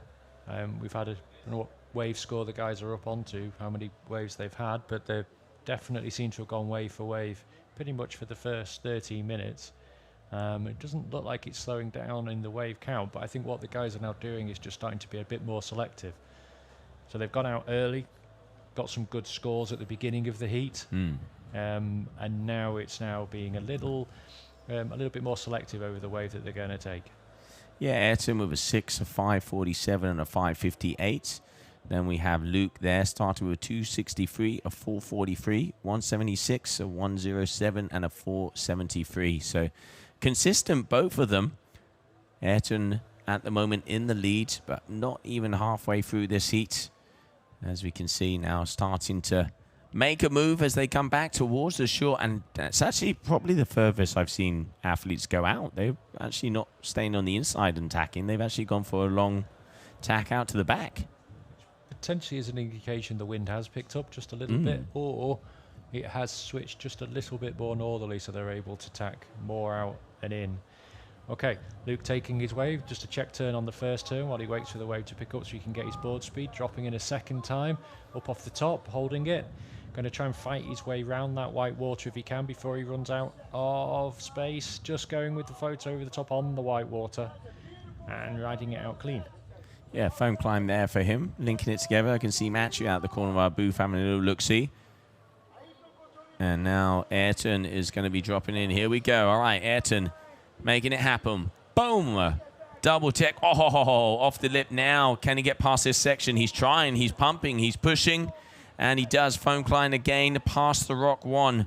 And letting the fins loose with the 180 and finishes it off. Coalino Airlines, everybody, is here. And he is here to stay. And he's ready. And he's amping the crowd up as well. Duck dive.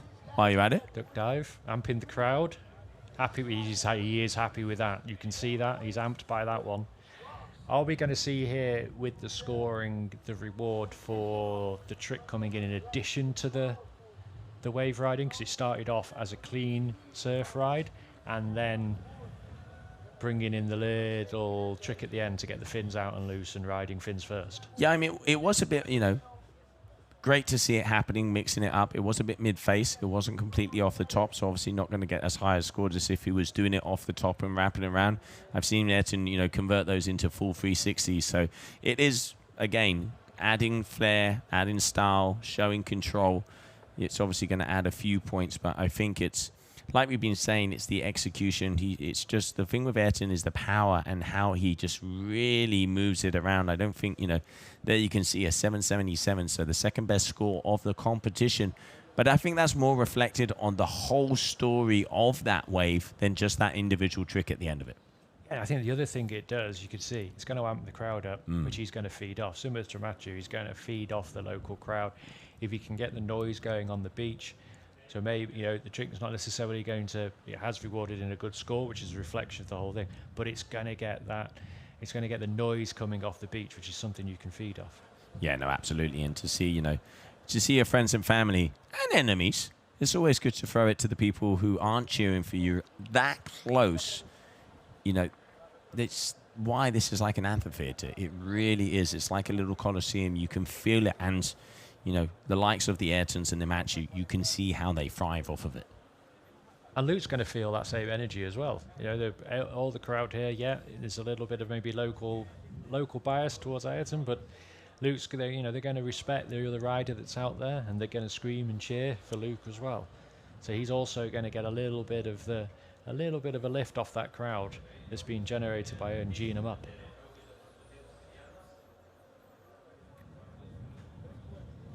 Ayrton has turned very late out there and is following in. He definitely feels like he's detected something right out the back and is going to track that right the way into the beach. So just slowing down to match his board speed.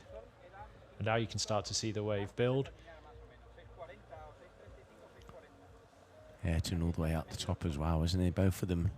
13.77. I think, if I'm not mistaken, that is the biggest heat of the competition. The one before that was Nicola. I have a feeling that he might have just taken that. Let's see, Nicola's first heat, no. And Nicola's second heat, 13.57. Yep, so Ayrton has just taken the biggest heat of the competition so far, and there's still 12 minutes to go.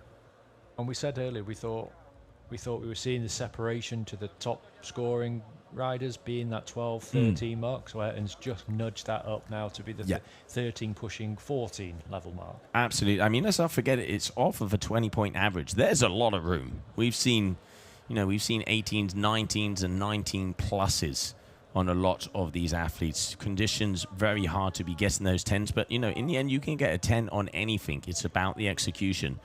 But yeah, there's still room for when we start seeing the 8s and then the 9s, and if that starts happening, we will. All right, Luke now. Little tail slide here, coming down all the way up the top, which is good. Big carving hack, throwing that hand in, hitting the handbrake. Stylish there from the Aussie. Just not being able to get that second turn. And now we're talking, and Ayrton is going to be up on the corner as well as he goes down hard. Yeah, I was just checking out Ayrton's drop in. He took probably the biggest top turn of the day there, but just couldn't manage to hold on to it.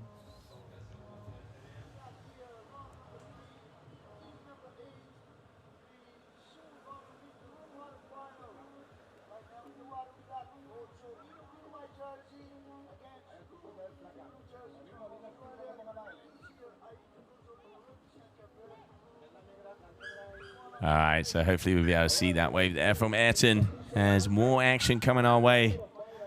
But one thing for sure, Luke is not going to go out without a fight. No, and by the look of it, we have talked about it, and I don't want to jinx it, Joe. No, don't you dare. But are we seeing the swell that we've been hoping for starting to come in? Because these wave sets do look that little bit bigger.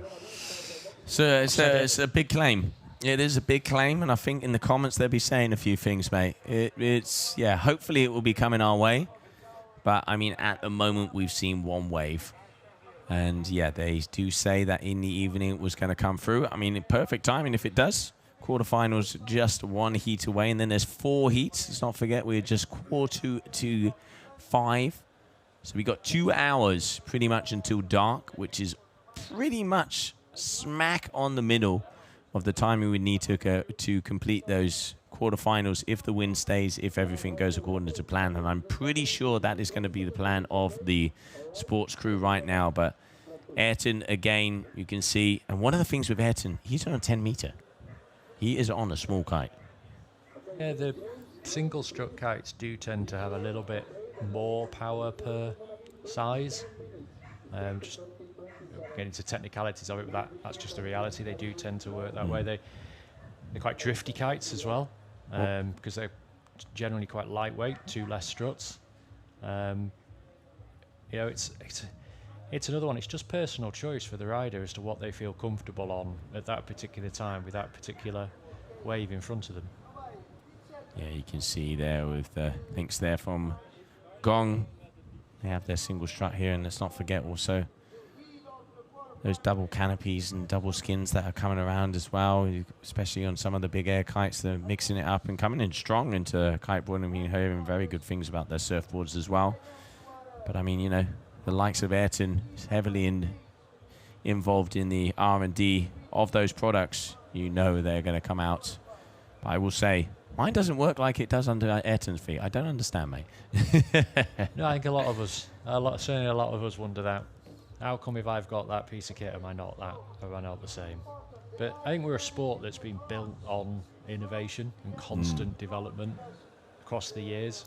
We start the kit that is now in use, and if you're getting into the sport now, the equipment out there is so far from where we started.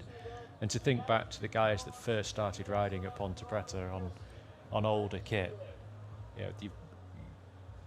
the difference now, the ability to kill the power, the drift of the kites compared to back in the day kites when Mita was first riding Ponte Preta on a kite and just working out, how'd you do this? I want to do it. How'd you do it? Yeah, I think one of the biggest achievements these days is the plug and play.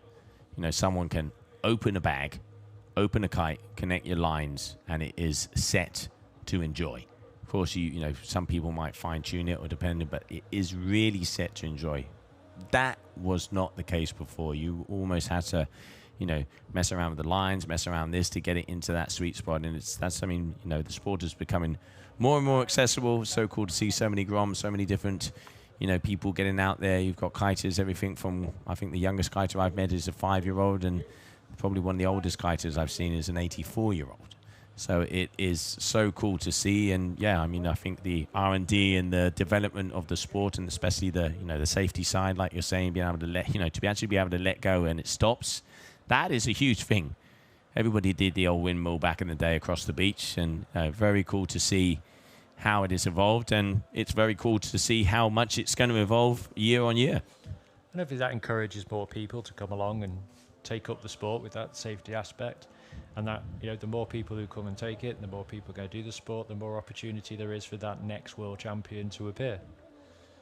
And we can see Luke here just signaling to the beach, as there is not a lot around. 777 and a 6.0 for Ayrton Coalino, a 4.73 and a 4.97. Here we go. Luke in and out, checking that one on the inside out, as he knows he needs to be getting something. Ayrton all the way up on the point, as he is also looking for some waves to come his way.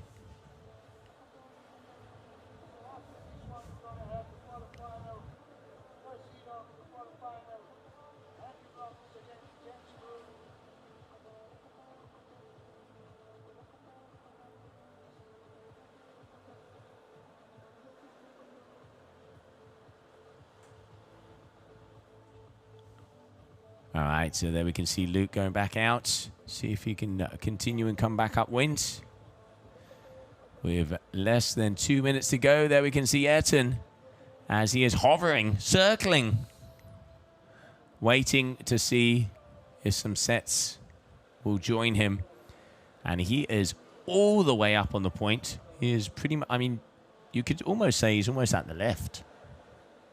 He is starting, pretty much from the beginning of where the left would be. But it's pretty common for him, actually, to hover around up in that area, particularly when it's smaller, because it's going to allow him, if he can get the board speed as the wave starts to form, he'll be able to drop in and pick where he wants to be, which is, I think, what we're about to see here. So he's going to be behind the peak. Yeah. And then he's hoping to accelerate into it rather than dropping down in front of the peak. So he'll be able to pick the section he wants to ride in. Yeah, 1 minute to go. 1 minute. And Ayrton still in position, having a little look. And yeah, absolutely, Ben, like you're saying, he is all the way up the top to see if he can link himself in there. But coming to the closing moments, it is going to be very hard for Luke to overtake that, as he's going to need pretty much a +9 ride. Excuse me, a +8 ride to be able to achieve the score there. Luke, all right. Oh, letting the tail loose, keeping it stylish. Now we're talking. Beautiful layback turn there from him. Down the line, see if he can get a finisher. And he does, off the lip and all the way along. Not going to be enough to take out Ayrton, but it is really cool to see him here at this contest and throwing down some big turns throughout. But it is going to be that man there, Ayrton Coalino, is going to be making his way into the quarterfinals, round number 4. And let's continue on him, as he is going to give us one for the crowd.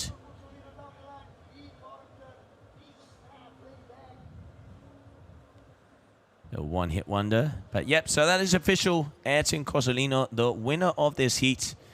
as we continue on your day number 5 GKA Kitesurf World Cup.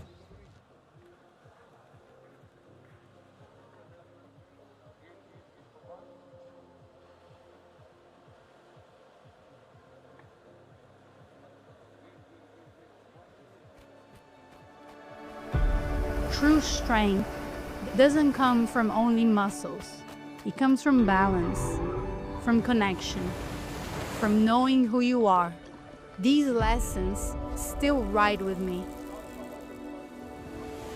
And when I fall, I rise, trusting that force is still with me.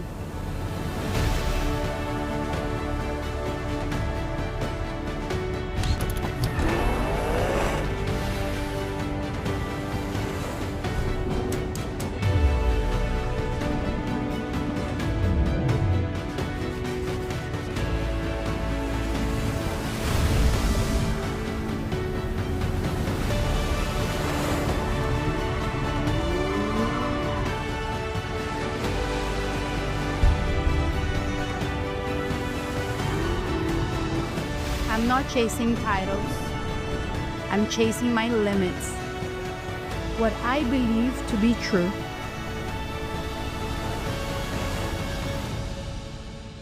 Some chase glory. Others are powered by the place where glory begins. And that's within you.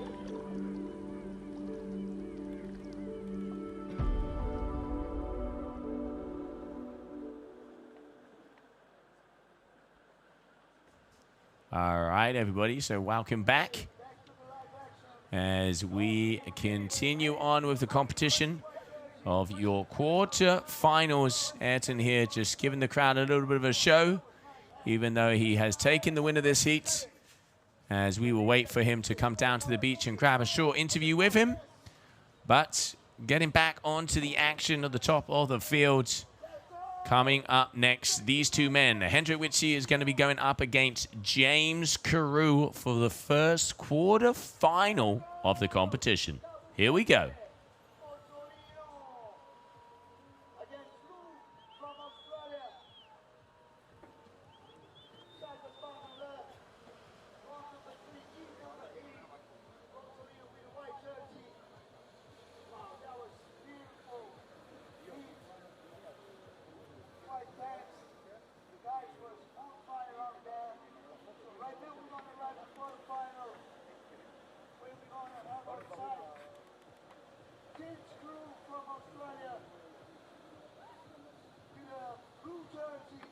And there we go. So we're going to have on the Ocean Rodeo, yellow kite is going to be Hendrik Witschi. Out there on the duotone D-Lab 11 meter is James Karu.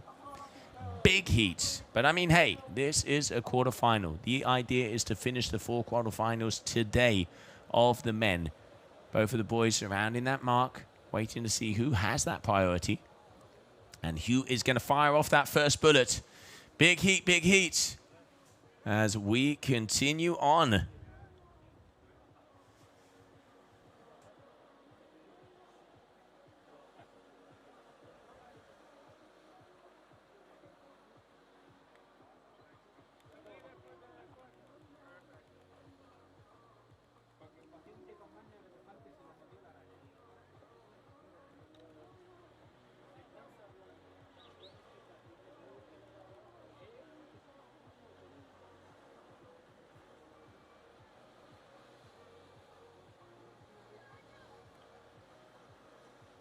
All right, so there we are.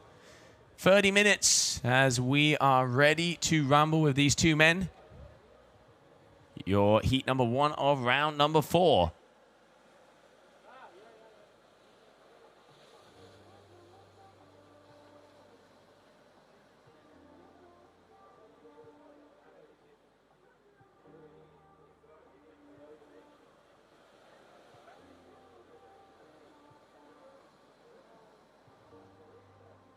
All right, there we can see both James and Hendrik up the top as they are looking for those swells to come in.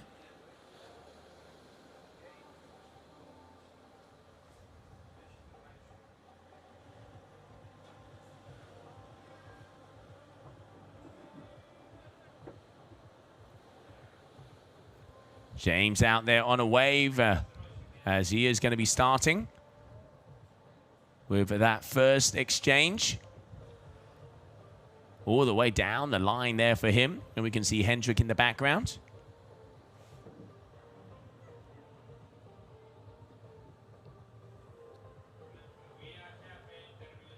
And we are now going to be going down to the beach. As I can see, Ayrton Coalino is ready for his interview.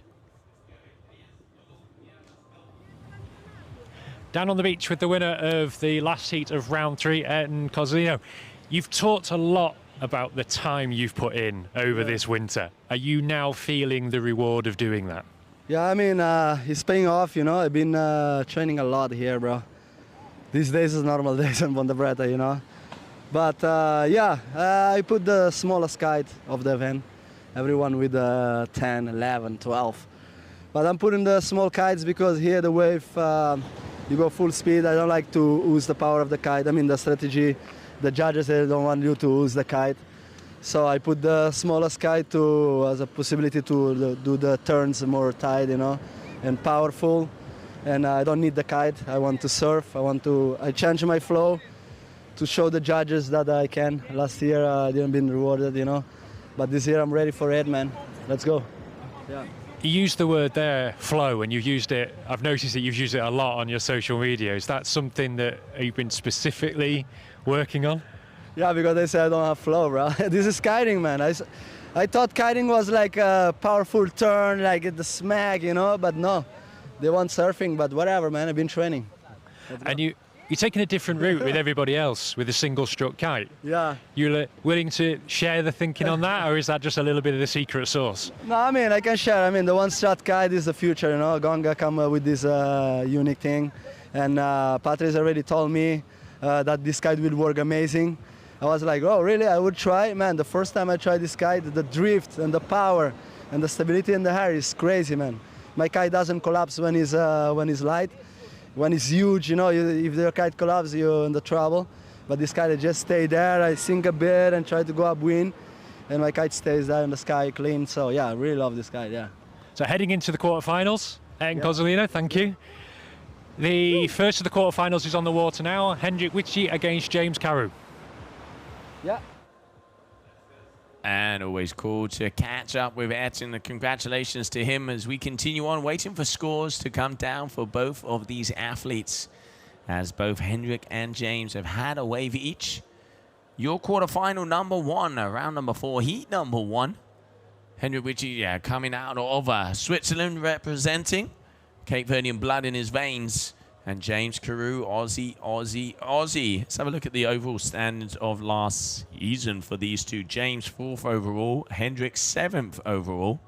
And now it is a battle out there in between them as we are waiting to see if waves are going to be coming their way. Plenty of time. And here we have James Karu dropping in. Here we go. This is looking like a very nice set wave. One of the ones he was waiting for. Engages, rail to rail. Boom! Off the top. Drops down again. Keeps that speed. Powerful hack. Making sure with the flow that he gets past that section. And then now he's going to open up again and start to go to work all the way down to the inside. Great wave there from James.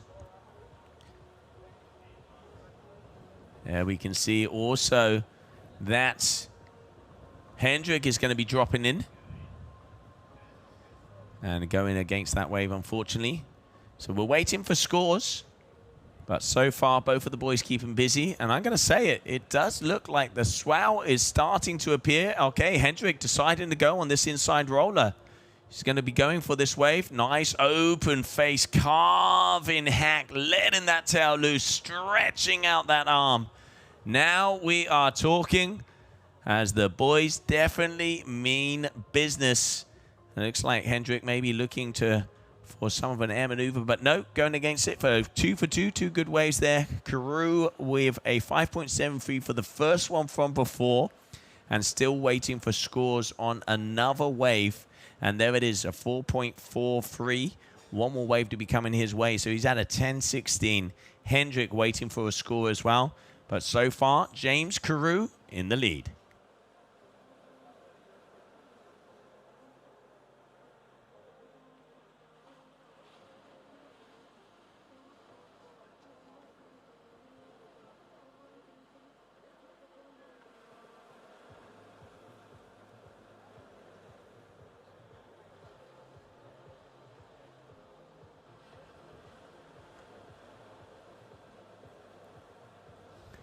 All right, both of the guys making their way back out. 21 minutes left. Already a couple of big exchanges in between these two.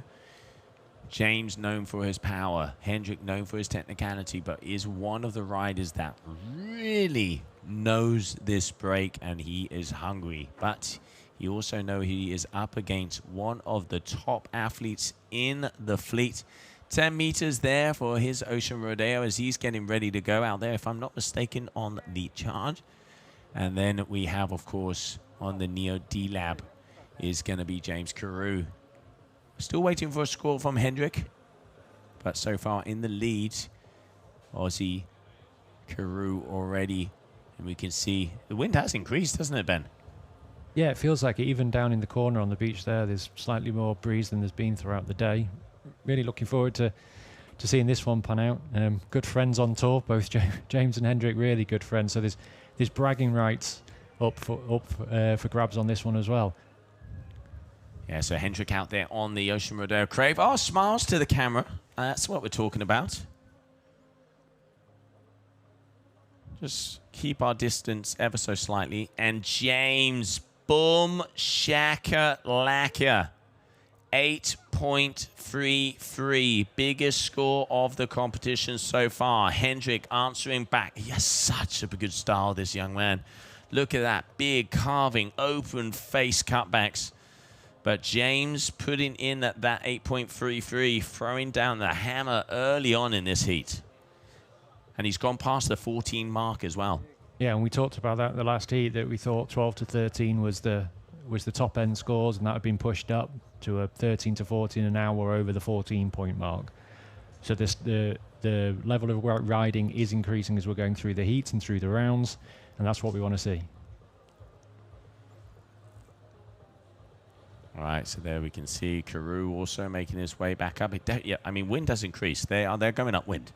When we're not seeing them body drag, we're seeing they do have speed. When they're coming on the wave, they'll be able to have that power. This is what we wanted to see. You know, maybe that forecast has come. They're able to go up a little bit further up. And now James is going to drop in on this one as well. Nope. Okay, deciding against it. Comfortable position for him. High 5, medium 8. Top score of the competition so far for both combination heat score and for wave. So Karu proving a point right now. But hey, Hendrik, I've seen him get big numbers out here in Punta Preta. And it ain't over until the buzzer. No, we've got 18 minutes left for Hendrik. It's plenty of time. He has also been putting in mega hours over the winter on this wave in the same, that we've talked about with others, not just out in the best conditions. He's been out in the poor conditions. Yeah. He's been out in the lighter winds. He's been out in the smaller swell. He's been playing around in these rocks. So, I like to think he's just waiting his time in order to get select the wave that he wants. Absolutely. Absolutely. Oh! So air into reverse 360, straight into a top turn. Boom! Now we are talking. The air game has been released. That was a beauty from Hendricks. And we're going to be waiting to see the score on that one. So much control. Yeah, he's, again, another evidence of what's been worked on throughout the winter is making sure that when you go to execute things like that, you do actually execute them. And I think we see the evidence of the training that's been put in there. Yeah, you can see just off the lip, putting that air reverse in and landing on the flats. Kind of one wave though, but still, let's see how the scores are going to be coming his way. And everybody down here on the beach as well. So waiting for that score to come in. But great to see the air maneuvers starting to come into the mix down here. 17 minutes. Day number 5 here of the GKA Kitesurf World Cup. If you are just joining us, welcome to the quarterfinals. We have our top athletes already fighting for a spot in the semis. Your athletes are going to be Hendrik Witschi against James Karu, Artur Morazz, Gabriel Benitin, Woodley Hall, Sebastian Ribeiro, and then Matthew Lopez and Ayrton Coalino. Now that is going to be a battle. Every single heat is a battle. But we have the winner of last year in Brazil, Artur Morazz, up against a Brazilian world champion as well. 2 Brazilians. Then we have Matthew Lopez and Ayrton, who have been 1 and 2 for a very, very long time.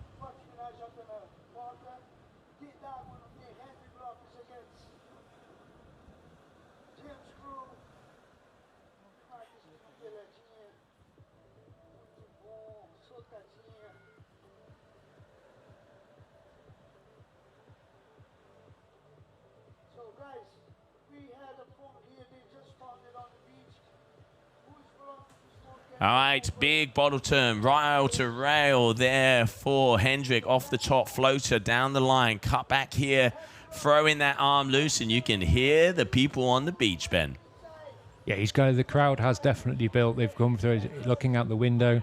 There's quite a large crowd now up on the point supporting Hendrik and screaming also for James putting on a show. Yeah, James throwing water across the ocean there with that hack, as we could see on Ayrton. On Ayrton, I do apologise. Hendrik is his cousin, so fair enough. And with Hendrik, you can definitely see the work that's been put in. He's also been working on flow and style, and we're starting to see a change in that. I think that's just a reflection of the judges just being very clear last year on what they wanted to see. And the riders have to react to that, and it just changes maybe their approach to training. You've seen the riders here and the ones that came a little bit earlier before the event have definitely been working on their flow and their style. And there we can see some of the Groms as well. The future of our sport, coming down to see your current champions of our sport and the new generations getting ready, sussing out what they have to learn to take the title. So 14.30 or 11.36. This is one of the highest scores for both athletes in the heat. You know, we've been mentioning that 13-point average before. James has taken it to a 14-point for the top scores. 8:33, biggest wave score of the competition. 5:97, nice backup. Hendrik here, 5:03, 6:33, also two good scores, but he needs to improve by 3 points. So he needs either 8s, 7s and 8s is what's going to take you to glory in this heat. And he's having a look around. There's plenty of time. We've just gone past halfway. And it is, I'm going to say, it's getting consistent out there. Here goes Hendrik into his second turn. This time a little bit more style and flow, going for the surfing edge. Fourth turn, just getting caught up on the inside just a little bit. Slightly different approach to the wave on that one, just a more sort of what you would call a more surfy wave.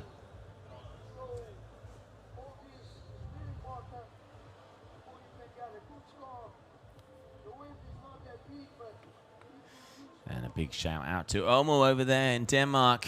Hope you guys are good. As we are continuing on here. So far, Karu in the driving seat. But Hendrik definitely is here to push. Anything can happen here in Punta Preta. It does look like conditions are starting to improve. Forecast has improved for tomorrow as well. We're hoping to get through the quarterfinals today, just 5 o'clock in the afternoon. 4 heats, including this one right now. And those quarterfinals will be done, and we will know who are going to be our semi-finalists. But right now on the water, Hendrik Witschi, James Karu, 14.30 and 11.40. I mean, those are big scores. Yeah, compared to other heats there, Ride Up James has pushed that top score just above. He's just nudged it up a little bit higher, up to 14.3 now. And Hendrik with his 11.40, easily in the top scores of the competition so far. So a real high quality heat going on here. Hendrik just scanning the horizon line there to pick, to make his decision, to choose whether or not this is the one. He looks interested in it, he's pumping for it, but we won't know until just before the wave breaks whether or not that's the one he wants to take. He is looking down the line. He's starting to gain speed. Yeah, he's going to go for this one. Look at it. All right, ready to pounce. Here we go. Hendrik. Oh, he's going to go for an air straight off. Gets it. Oh, but not quite getting the landing. You can hear the crowd shouting at them, bringing the vibe in. And we can see James Karu there in the back, throwing it in as well.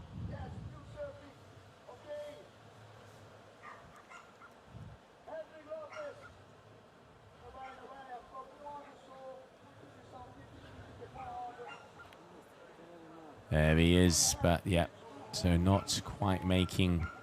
He's going to continue down the line. Oof, I mean, those rocks. And now he's going to go to work here on the inside. Surprised he's gone all the way down there, to be honest. But he's obviously seen something. So James, wind is there and is now going to be going back in. He has the top score so far. And Hendrik just unfortunately going down on that last wave. Seeing James there, just flipping his board over. Still has 3 fins on his board after that very tight run down the rocks. I must be confident enough in the wind speed being picked up enough that he feels really comfortable that he's going to get back upwind from there. I think that is, yeah, definitely a good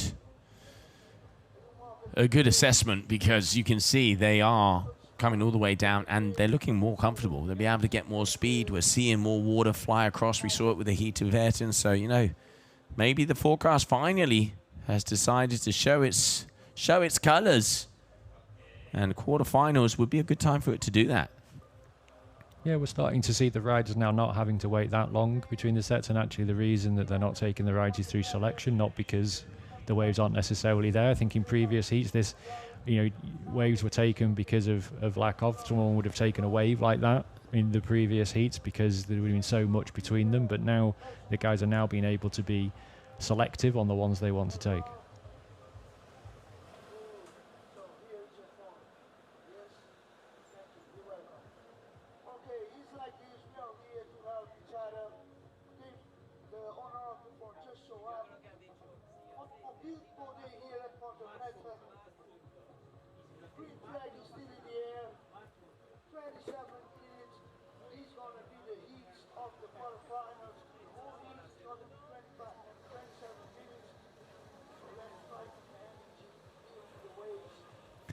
All right, James pushing against that board. You can see, like you were mentioned before, Ben, how far forward those feet are to be able to maximize that upwind ability.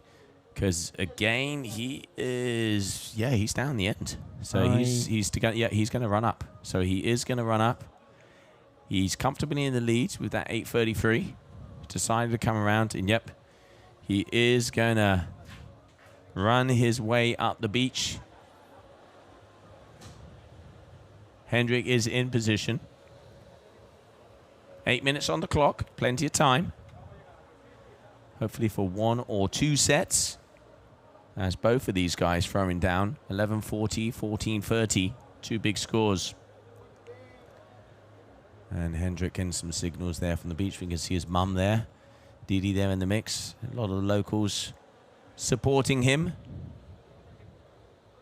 The privilege of entering the GKA at your home spot when the other rider has to do a little bit of a run up wind is you get Ponte Preta entirely to yourself.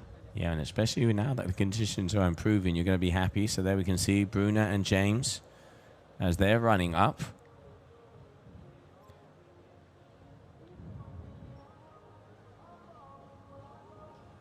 So what James is doing here is using actually just running upwind in order to get back out again. Little bit of a kite run, but knows this as much as the local guys.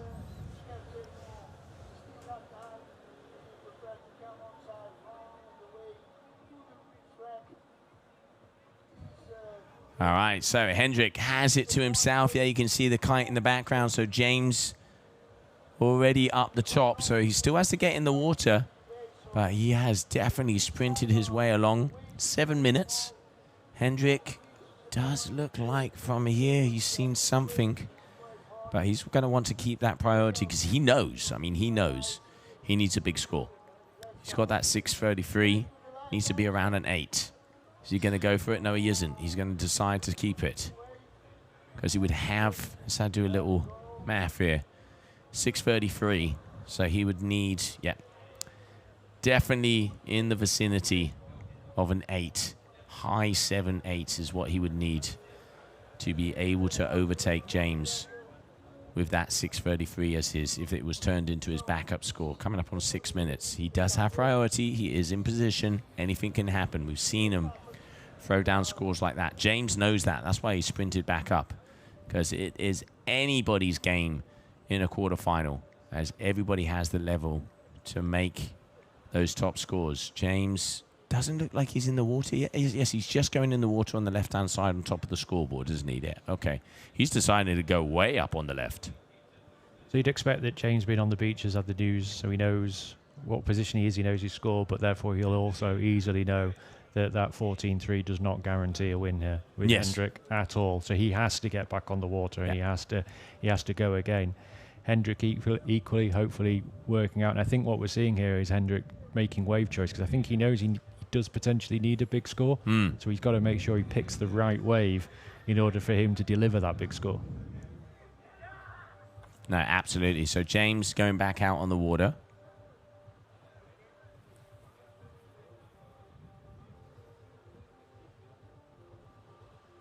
Hendrik with priority, right in position. So he's going to want to protect that priority. And James, he's looking at something here. No, he is. He's going to go for something. All right, so James Karu about to drop in. Blue Lycra, here we go. All right, James, boom, a big carving hack, multiple. Oh, floater into a third, linking those three together now. Can he get past that section? He does. I mean, he was so far up, he was in front of the reef, but a very nice wave there from him, looking to improve on that 5.97. 4 minutes on the ticker. Yeah, I think we saw with James coming straight in from that, where we got in the water really far upwind. He pretty much came in from that upwind line. Yeah. And caught that wave a little bit further upwind than we've been able to see. And he tied together 2 or 3 really quick turns together.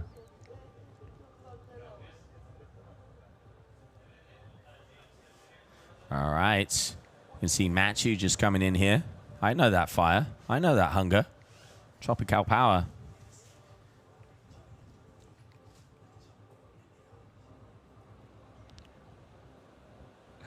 I like it. I'm hearing some gossip here. There's some banter on the water. Si, senor. Quarterfinals of Cape Verde. The story repeats itself as we have big heats coming our way.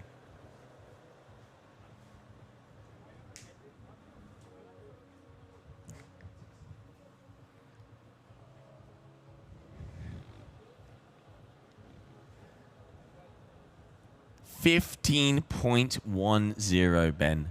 I mean, wow. Yeah. Just, wow. That's it. Highest score competition so far. Highest single wave. Yeah, no, absolutely. Yeah. It was Nicola with the 8 and now an 8.33. So we're just nudging up one by one through the scores. We're now into the 15 mark. So 15 is now the benchmark. Hendrik needing an 8+ to be able to equal James right now. Waiting for that set wave. He's in position. He knows he is. It is literally 2 factors. 1, the ocean throws him that bone. And 2, he catches it and performs on it. So Hendrik definitely, but you see that is, he knows he's not going to see that, so he's going for it. First wave, Hendrik dropping in. Here we go. Closes out a little bit in front of him. Is he going to be able to get around that foam ball? He is not. You can see the frustration. You can see him throwing that face around. He needs a big score, and this one has not had that scoring potential, as he's going to try and go with it, and it feels it. James right now in the sweet spot. He has the flow, and he knows he's in the lead, throwing that tail out with less than 2 minutes to go. Hendrik, I mean, hey, there is still time. If anybody can get back into position, it's him. There is still time, but I'll tell you what, is he going back to the beach? I think he's hopefully just taking a little bit of a line down so he can take that upwind line really into the shallows to get back. He doesn't want to, but then the wind is going. Okay, so 90 seconds to go. Hendrik deciding to go down the bottom to see, I mean, if anything, he's probably seen something. And James is back up there on top. So let's see. Has 60 seconds to go, but there's no way that Hendrik is going to be able to get back into position and score an 8-point ride on that one. So it is going to be official. It is going to be James Karu, who is going to be our first semi-finalist, as he's going to be coming back towards us on this set wave. Already, James Karu raising and rising that bar to a 15.10 total and an 8.33. But also a big shout out to Hendrik. So much style. Just unfortunately, he was in position for 8 minutes, but just a set not really coming his way. No, just not getting the flow of the ocean for him, unfortunately. But James now setting the benchmark for these quarterfinals. All right, closing it out now with 20 seconds to go. It is going to be official. It will be James Karu making his way through to the semi-finals. He has a look back, and big statement for him, because now let's not forget Sebastian Ribeiro. We're going to see Gabriel Benitin coming up against Artur Morazz, and then Sebastian Ribeiro with Woodley Hall, and of course the final heat of the day, which will be Ayrton Coalino against Matthew Lopez. And this one for the crowd, James Karu dropping in.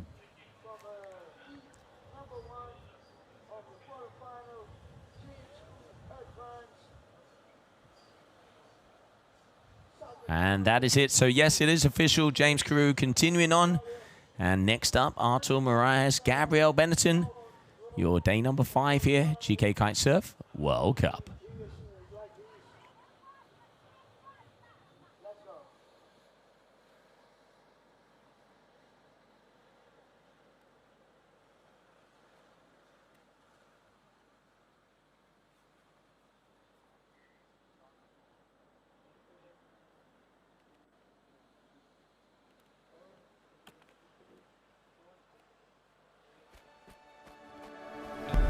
True strength doesn't come from only muscles.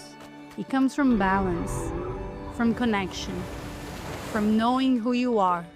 These lessons still ride with me. And when I fall, I rise, trusting that force is still with me.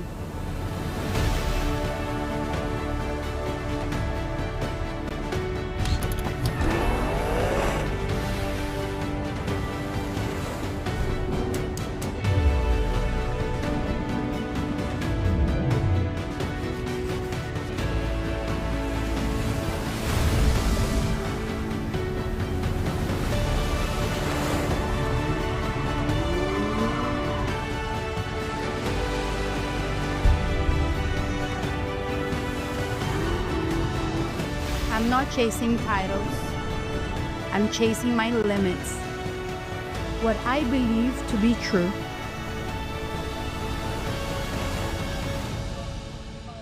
Some chase glory. Others are powered by the place where glory begins. And that's within you.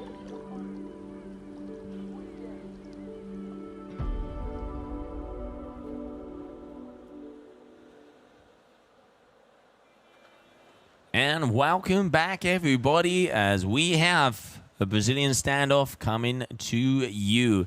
These two guys are going to start to go. Gabriel Benitin and Artur Morazz, the former world champion Benitin and the winner of the final event of last season, Artur Morazz. Backside versus frontside, Brazil versus Brazil. Let's see what's going to go down. This is one of the biggest heats out there so far, and we just saw one of the biggest scores because James Karu just dropped a 15.10 total, sending a message out there. Yeah, the bar has now been set by James for the quarterfinals. Okay, Gabriel on his first wave, just a small first turn. Up vertical for the second, just hunting his way through the white water. So again, just that feeler wave. First one.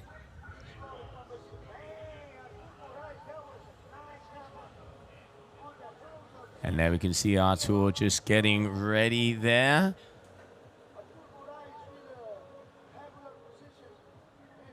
And before we go into this heat, we can see after that first exchange, we caught up with Artur Morazz earlier on in the competition to see how he feels about his 2026 season.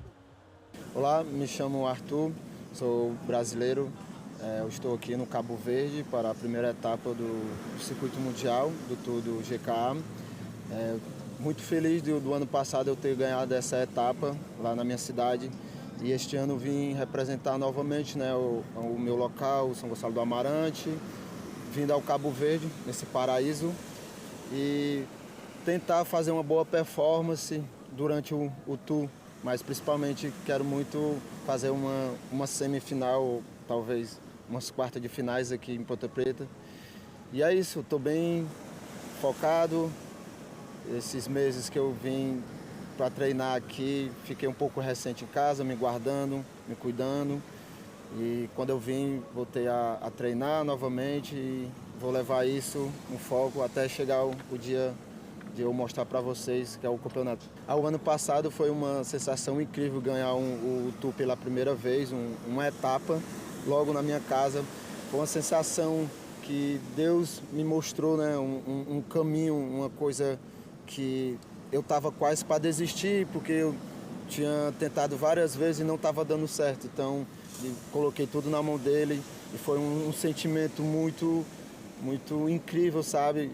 Até eu me emocionei, a pessoa ganhar uma etapa do GK junto com os melhores do mundo competindo.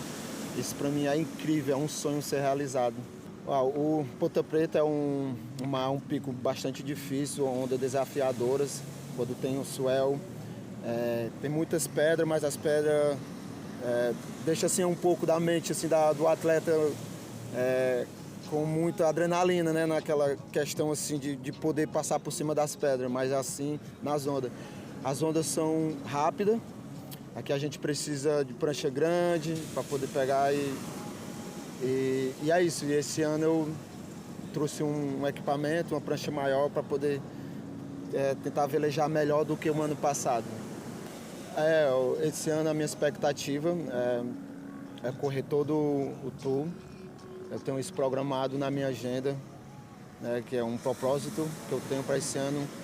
E vai ser um sonho, né, estar entre os melhores do mundo e está sendo realizado isso. E tentar fazer uma boa posição no ranking entre os melhores, porque não é fácil, tem muita gente, muitos atletas que é envolvido no kite, que na verdade eu sou fã dos meus amigos que é atleta que está competindo comigo, porque eles quebram muito.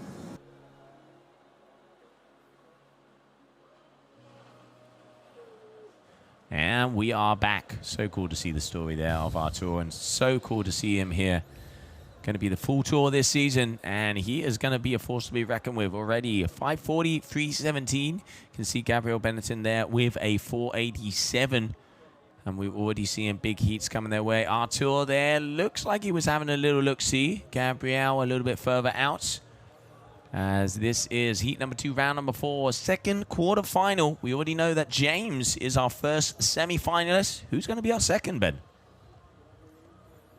Not going to commit at the moment. Honest. Looking at this, Artur, the story of this event, I think so far, his story, I think just resonates with so many people. From a technical point of view, I do appreciate what Gabriel's doing on a backside ride. Where this particular heat is going to go, not willing to call. Both of them, I mean, I will say it, during a couple of the heats of Ayrton, the waves and the winds a little bit more. We saw good waves and good winds there in the heat, the beginning of the heat of James and Hendrik. Unfortunately, he was in position and not being able to get anything else coming his way on that final one. But we continue on as Artur right now with that 8.57 versus a 4.87. But early days, only a third of the heat has been sailed. 2 more to go. So 20 minutes more of action. And then let's not forget, we still have 2 heats. We have a big heat that is going to be in between Sebastian Ribeiro. He's going to be going up against a Woodley Hall. And then probably another very big and emotional heat, because it is Matthew Lopez up against Ayrton Coalino. They have been up against each other for a very long time, probably two of the biggest Cape Verdean representatives of their generation. They know what it is to go against each other. They know what it is to beat each other.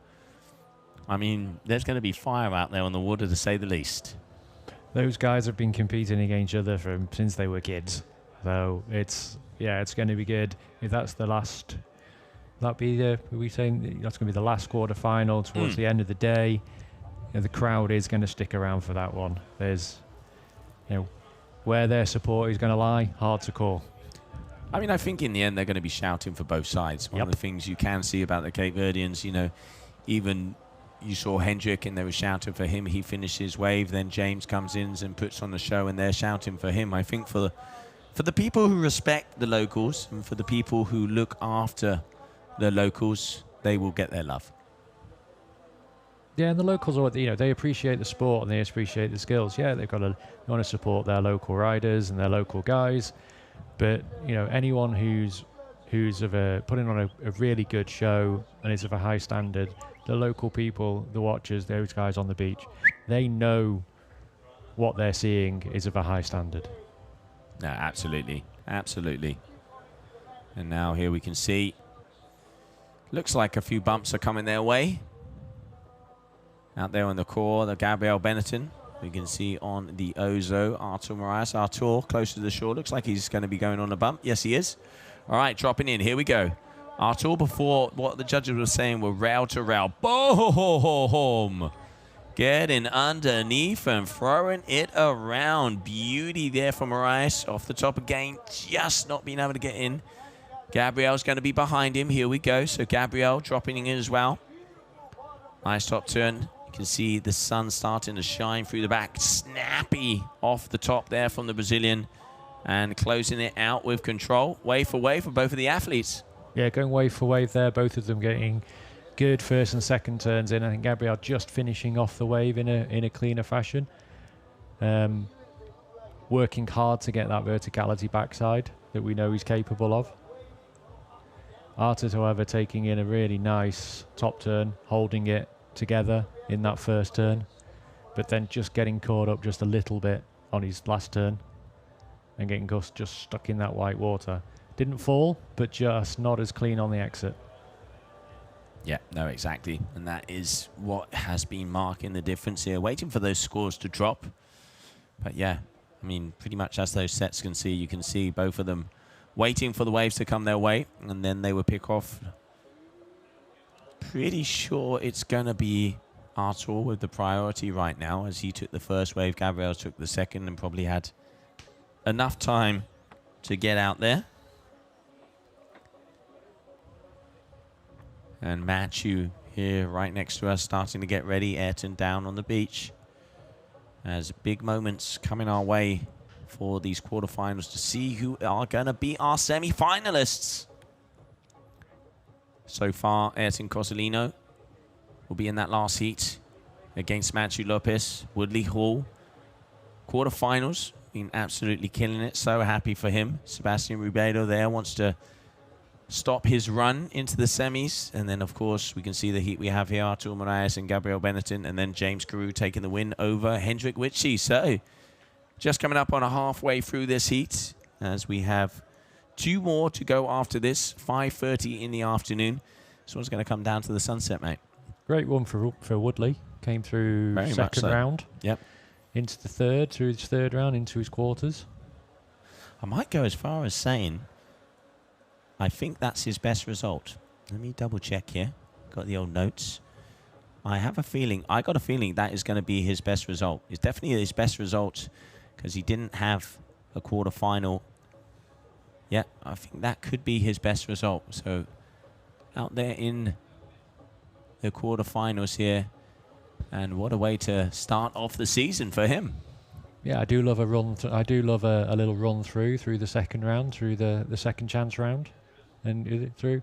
Some people just don't get that first round that they want, and the second chance round they come through. We've seen, I think Matthew's done it a couple of times in the past, and it's not. There is there's no rule. There's nothing in there that says, oh, well, I'm in the second round. Well, yeah, you can come through. It's just one more. Some people do it on purpose, depending on who you're going to go up against. I'm not a fan of that, I must admit. I wasn't going to go there, but yeah, you look at the draw and try and work it out. I do always say, when you do, it's harsh, but I have no problem of saying that normally when that happens, karma comes back. Yeah. It's, the strategizing, I think, the best strategy to win a contest is to not lose a heat.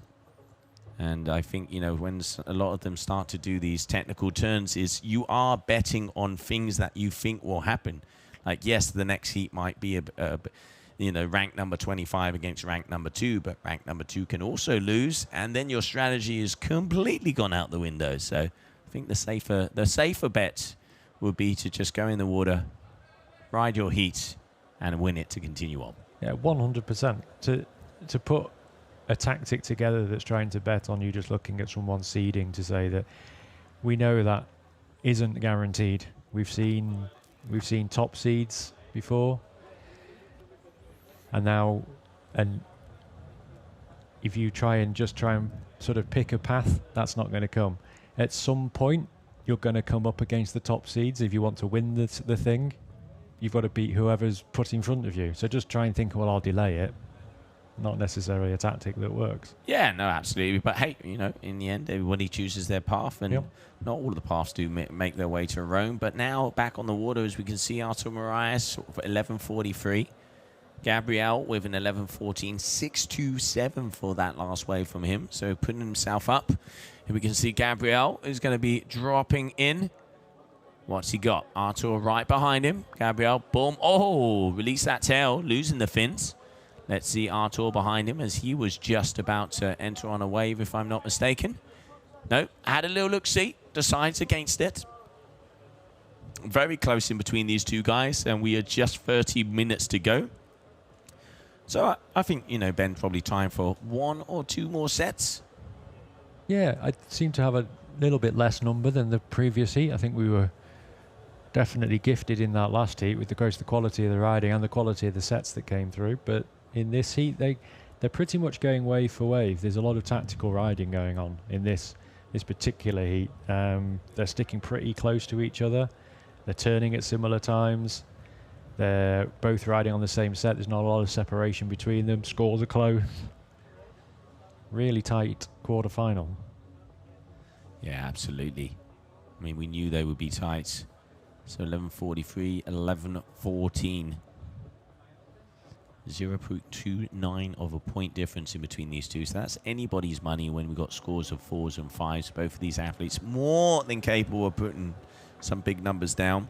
Let's actually have a look at some of the scores they had in their previous rounds. So let's have a look. Round number 3, we saw that Gabriel, 9.83. So he's already increased over his score from the previous heats. Artur, 11.83, so it's kind of still in the vicinity. Gabriel also over there, he had an 8.83 in his first round.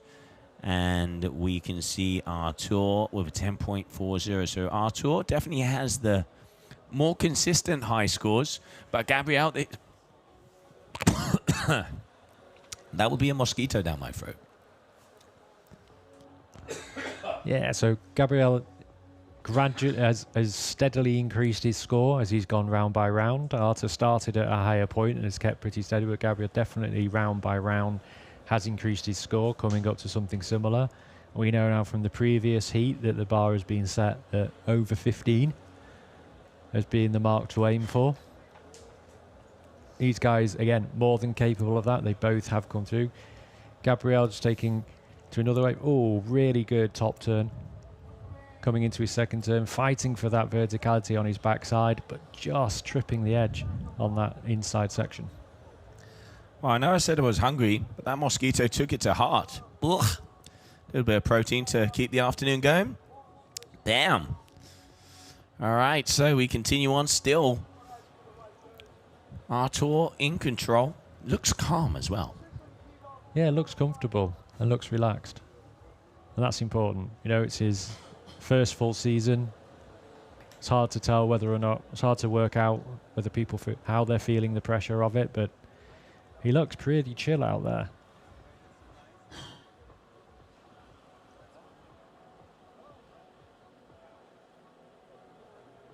Okay, coming up to the last third of the heat, so now the pressure just increases just that little bit more as we start to come towards the end of the heat, start hunting for the sets. You know, the guys will have a feeling that they're pretty close in score. They will have had a little eye on what the other is up to. I'm going to keep my mouth closed, mate. The Mozzies are out to get me. Ugh. Well, as long as you're eating them, they're not biting, so we're fine. Yep, no, they won the war. I'm sorry. I might have won that battle, but I'm giving them the war. But yeah, like you're saying, both of them up there, anything can happen. And, you know, you can see them looking. Yeah, they're looking at the beach. So they are getting the information in. But, of course, it's hard to say you're winning by 0.29. You can say, yes, you're first, yes, you're second. But it is very hard to say where they are at. And right now, 9 minutes to go. Definitely going to be another set. I'm not going to jinx it. I'm going to bring it in. But a big, big heat. And obviously, Brazilian bragging rights as well. Yeah, I definitely think we'll see another set. And then it's going to be down to the... We talked about quite a lot. The guys making that calculation in their head on which one they take. Like I say, I think they probably do... They won't realise how close they are. They'll have had the message from the beach, whether they're in first and second. But in reality, being 0.29 apart, there's no buffer there for either of them. Also, from a caddy's point of view, I always wonder, do you say you're in second position, you got to go big? Or do you say you're in second position, just make it happen? Like, such a small difference. You know, it's the you know, for coaches, it's kind of that line of making them nervous or giving them that necessary push. Because, I mean, probably, you know, they're probably saying second, you need a 5, or second, you need a 6. It's, yeah, it is very, very close right now. As a coach in this sport, there's not a lot of impact you can actually have from the beach compared to necessarily you can give the information, I suppose. A lot of riders talk about being in their own competition and focusing on themselves, so maybe not wanting to know where they rank. Okay, Arthur into his first turn. Nice and clean. Up into his second turn, looking for the criticality. That one's better. Heading round to his third, going to speed around this white water section. Up into his third turn, a little bit of a floater. Heading down around the white water again, fighting. Not able to get into the clean section of that wave, but being quite clean at the end. Gabriel now coming back against it. Him again taking a relatively clean first turn. A little bit of a check on the second turn. The third turn, he was a little bit more critical, but the wave was smaller and managing not quite to just hold together the clean exit.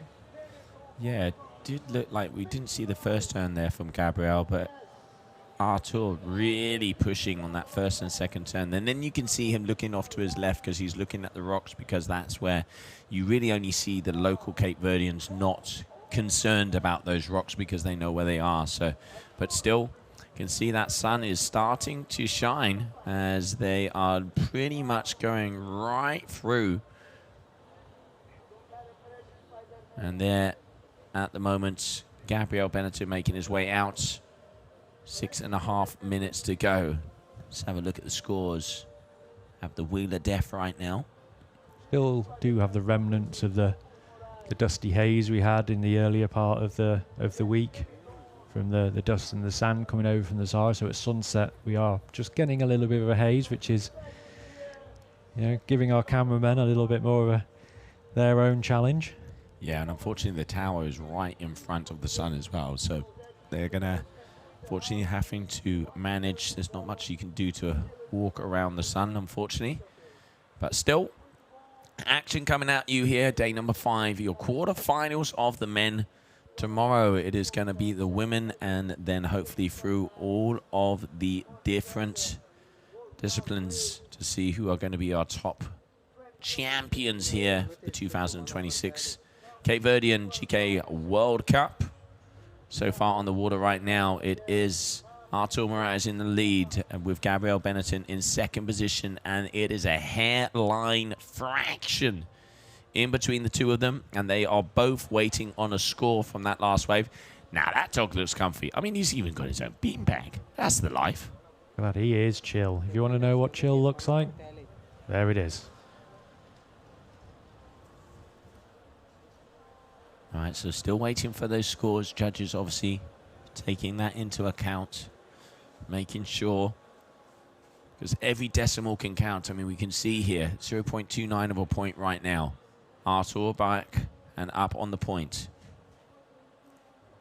Just under 5 minutes to go.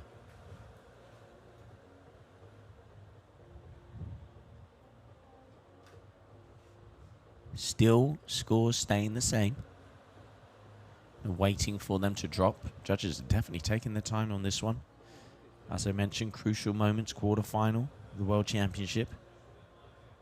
Yeah, riders going back to back on those waves. As we said, each of the sets they are going. The rider with priority taking the first one, the second rider taking the second one. They are truly just going head to head, and I think it's giving the judges a direct comparison. And a 6.40, waiting for it to update for you guys, but a 6.40 so far. So it looks like Artur still waiting for scores to come from Gabriel, but so far Artur is in the lead. There's a little delay on the scoreboard.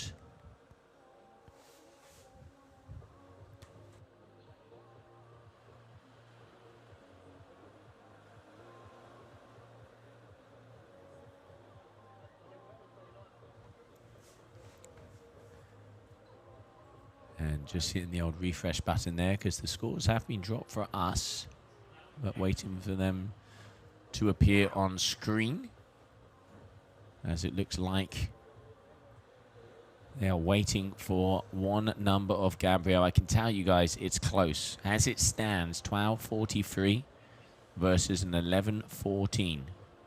Everybody hammering the F5. Oh, yeah. Apple R, mate. Apple R. Apple R for the cool kids amongst us. Ah, there you go. There's the computer technician coming out. F5 for those of us who work in a corporate environment and aren't allowed Funky Max. Well, you can cry in the corner later, mate. All right. But yes, we are hitting both of those buttons very hard here, mate. One thing for certain, it is Artur in the lead. So let's get those scores back up. Okay, so yeah, there is a tech issue here, but I can tell you as we connected directly, 12.43 versus an 11.14. So it is going to be Artur Morazz. You can see Gabriel looking to try and get the information in on the shore. He knows he's behind. He knows. But now it's switched up. Gabriel with a 6.83 has the lead. So it's Gabriel Benitin with a 13.10 versus Artur Morazz with a 12.43. The old switcheroo with 2 minutes to go. So both of them are going to have to wait for that set. Ah, here we go. Now we're talking. Buzzer beaters on the way. Gabriel is definitely going to be happy with that one. And there it is. We are back. Thank you very much. 12.43, 13.10. Artur needs to make some magic. And Gabriel, I'm not sure if he's going to have priority because Artur was there before him, wasn't he? So if Artur has surrounded that mark, he would have priority. But seeing how Gabriel is pursuing him could mean that maybe Artur hasn't gone around that mark, which means he won't have that priority. Gabriel is going to be all over him like a rash. There you can see. Making the turn. He's going to be applying that pressure. Just coming up on 1 more minute to go. Your second quarterfinal GKA Kitesurf World Cup. Ah, there you go. She's saying hey. She's saying hey. She's saying hi. Artur.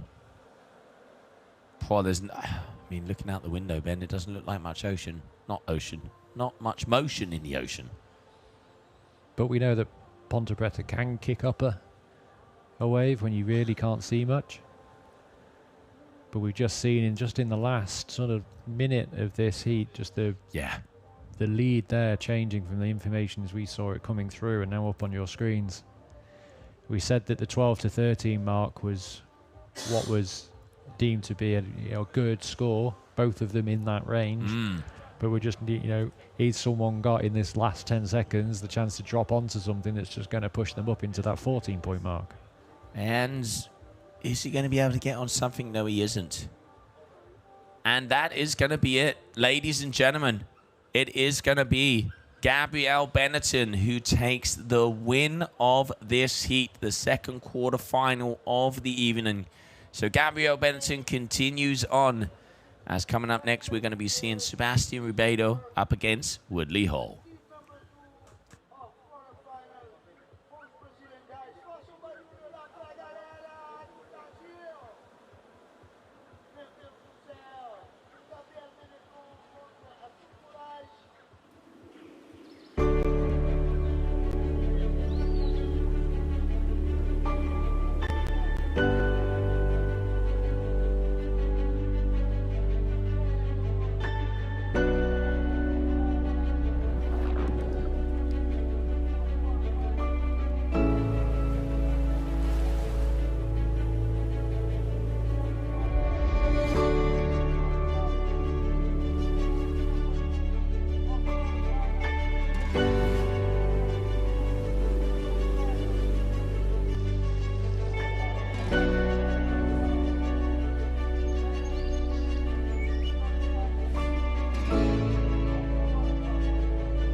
And welcome back, everybody, as we continue on with new athletes out on the water. Your third quarter final as they're up on the point. Woodley Hall, Sebastian Ribeiro, to see who is going to be the third semi-finalist of this competition.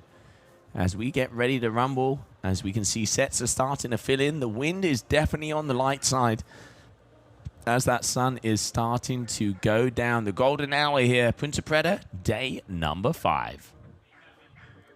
And while we're waiting, we are going to go down to the beach because the winner of that last heat, Gabriel Benitin, is joining us for an interview. on the beach with the winner of that quarterfinal, Gabriel Benitin. Congratulations, Gabriel.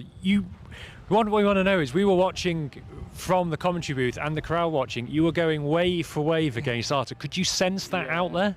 Yeah, I could feel like I saw Arthur's waves as well. And I knew I needed like something different, especially riding backside, and I got like the best wave that came in that heat.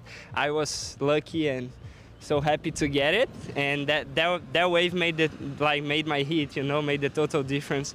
And beating Bodinho Arthur here is super special for me, because in my opinion he's like one of the best, if not the best surfers we have like on the GKA, and beating him here riding backside with light wind, offshore wind, means a lot to me. Says that like I'm in a good level, and yeah, I'm super happy. It's such a good start for the year as well. Starting with another semifinals feels super good. So you mentioned I think it was in the last 2 minutes you got your highest wave score of that heat. Yeah. And could you feel that? You knew that was going to be a good scoring wave? Yeah, I was looking at the beach and my girlfriend was telling me I was in second, but I knew there was one score of my best wave to come through, and I was like waiting, because in my opinion I did first in this heat with that wave, and I was waiting for that wave for the score to come, and when it came through I just saw her like she did a huge jump like on the rocks here, and I'm like, okay, now I know I'm in first.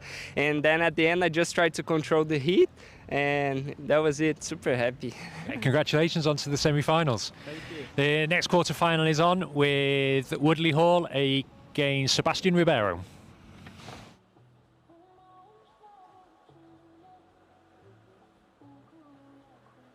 And always very cool to catch up with Gabriel. Very happy and showing the respect there to Artur, one of the top surfers, as he said, but definitely Gabriel in a very good position, taking Artur Morazz out and continuing on to the semi-finals. But back to the action on the water, Woodley Hall, Sebastian Ribeiro, as they are waiting for that first set to come their way, a wave each, to start to get some scores up on the board. 22 minutes, half an hour heats, so 30-minute heats, as we continue on for our third quarterfinal.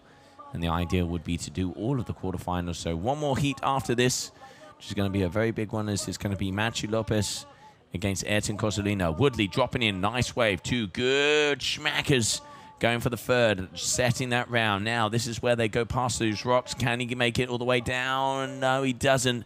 But 2 decent turns. Sebastian with a 2.60. And waiting for a score there, Woodley. Sebastian, vertical there from the Brazilian. So very nice, Sebastian, one of the best surfers on tour. As we now continue on, waiting for numbers to come their way. Pretty similar on that first wave. And now let's see on that second wave. Woodley also going to be dropping in one more time, as he's going to go for another set wave. He's going to be sending that kite. Note, deciding against it. So waiting for scores, wave for wave one more time. But at the moment, Ribeiro in the lead. Heat number 4, I want everybody to take a seat, because next heat is gonna be on patrulha. Ayrton Coalino against Matthew Lopez, heat number 4, quarterfinais. Vocês decidem,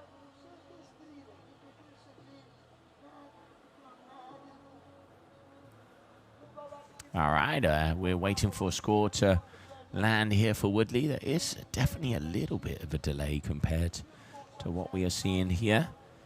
But Woodley Hall and Sebastian Ribeiro already with 1 wave score for both of them. And waiting for that second one. There we can see in the white, Woodley already back in position.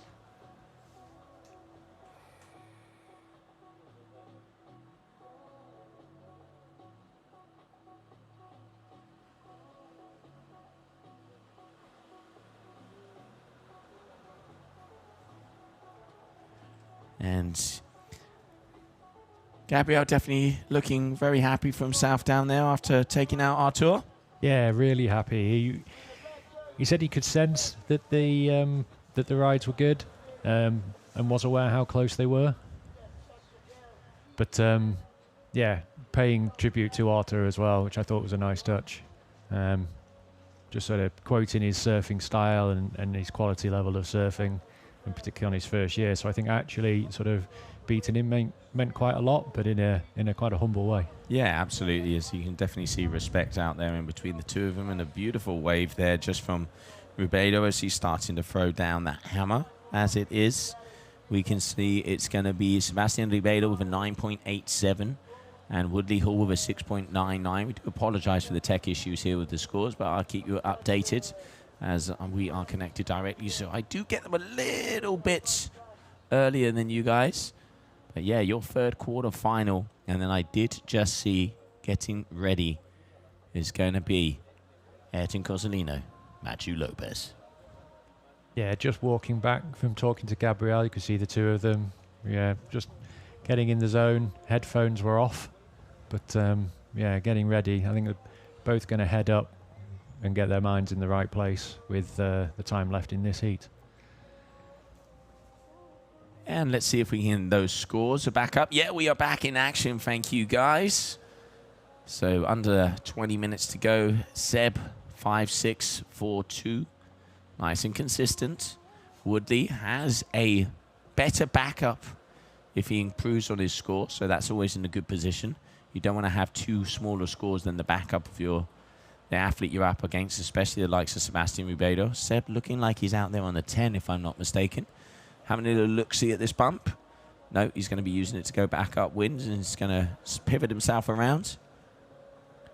As heat number 3, round number 4, as we will be closing out with the quarterfinals today.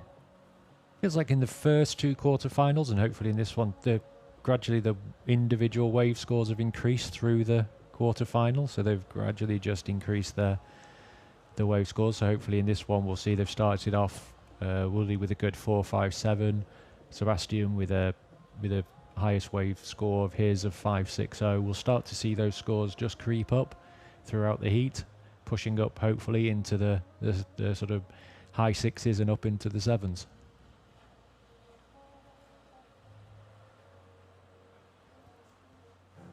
At the moment, just a little bit of a lull in the swell. So both riders just keeping their upwind lines. Great to see Woodley coming through right the way through all the rounds into his quarterfinal. Right, there's a nice bump there. You can see Seb pushing. Well, he does look better from the drone, but it did look like it was going along the reef. All right, Seb looking behind him. Is he going to take off? Has a look. Yep, he is going to engage. All right, Sebastian loops it around. Here we go. Off the top. Oh, let's go. Very nice surfing style. Almost looked like he actually let go of the bar by mistake there, but still, one of the things we say about Sebastian, he doesn't need the kite to surf. No, definitely not. One of the top surf style riders on here. But Woodley going wave for wave with him, following him on the second wave of the set. And Woodley engaging on that one. His first turn, we're just looking at it on the drone, was a good, clean first turn into his second turn and following it down. This one does look like it's opening up straight into a third turn. Nice. If he races his way round, this could be a really good, and very nice, clean exit. So absolutely, probably... Big wave. Yeah. Big wave there for Woodley. 3 solid, clean, flowy hacks. That is definitely going to put him back into contention. His backup so far, the 242. His best score, a 457. Looking very good, and he is not going to be backing down whatsoever. Just coming up on halfway through that heat, as we can see both the athletes making their way back. But yeah, Woodley is definitely going to be happy with that performance. Great wave there from him. Yeah, and the good angle from the drone shot that's shown, hopefully that wave starting to open up into the bay today. You know, for the past couple of days, we've had to settle for the waves coming in just on the point and not doing that long continuous action straight into the bay. But potentially, with what we've just seen on the drone, we're starting to see them opening up a little bit more, so they won't have to race the foam water to get to it. They'll actually be able to link the two up. Yeah, we have seen, you're right, it is kind of swinging around a little bit further in the bay, which is what it was supposed to do. I will say the wind is lighter than it was supposed to be today. Hopefully tomorrow looking still improving ever so slightly. as we are hoping for a bit more winds. And right now, just checking the forecast once again. So yes, wind is looking stronger tomorrow. 18s today, looking like.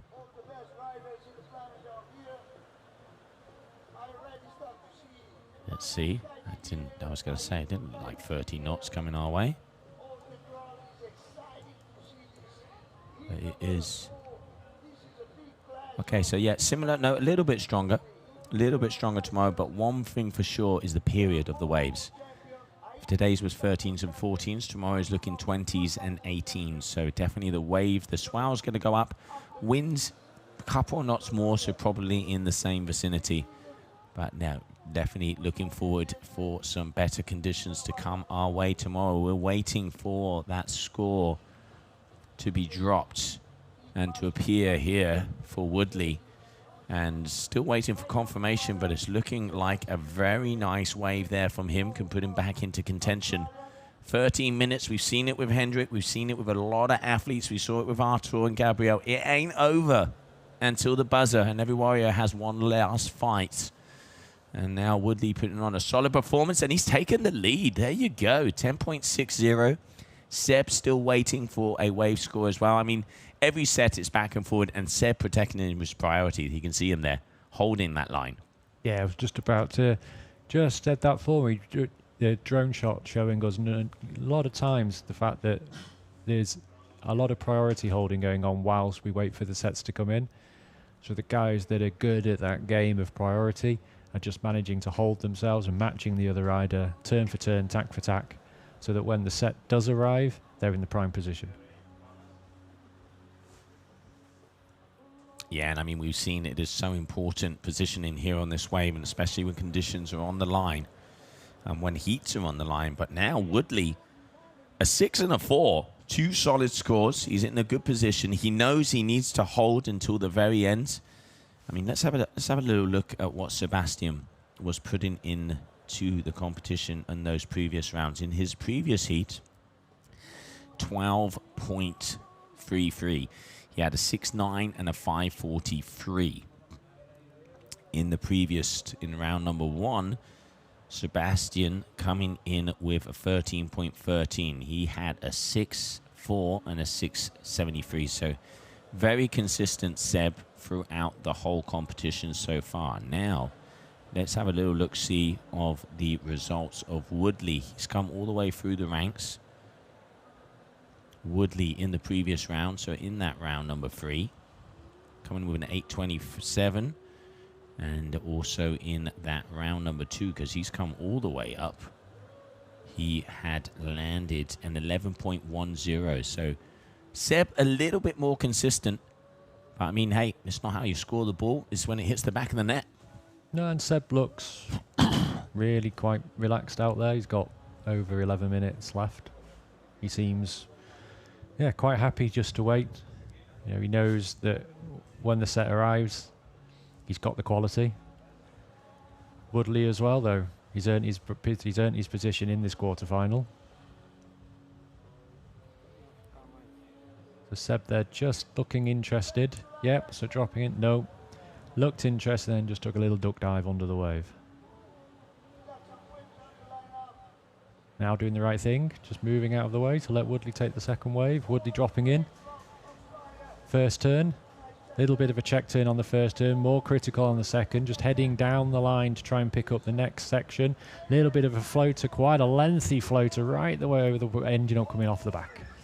Yeah, you can see frustration there from the crowd, but still, I mean, the important thing that I can see here with Woodley, he knows he's up one of the top contenders. He ain't holding back. It is all guns blazing. He knows what's on the line. And Seb right now is going to be waiting at the top to see if those waves are going to be coming his way. He had an in and an out on that previous one. Seb has had 5 waves. Woodley has had 4. Seb in position right now. And it looks like Woodley's doing the old chess as he is body dragging back upwind. Yeah, trying to get in the mind of quarter-finalist, whether I'd want to... Do I want to go conservative, and keep within myself and know, I'm going to do these turns in this place, and I know I'm going to execute them well, or am I going to go all out and go for something a little bit more extreme, a little bit more risky? I think if the message can get out to you at this point, maybe at this point I'd start to take that little bit of an extra risk if I knew I was in first. But you still got to have it in the back of your mind that you're competing against Sebastian Ribeiro and what he could pull out. Absolutely, but I mean, Seb's going up against Woodley as well, and so far with that advantage, I think, what a lot of the athletes try and do is get those 2 base scores, set them in a comfortable position, and then try and improve over that. Hard with conditions that we have here is that you can't pick and choose. You got to take what comes to you, and any heat is a final, and it really is. If that time in the rough, if that gem comes your way, you got to milk it to the very end. Of course, when it's on the line, not pushing, but once you're in the quarters, that works in the first rounds, but once you're coming up into quarterfinals, it is, it's on, and you really have to go. Some athletes like to watch the guy they're up against or the girl they're up against. Some athletes just want to be in their own world. I mean, whatever tickles your fancy and whatever makes it work. But yeah, definitely right now, Seb is going to be looking at his watch. He knows there's time, but he also is going to know that he's in second position and needs not a huge score, but he does need a decent score to be able to overtake Woodley. So he knows it needs to be a set wave. It's not just going to be a little inside roller. No, we can see what Seb's doing is he's holding that priority line again. So he knows there's enough time left in the heat. He may have a clock on, may have a watch on, but he'll have an inkling of how much is left in the heat. So he knows there's still time for a set to come through, and if a set does come through, then he wants to be in the best position to make the most of it. Yeah. Looks like he's showing interest here. He is. A little further down. Okay, so Sebastian, he is going to be dropping in, and this is looking like it's a nice wave. A-framing out. Here we go. Engaging. First turn. Boom. Straight off the top, and then the tail loose. Back to the foam ball.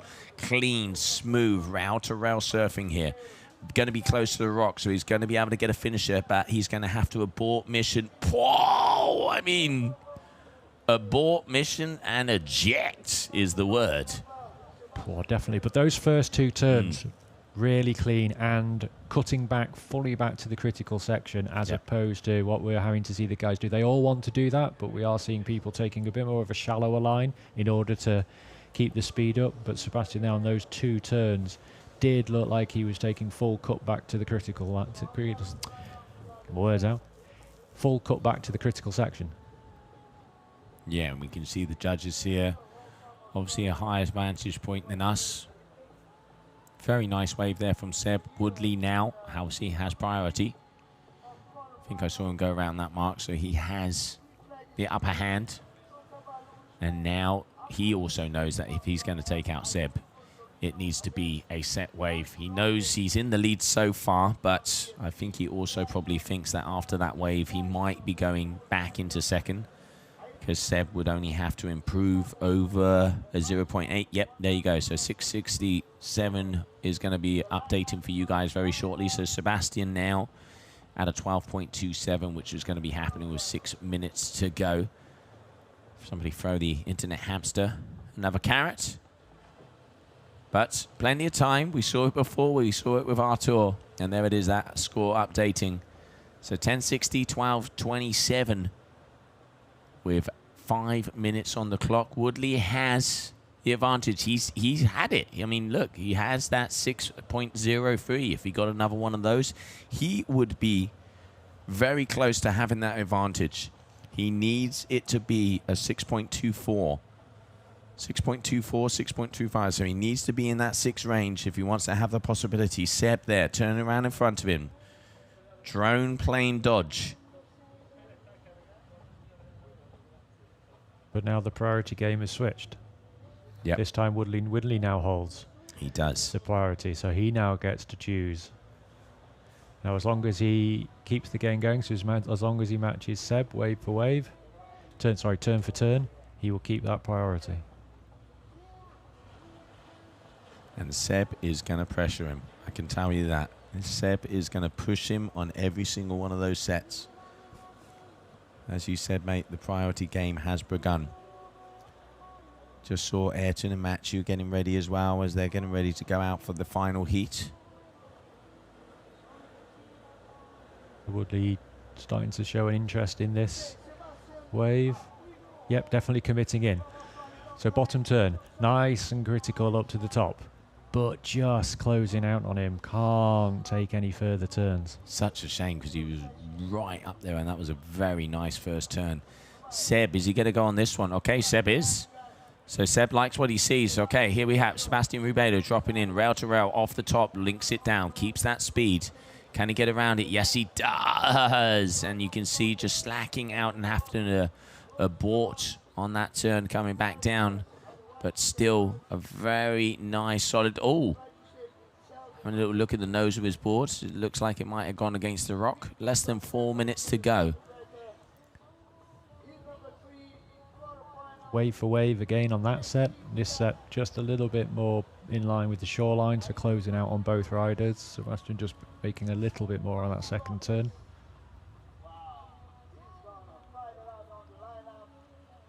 So now the riders head out to that upwind mark to claim priority for the next set. That little race won by Woodley. Yeah, let's see. Trying to see, okay, so 1.43 for that last wave for Woodley, so obviously no improvement for him there. And a 3.87 for that last one from Seb as well, so no improvement on his side. 3 minutes. So Woodley has priority. It is a waiting game now. I mean, all Woodley can do is pray that a set comes his way, and then it's up to him to perform. Similar situation we saw there with Hendricks. It really does come if the ocean is going to send him some energy. Seb all the way out the back, having a little look-see. Doesn't look like there's many lines there, is there? And Seb also, of course, is going to be pushing and pressuring Woodley, trying to, you know, get into his mind, get out. As you know, it's very... He does have a comfortable lead, but he doesn't have huge scores to not concern himself. You see Sautia chilling out on the beach on social media, getting all of the gold over on the World Wide Web. 2 minutes, here we go. Woodley on the inside. No, mate, look, that is flat right now. But all he can do is wait. All he can do is wait, all he can do is hope. Make sure that he is in position if something does come his way. Let's not forget, if you are on the swell before the buzzer, it will count, as the final heat of the day is the next heat that is coming up. Yeah, there's still plenty of time. We saw Gabriel in the last quarterfinal within the last 2 minutes. We've seen a few scores right on that buzzer. So it is still possible. You just got to keep on going. And here we can see the Bombados Fire Department, the ambulances. Big thank you to them and to all of our institutional partners that make this event possible, making sure everybody is safe. Okay, Woodley, set wave, very nice. First turn, big off the top, links it down. Can it go all the way? Yes, he does. Oh, loops the kite a little bit too far and gets pulled out. He's going to have to make this one happen. 2 good turns. Loops it again. He's coming down the line. Seb in the back as well, grabbing a wave. The gold is here. Oh, and he goes down and has to throw himself away from the rocks with 40 seconds to go. Oh. We didn't see the first turn, but I have a feeling as he got pulled out of position almost a little bit by his kite there. I don't think it's going to be enough because it needs to be a medium 6. But judges, again, have the better perspective. Seb. Okay, Seb's scavenging, so Seb's going on a wave here. So obviously Seb saw something and said, hey, that might be close. I'm going to go for another one. All right, Sebastian dropping in, final wave of the heat. Off the top, look how he tries through those fins. Can he get around the foam ball? Yes, he does. Oh, going for the carving 360. But now, as the clock hits 0, we are waiting for scores to come our way. As coming up next, a very big heat. The final quarter-final here in Cape Verde. Ayrton Coalino going up against Matthew Lopez, and we will confirm the results of this heat as we continue on.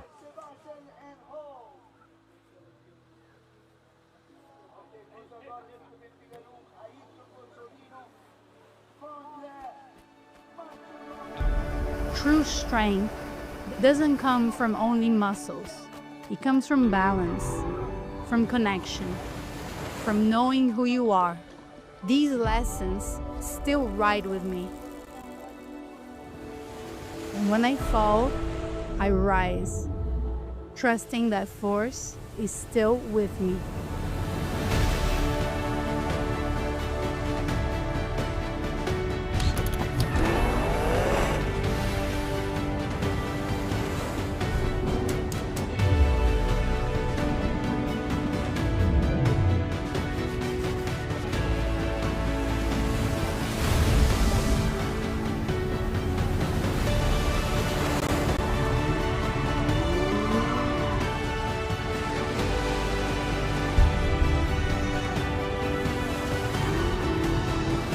I'm not chasing titles. I'm chasing my limits. What I believe to be true.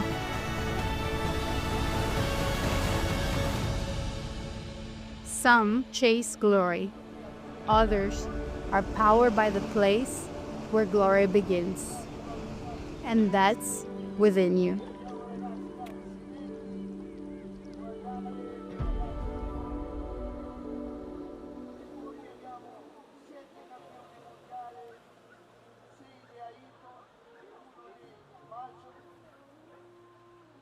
And welcome back, everybody, as we continue on with the final heat of the day. And it is a gigantic heat.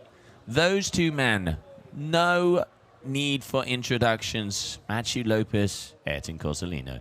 Okay, everyone, here they all come. Batten down the hatches, hold on to your hats, everything else. This is the big one. Here within the quarterfinals. Two local boys going head to head. All right, so there we can see as we go out onto the point, waiting for them to start firing. As we know, there is so much passion, so much fire in between these two athletes. They have been world champions themselves. They've beaten each other multiple times. They know what it is. But also that man just going through our screen, Sebastian Ribeiro, taking the win over Woodley Hall. But I'm going to say a big congratulations to Woodley, making it all the way to the quarterfinals. Good work, mate. And now let's go out to the action. As we can see, both of the athletes going to have Matthew Lopez is out there on a 12-meter neo. The duotone athlete. And then we can see it's looking like Ayrton is going to be, if I'm not mistaken, out on the links of the one-stroke gun. But we're just waiting for our action to start. Ayrton in the blue, Matthew in the white. Let's go.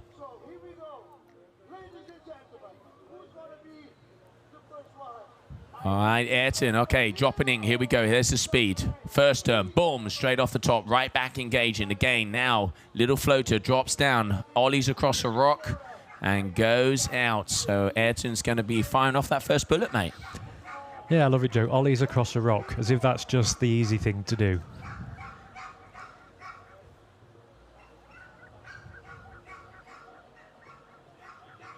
I can hear that even Hendrick's dog's going crazy about this heat.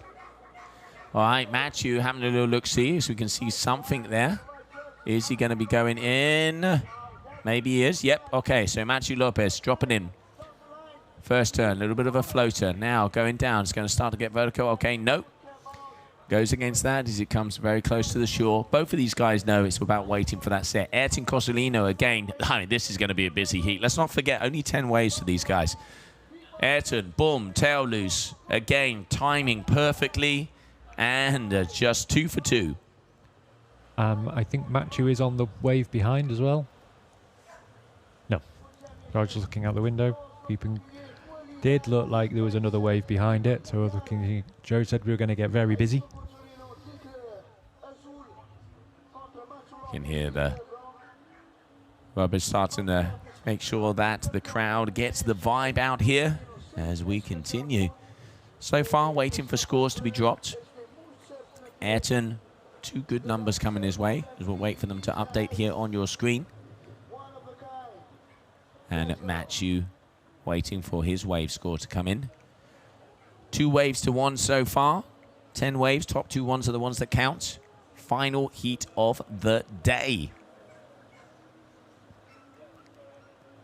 You know you've got to be up in your game when you get to the quarterfinal level, but a little bit of extra sauce on it when you know your competitor quite as well as these two do. They know that they are really going to have to be top of their games against each other. Yeah, absolutely. I mean, they know. And here we can see as they go past each other very closely, Matthew making sure he holds on to that priority. Ayrton a little further down. Ayrton looks like he's going to be going for the first wave. Matthew will be on the second. And is he going in? Yep, so Ayrton's going to start to engage. Here we go. You can hear the crowd. Oh, good set wave. Ayrton Coalino dropping in. Here we go. Off the top, first good turn. Now, oh, unusual area there from Ayrton. Has Matthew taken off on the wave behind him? We will soon find out. Yes, he has. All right. Matthew dropping in as well. Here we go, making sure that Ayrton's out of the way. Big, powerful backside there turn. Letting those fields loose. Can he get to second? Yes, he can. Foam climb now, all the way down. Another one. He knows he has to risk it. Yes, he does, and throws that tail away. Matthew answering back. Excellent competition there from Matthew. Matthew tried first on the priority to force Ayrton to take that wave forward, which Ayrton did. As you said, Joe, quite a surprise there to see Ayrton just dropping off that wave and then Matthew dropping right in front of him and completing his ride. And let's see if we can get those scores up on the screen right now, as it is looking like Ayrton so far in the lead.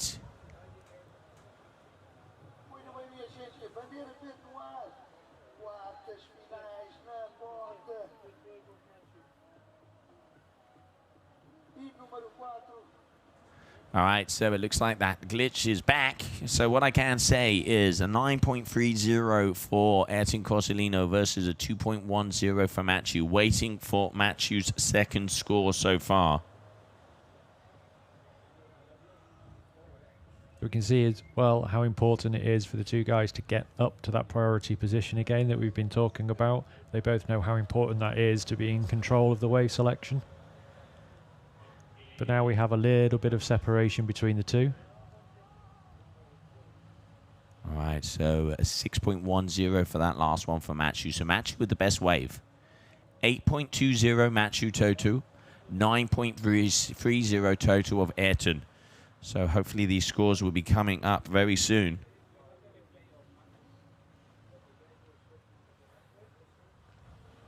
As we've had with other rounds and other heats, the tactical game starts between the sets. So we're going to see them competing here to get that priority line.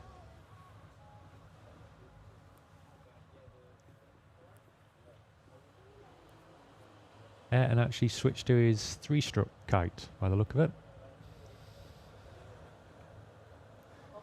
Okay, yeah, so we have had a switch. So I think that would be the lips, if I'm not mistaken. Yep, that would be. Ayrton out there on that 5.6. The lethal. Your gong athlete representing Cape Verde. And also under the Italian flag. Home ground, home stomping ground here for this athlete.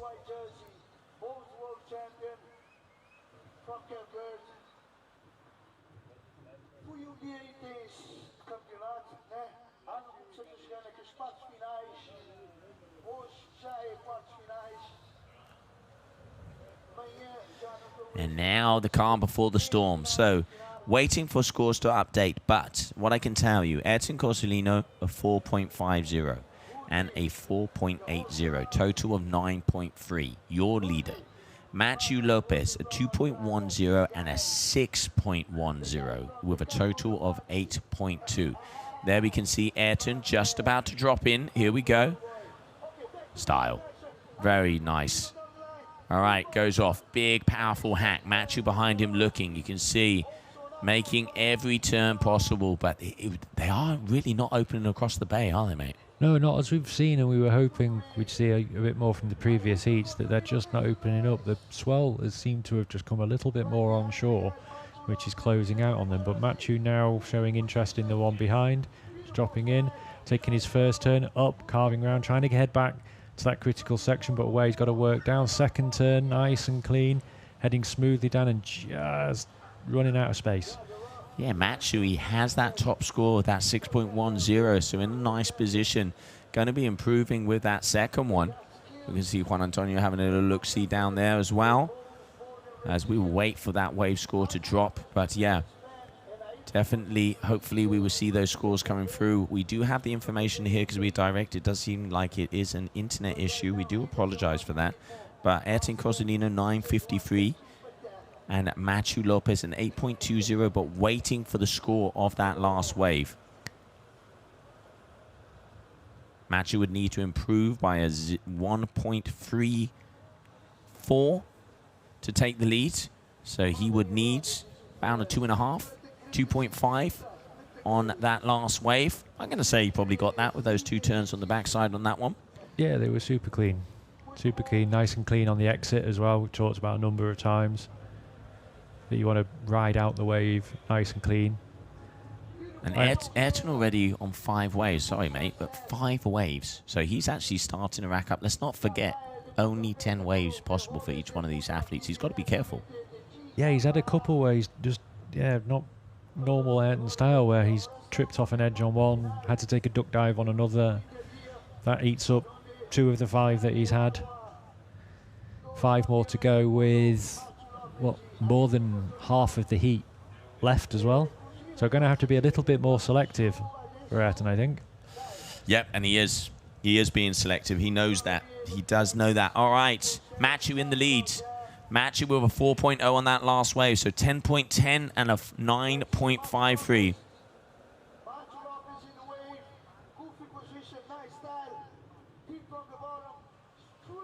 Matthew here with a beautiful turn across the rocks. He does the second one as well.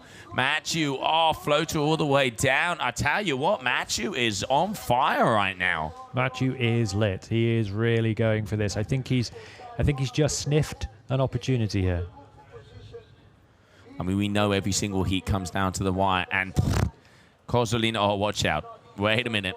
There comes the set, and Ayrton is there. Okay, we are waiting for one more score to drop, but we're getting there. What I can tell you, Ayrton's score is correct. Matthew still has one more score there, and he is in the lead with a 10.10.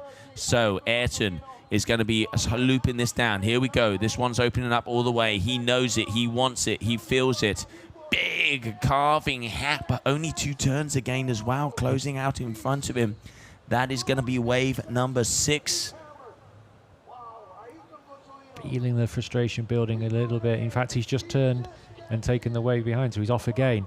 This time taking away fins first on his top turn, taking into his second turn, dropping in on that, following it further down. This is a longer ride with a bit more variety. You can see the crowd starting to go wild as well.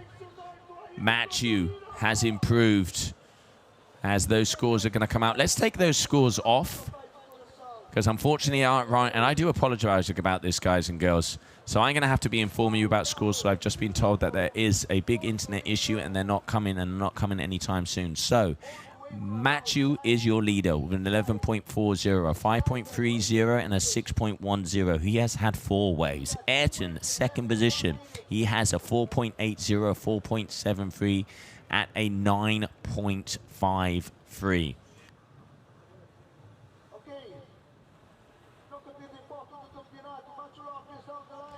All right, Matthew again, big hacking turn, big moves here for Matthew. He's throwing that tail along. He's going all the way, another big turn. Matthew Lopez, he is here and he wants to be here to stay. This is a huge heat for Matthew. And we saw in the last set coming through from Ayrton that he actually took 2 waves back to back. So he's now on a 7 wave count with 14 minutes of the heat left to go. So he took a wave, wasn't happy with the first one by the look of it, went straight out and went back to back on the waves, which he's entitled to do. So we're just waiting for those 2 wave scores to drop for Ayrton. What we've definitely seen as these rounds and heats have progressed is, although the conditions have been, you know, smaller than we've seen at Ponte Vedra before, we are seeing the guys going back to back with each other on these sets. Yeah, Matthew also coming to see on that last wave. Ayrton, he's had 7 waves. Ayrton has 3 more waves. He has 3 more waves, and we have 13 more minutes to go. He needs to now maybe just take off on the set waves. Matthew's been a little bit more conservative. He's going to have his 4th wave score.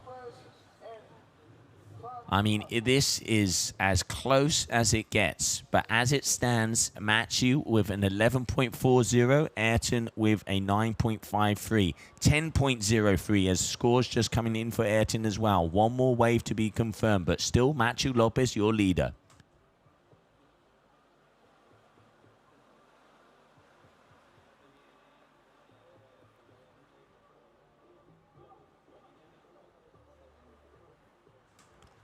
All right, Matthew's going to be dropping in on yet another set wave. And still, Ayrton is 11.60. It's getting close. Matthew, boom, off the top. This one's opening up. You can see him looking. Now he's going to get it again. Another big hack there from him and goes over the fall. So scores are in. 11.43, Matthew leader. 11.06, Ayrton, huge air. He wants to link a couple more turns. Yes, he does. This could be the one that makes the difference, Ben. Oh, and right in front of Matthew as well. Watch out, ladies and gentlemen. The sight game has begun. And that was exactly, I was a bit worried that Ayrton was coming in and running out of wave count and whether he was getting frustrated, but it doesn't seem to have had that effect. It seems to have fired him up even more. And he's just taken a big aerial, landed down on the front of the wave, straight into his second turn, right in front of Matthew, which is just rubbing just a little bit of salt in there. Yeah, absolute fistful there. But waiting for that score to drop, because yes, there was a 1 turn into an air, but now going to be interesting to see how the judges score that, because that was a proper air. That was off the lip and landing on the wave. That wasn't using the kite. That was using the power of the wave. So going to be interesting because as it stands, 11.43 for Matthew, 11.06 for Ayrton. Both of them waiting for a score and especially waiting for that last wave of Coalino as we now have 11 minutes to go. And amazing as well from Ayrton to have the awareness at the end of that ride. If you just caught it, he leant right forward all the way up the leader line to loop it round to make sure that it kept in the air, because he knew that he'd taken all the tension off those lines, but still the awareness there, the kite control to keep that kite in the sky so he can turn around and head straight back out again. And let's not forget that was Ayrton's 8th wave. So Ayrton now has 2 waves. You can see there's, I'm not going to say concern, but he knows it's close. Because he knows, yes, that was a big move, but yes, both of these guys have good scores. We've got 6s and 5s for both of them, waiting for the number to come through on that last wave from Ayrton. That's going to be his 8th wave. Matthew, that is going to be his 6th wave. Don't think that one for Matthew is going to change anything on his side. The $1 million question, has that wave from Ayrton given him the lead? Because as it stands right now, Matthew Lopez in first position. And we know that the message will get out in first and second, and we've said how they'll get the message out that they are, 0.37 apart. It's just not going to happen. So as far as they're concerned, they've still got to go, and they've still got to try and push for higher scores. Ayrton, 6.50. So your new leader, Ayrton Coalino, with a 12.33. So he 0.9 of a point in between these two right now. So Matthew needs to be in the 6-point range if he wants to now overtake Ayrton. Ayrton has taken the lead on that wave number 8.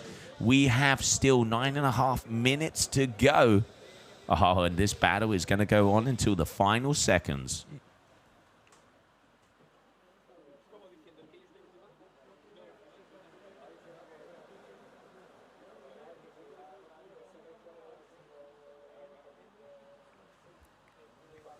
So Matthew's looking at a 6.33, which would only be just slightly higher than his current score a 6-1, so more than capable of doing that.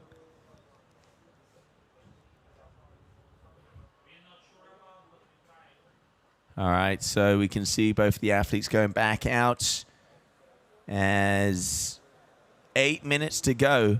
And yes, that is it. It is fixed. Thank you very much, guys and girls. So it is Ayrton Coalino with a 12:33. Your leader, Matthew Lopez, with an 11:43. Better late than never. Yeah, they're like actors in a film, aren't they? They've been told to build the tension for us by just heading out and now playing the waiting game and just going to leave us wait as they head out and tack up wind ready for that next set. So they're going to do the job of building the tension for us. So 2 minutes left. 2 minutes, excuse me. 2 waves less for Ayrton. And Matthew has 4 waves, as they are 6 and 8. Ayrton in the lead, but it is less than a point. And he knows what it is to be going up against Matthew. But Ayrton throwing down that big air and a confident booster. Matthew here right next to that mark as he's trying to push.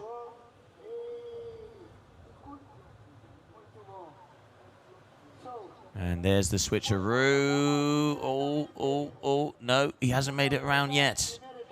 He hasn't made it around yet. He's going to tack around now, which is going to give him that priority. So Matthew is going to have priority, as you can see him making it around that mark. There you go. So Matthew now is going to have priority. 7.5 minutes. Now it's all about waiting for that set. He needs another 6.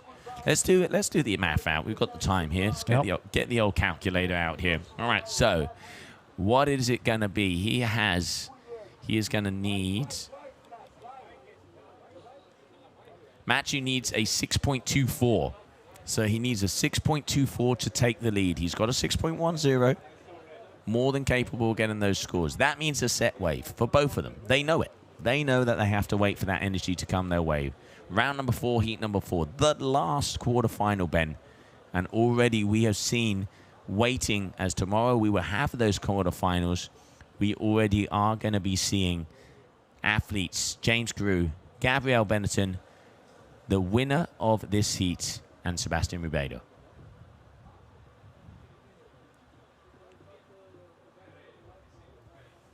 So here comes the tactical game. We've got 6 minutes of quite tactical 6 minutes coming up here. Because, as we said, Ayrton has 2 waves left and Matthew has 4. So Matthew's got double. So Matthew actually has the opportunity to maybe take a couple more chances. It's got to be getting 6 minutes, 2 waves. Don't want to wave count yourself out.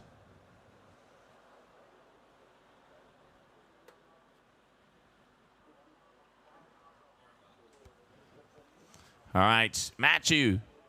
Is he looking? Yes, he is. Looks like he changed his feet. He is. Okay, Matthew is going to be dropping in, looking for a 6.24. Here we go. First turn, nicely timed. Boom! Straight off the top, letting that tail loose. Linking straight into a second. Bit of a floater. Can he get down the line? Yes, he does. This is a good wave. Third turn, Matthew. He knows it. Oh, beauty of a floater all the way down. And now he's going to milk this one all the way to the inside. Ayrton getting off. And Matthew, he is amped. He is amped. Look at them. Because he knows that was a very, very good wave for him. Ayrton taking his 9th wave. All right. The waiting game begins. Get those drums rolling, mate. That's Matthew at his best, looking super chill, but fully focused. You know Matthew is riding well if it looks super relaxed, and it looks super chill, and that was. Again, just weirdly seeing Ayrton making that, just ending up having to dive under the wave as well. So that's another wave gone for Ayrton. He leaves him 1 left to go. Matthew with 3 waves left to use. Yep. Matthew with 3 waves left. So waiting for scores on both of them. 4.5 minutes to go. That was a big wave there for Matthew. Still trying to, we've seen so many today, trying to remember what his 6.10 was. I mean, I ain't going to say anything. I ain't going to say anything because it is going to come down to the wire on this heat. And that is why we have a panel of 5 judges up there in a perfect position to make sure that they see every single little detail. But, wow, it is going to be close. And that's what's great about having the 5 judges. They're going to each have their own little opinion on their own personal preference. Matthew, 7.53. Ben, what do you think about that? That's exactly what we were expecting. As I said, when Matthew is on fire, it looks chill. It looks relaxed. It looks like it's just a simple vibe. It looks like he's out there riding with his mates. That's what that looked like, but that was super technical backside riding. And Ayrton has one more wave. Ayrton has to leave it all to the Hail Mary, because what is he going to need? Ayrton is going to need... Calculators out again. I'll tell you Everybody. what, I'm blonde and it's way past me trying to do this by memory in a moment like this. So he is going to need a 7.14. 7.14 and Ayrton would get it. Matthew has thrown down the hammer and got out a couple of nails halfway in, as that was a big wave for him. Took the set, took the wave. Ayrton has been doing huge airs. He knows it. We can see everybody here on the shore. The sun is going, but we want the sun to hold on just a little bit more because we want to see this action. 2.5 minutes. Ayrton Coalino has one more wave. This could be, I mean, it could be a final. This could be a final. Yeah, and we want to see this. We want to see it go down to the line. We want to see it go down to the buzzer. We want to see the guys putting their best waves forward. So if Ayrton can pull out the score that he needs, press the pressure back onto Matthew. Matthew's got the waves to be able to do it. We've got just over 2 minutes of this quarter-final to go. This is what we want to see. We want to see the guys going head-to-head, back-to-back, and actually pushing the best out of each other. I do wonder who has that priority, because we can't see that priority flag because it's on the corner. But if I had to bet by body language, I say it would be Matthew's. There does appear to be a bit of chat going on. All right, 1.5 minutes. 1.5 minutes. Can we see the flag there on the beach by the just top above the scores? No, that's the GKA flag. So we can see the green flag, which means the heat's on, and the priority flag should be around there as well, but very hard to see from this angle. Anyway, go into the action. Anyway. Less than 90 seconds. Matthew in the lead so far.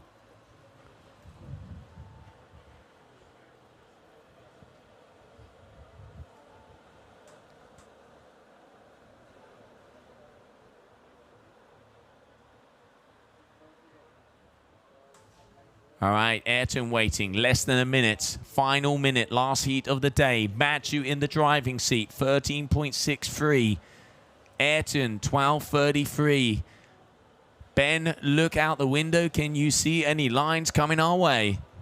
I'm not going to look. I'm just going to pray that there is.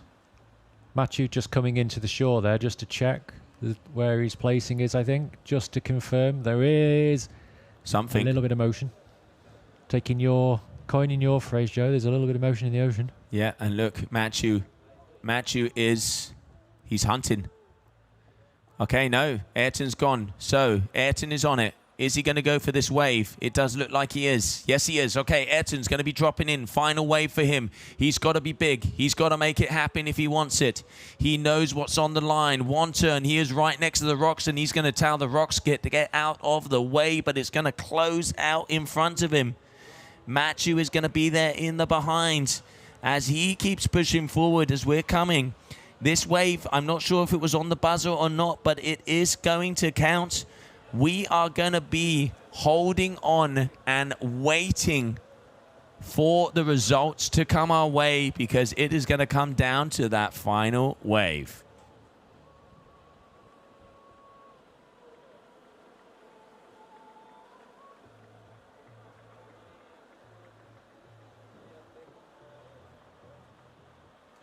All right, waiting for that confirmation, Ben. Hold your breath, everyone. Hold your breath, to say the least. It is insane what we have just seen there. Matthew, as it stands, is your leader. We're waiting for final waves.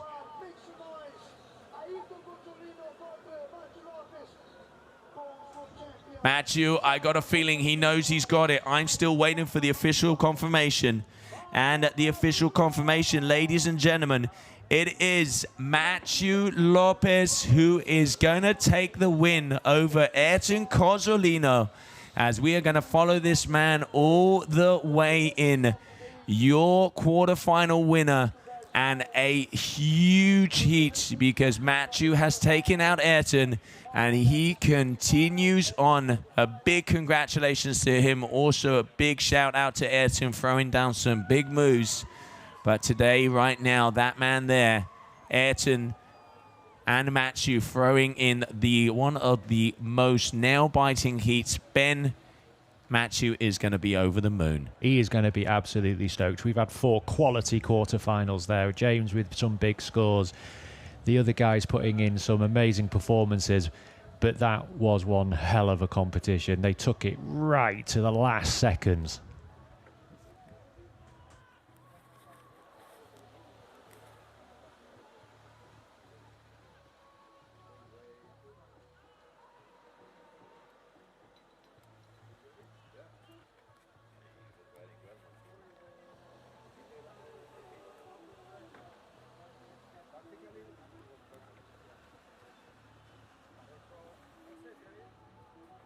Wow, that is going to be it, ladies and gentlemen. That man there, Matthew Lopez, taking the win in the quarterfinals over Ayrton Coalino. Thank you very much, everybody, for tuning in. What a day, all the way until the sunset, as we continue on more tomorrow. Your GKA Kitesurf World Cup here, Cape Verde.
True strength doesn't come from only muscles. It comes from balance, from connection, from knowing who you are. These lessons still ride with me.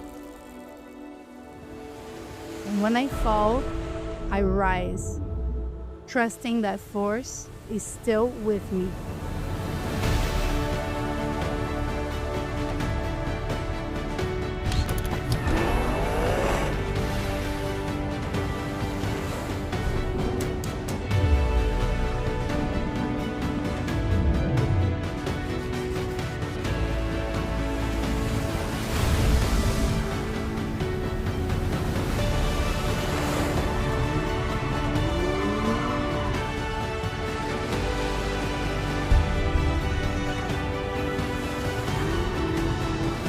I'm not chasing titles. I'm chasing my limits. What I believe to be true.